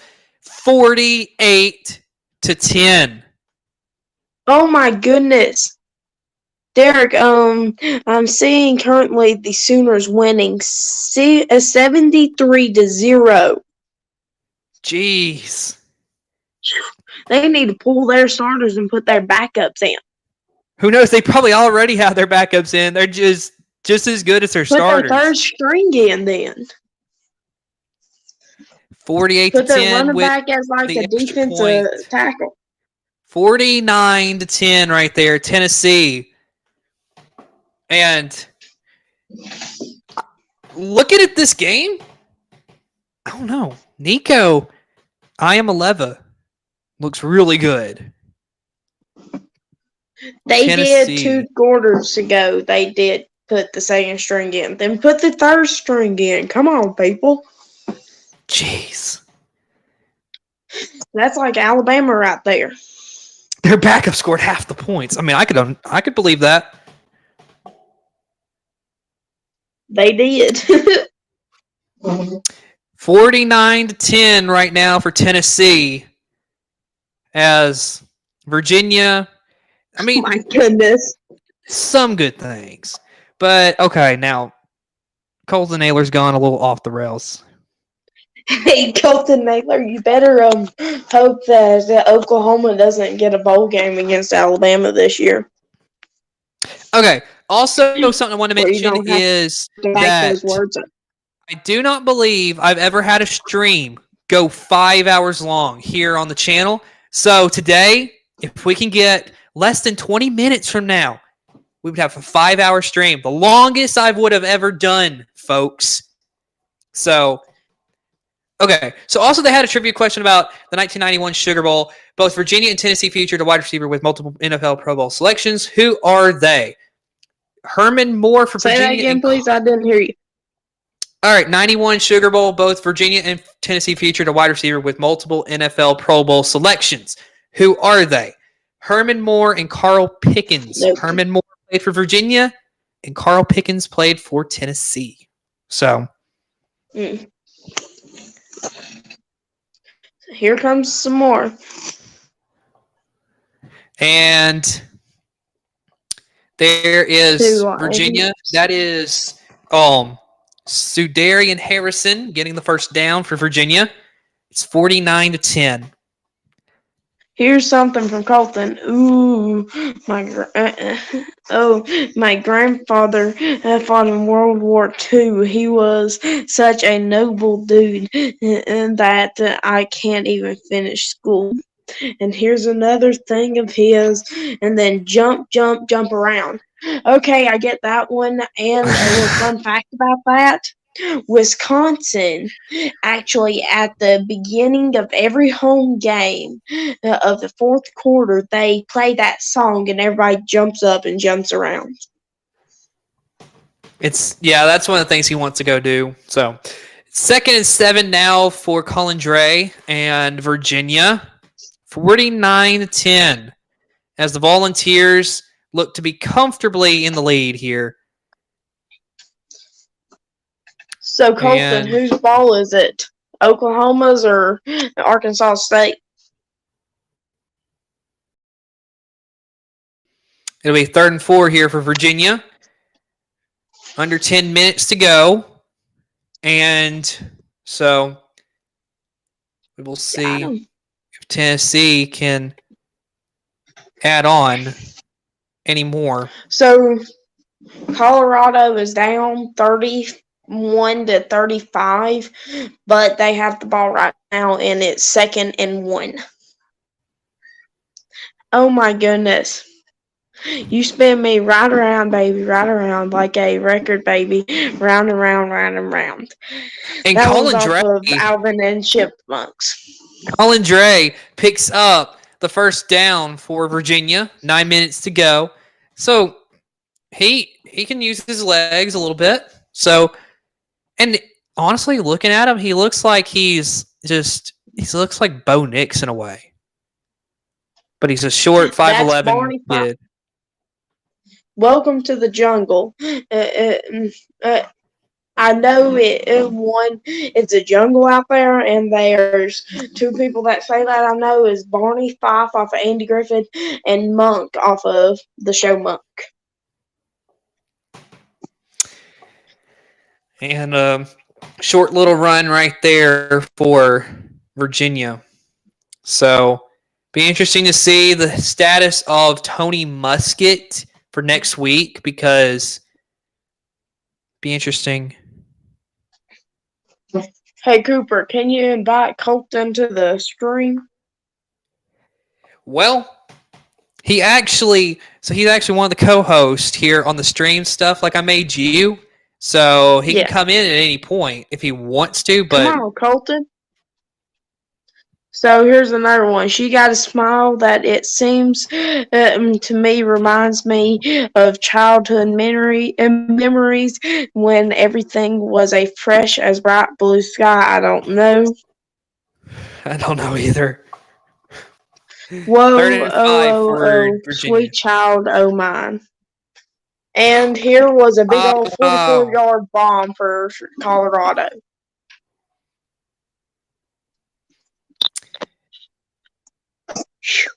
The total yards, 448 yards for Colorado and 490 for TCU. Wow. That's total yards. And it'll be fourth down here for Virginia. Most likely going to have to punt again. 7 minutes to go with Virginia and Tennessee, still 49-10. Very dominating performance by the Volunteers. Virginia did, they got blown out, but there is a couple little things that when you're going into their next game could be positives, but we'll just have to see. But 49-10 as it's 4th and 4, and Daniel Sparks is back out to punt the ball away for Virginia. Oh my goodness. Hey Colton, whenever we play flag football tomorrow, how about Cooper streams it on his channel and you be on one team and I'll be on the other and we can fight it out. And you be Oklahoma and I be Auburn. Here it is, and here's another one. Oh, goodness. So, Tennessee will have the football. They're on commercial break right now. So, we're just going to enjoy this conversation with our chat because this is wild, honestly. Touchdown, Colorado. 37-35. Don't want to beat you in front of everyone, so no illegal pass. No all pass is what he's saying. He didn't have the I think it's called the apostrophe that he has to have in between the I and the L right there. So yeah. Yeah. And Colton, it would be me and Corey versus and you and Cooper, me and Cooper and you and Corey. So it wouldn't just be you beating me, and because it doesn't really matter, I'm going to beat you. So. Okay, so what he keeps sending, it's called Suey, and it's a meme on the internet where there's this guy, I think he's like a soccer fan, and he says Cristian Ronaldo Suey. Just, I don't know why. I feel like, it's a meme, so meme culture, you know. Come on, Colton, just sign in where we can duke it out. I don't know what he's wanting to do. I think he's just playing along a little bit. Yep. But so, Colton, what's the score for the Oklahoma game?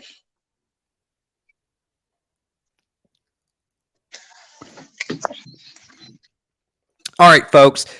I believe we've already got the longest stream I've ever done, but in less than 12 minutes, 5 hours long, folks. That is 8 minutes, actually. Impressive.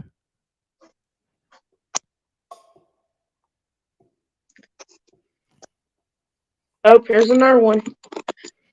Oh, this is the Eminem song. Well, look, if you had one shot, one opportunity to seek everything you ever wanted, would you capture it or just let it slip? You crazy. All right. Tennessee and Virginia is back 49-10, 6:19 to go in the game.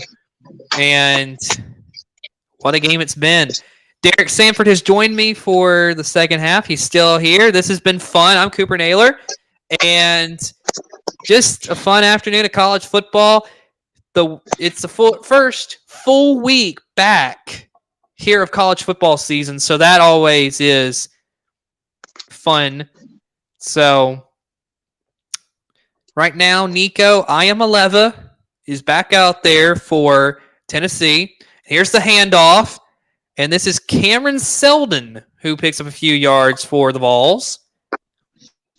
And watch this Tennessee team. I think they're going to be fine for this year. And then on, for the rest of this season and then, for seasons to come as well. So.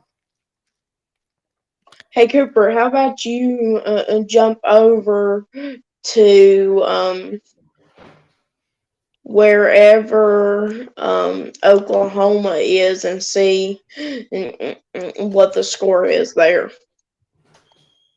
I will. I just want to finish this game out because you want to, because I have it already planned out to do the whole game here. So that's going to be, I'm going to stick this game out and then go to that TCU Colorado game if it's still on. So Okay, touchdown. No, not yet. Maybe to the 6 or 7 yard line. TCU just ran the ball.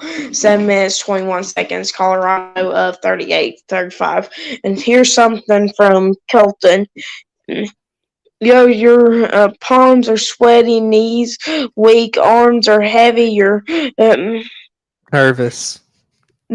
But in surface you look calm and ready to drop bombs, but you keep on forgetting what you wrote down. The crowd grows so loud, and it's still 73-0 Sooners. Okay, it's a 3rd and 6 here for Tennessee, 49-10. Nico is back there, got a running back to his right. Of course, they're looking at the sidelines, trying to get their play. So just kind of, for Tennessee standards, going slow. Of course, Josh Heupel's Tennessee.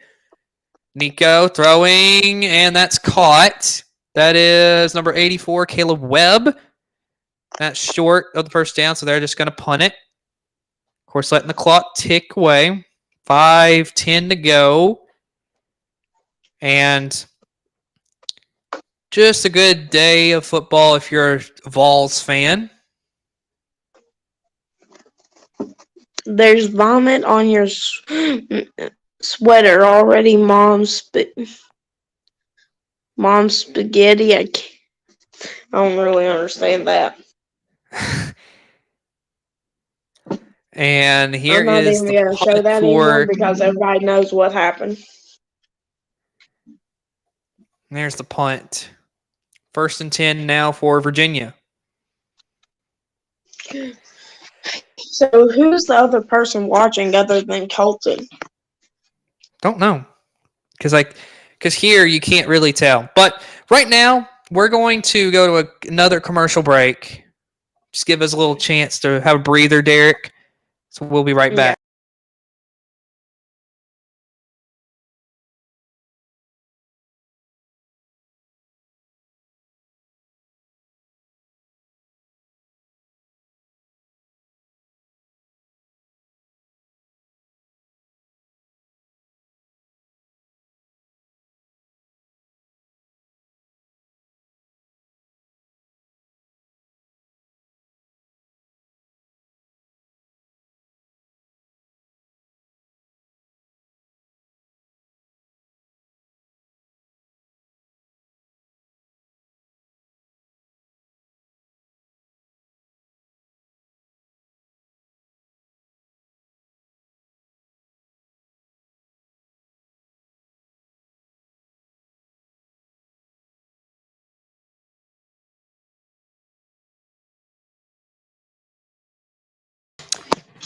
All right, everybody. Welcome back. College football here on Saber Broadcast Network, 49-10 Tennessee. They are in a commercial break right now, but we're back because our commercial breaks only last 1 minute. So, and here's the thing from Colton. Oh, baby, give one more chance. You know I'm mad. I'm mad, and you know it's you know it. I'm mad. The next one, if the whole has a answer right now, just you tell you once again who's bad. You're bad. Okay. It's a Michael Jackson song. It's bananas. BANANAD. I think you should put an S there instead of a D. Oh my gosh. What a fun day of college football coverage here on the channel. Been live since 9:30 this morning. Man, it's been a long time. Yep, and a update. Auburn starts at 2:30, right up on the corner, and I'm so mad I can't watch it. You have been mad. You crazy, Colton.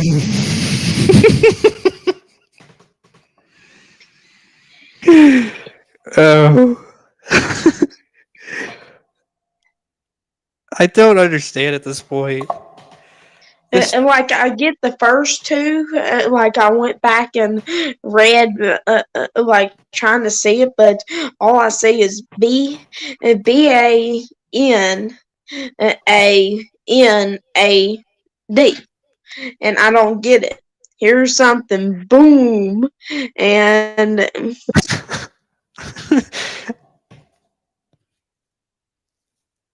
just Colton, join the service where I don't have to ever read this out loud. Oh, this is funny. Either way, little carry right there for. Here's about to be a update on the TCU game. Also, 42, yeah, go ahead. 42-38, fourth quarter, 7 minutes left. A TCU up, and it's about to be Colorado's time. Read it. My life depends on it. Too bad I'm not going to read it. You are.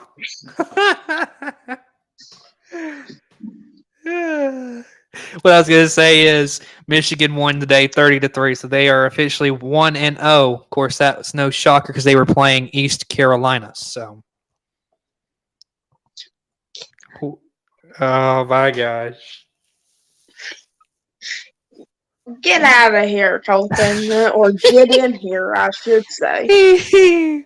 3.5 minutes to go here in Tennessee, Virginia, as Tennessee, and they pick up the first down.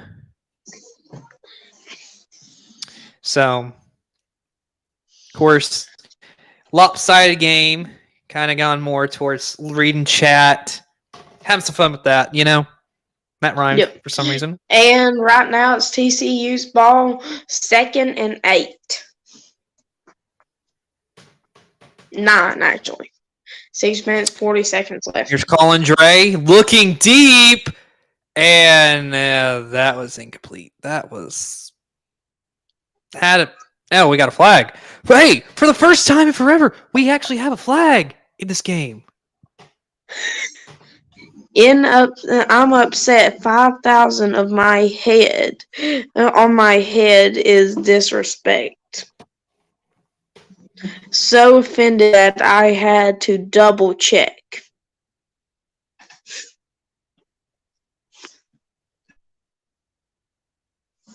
And it's first down for Colorado, and Colorado has 503 yards, and I don't know how many yards TCU has. And I'm always take the money over. And that was a passing interference on. There's a flag, a passing interference on TCU. So that moves, gets them first down. And here we go. Virginia have run play right there. Be third down, 2.5 minutes to go. All right, folks. What I was going to say is we are less than a minute from a 5-hour stream. We are over it. 5 minutes, 3 minutes. Oh, okay, cool. And 44 seconds. Nice. Tom Cruise is shorter than my ego, Bob. 5 hours is so long, and so on, and so on. Yeah. Just join the So show. we're under 2 Colton. minutes. Under 2 minutes for Virginia and Tennessee. 49-10. Tennessee has the lead. Colin Dre is in there at quarterback, of course. Tony Muskett got hurt. And here's a pass to the end zone. Almost intercepted right there. That was, I believe, number 29 for Tennessee. Trying to find the guy's name. But You having a hard crazy, time finding Colt. it. So, I won't join the show. I am the show. Yeah, you're the Colt show. You're too busy joining your friends with the Colt. 2nd and 10 here for That's not Virginia. 49-10. TCU is winning 42-38. I'm broadcasting TCU, Colorado, not Colton. And it's 4th and 2. Colorado is going for it on 4th and 2. This could be the deciding factor. And he got it to the 30, 25, 20, 10, 5. Touchdown, Colorado. So Colorado just took the lead back again. Oh my gosh. Okay. Yep. So I got a minute left here with Tennessee and Virginia, but I'm going to flip over there and watch that game here in just a few seconds. As we got 53 seconds, clock keeps ticking. Colin Dre looking. He's looking for the end zone, incomplete. 46 seconds to go. It's a 4th and 7. And now it'll be interesting. Yeah, and Colton asked, did you say I'm in a cult? And how I'm going to respond to that is, yeah, that's the reason why you're such a big Indianapolis Colts fan. He may have spelt it wrong. Like, do you know C-U-L-T, cult? I think he spelt that wrong. Is Auburn to start? Auburn is about to start. I see a eagle. It's a beagle, maybe a deagle. I hate the Colts. Yeah, you might want to like the Colts better than the Carolina Panthers, because you might not want to join the Carolina Panthers, since your favorite player of all time is Bryce Young, and he's on there. He's never going to win the Super Bowl for it. All right. 49-13, Tennessee leads right now. 39 seconds to go. Virginia just kicked a field goal, and that... Just stop it, Colton. Stop it already. My goodness. Bryce Young sucks. Are you sure about that? I thought you said that he was your favorite player of all time. Oh gosh, this has gotten crazy. 49-13 though, 39 seconds to go. So 45-42, and 45-42. Colorado up. 4 minutes 20 seconds left. So yeah, the stream is not over yet, folks. Just because Tennessee and Virginia is about to end does not mean we're ending it quite yet, because we're going to go over. I'm going over to Fox to watch the rest of this Colorado TCU game, and me and Derek will talk about it. But Shedeur Sanders, they're showing at the bottom, he's 38 for 47 throwing the ball. Yep, at 37 for 46. And here's something for Colton. No, you stop it. Lies, I wouldn't say that. I'm not weird. And I'm not weird either, but you're crazy. Well,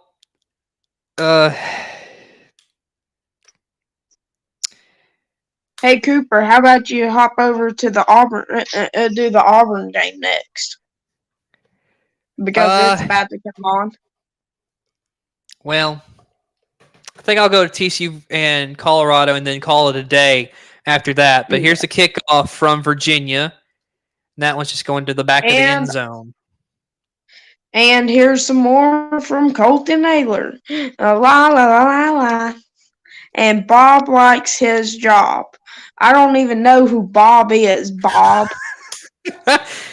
And then he says Auburn is about to lose. That's brutal. Yeah, you crazy.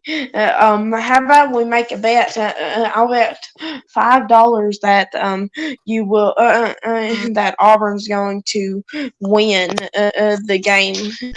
In case they lose, I'll say Oklahoma's thing. Words, and I might even say Alabama's. Well, Tennessee runs the ball, and that's pretty much, I believe, the last play of the game. 49-13 is going to be your final. More. Bob is my homeboy. I don't want your money. No, I wasn't going to say you get my money because I don't got $5. But I'll say the Oklahoma fight name and Alabama's maybe. All right, so I do want to say Tennessee is a 49-13 winner in this game. So Tennessee, they're 1-0. Virginia is 0-1. So I am going over to Fox right now to watch the rest of this TCU Colorado game because from what Derek's saying, this is a very incredible game to watch. So let's see. Hopefully I can get it to pick up. All right, 45-42. And here's some more. I'm done watching the Sooners just won. Enjoy the rest of the show.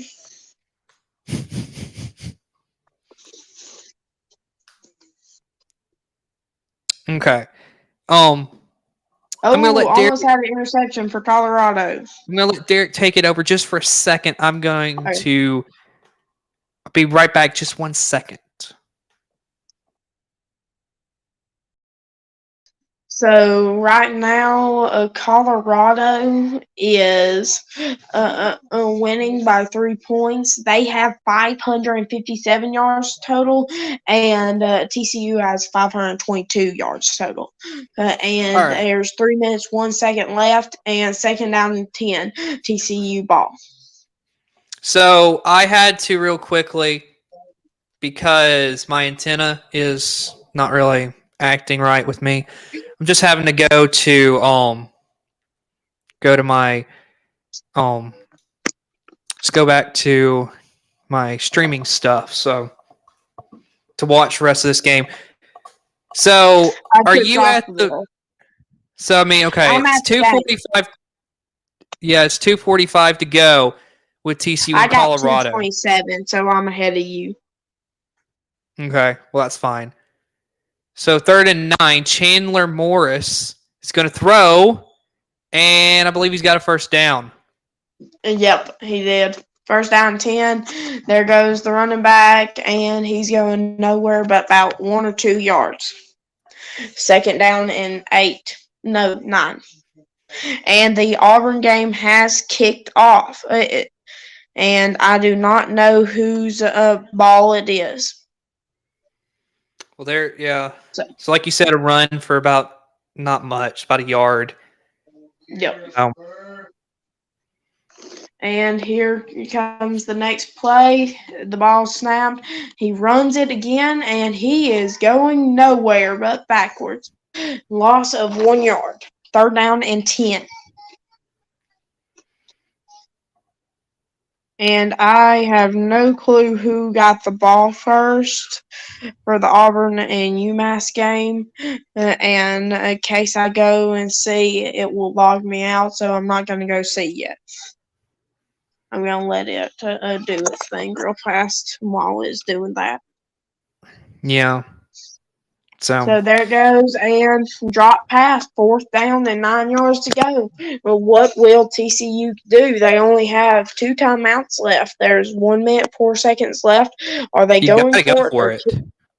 Yeah. I mean, from an analyst standpoint, they have super long field goal.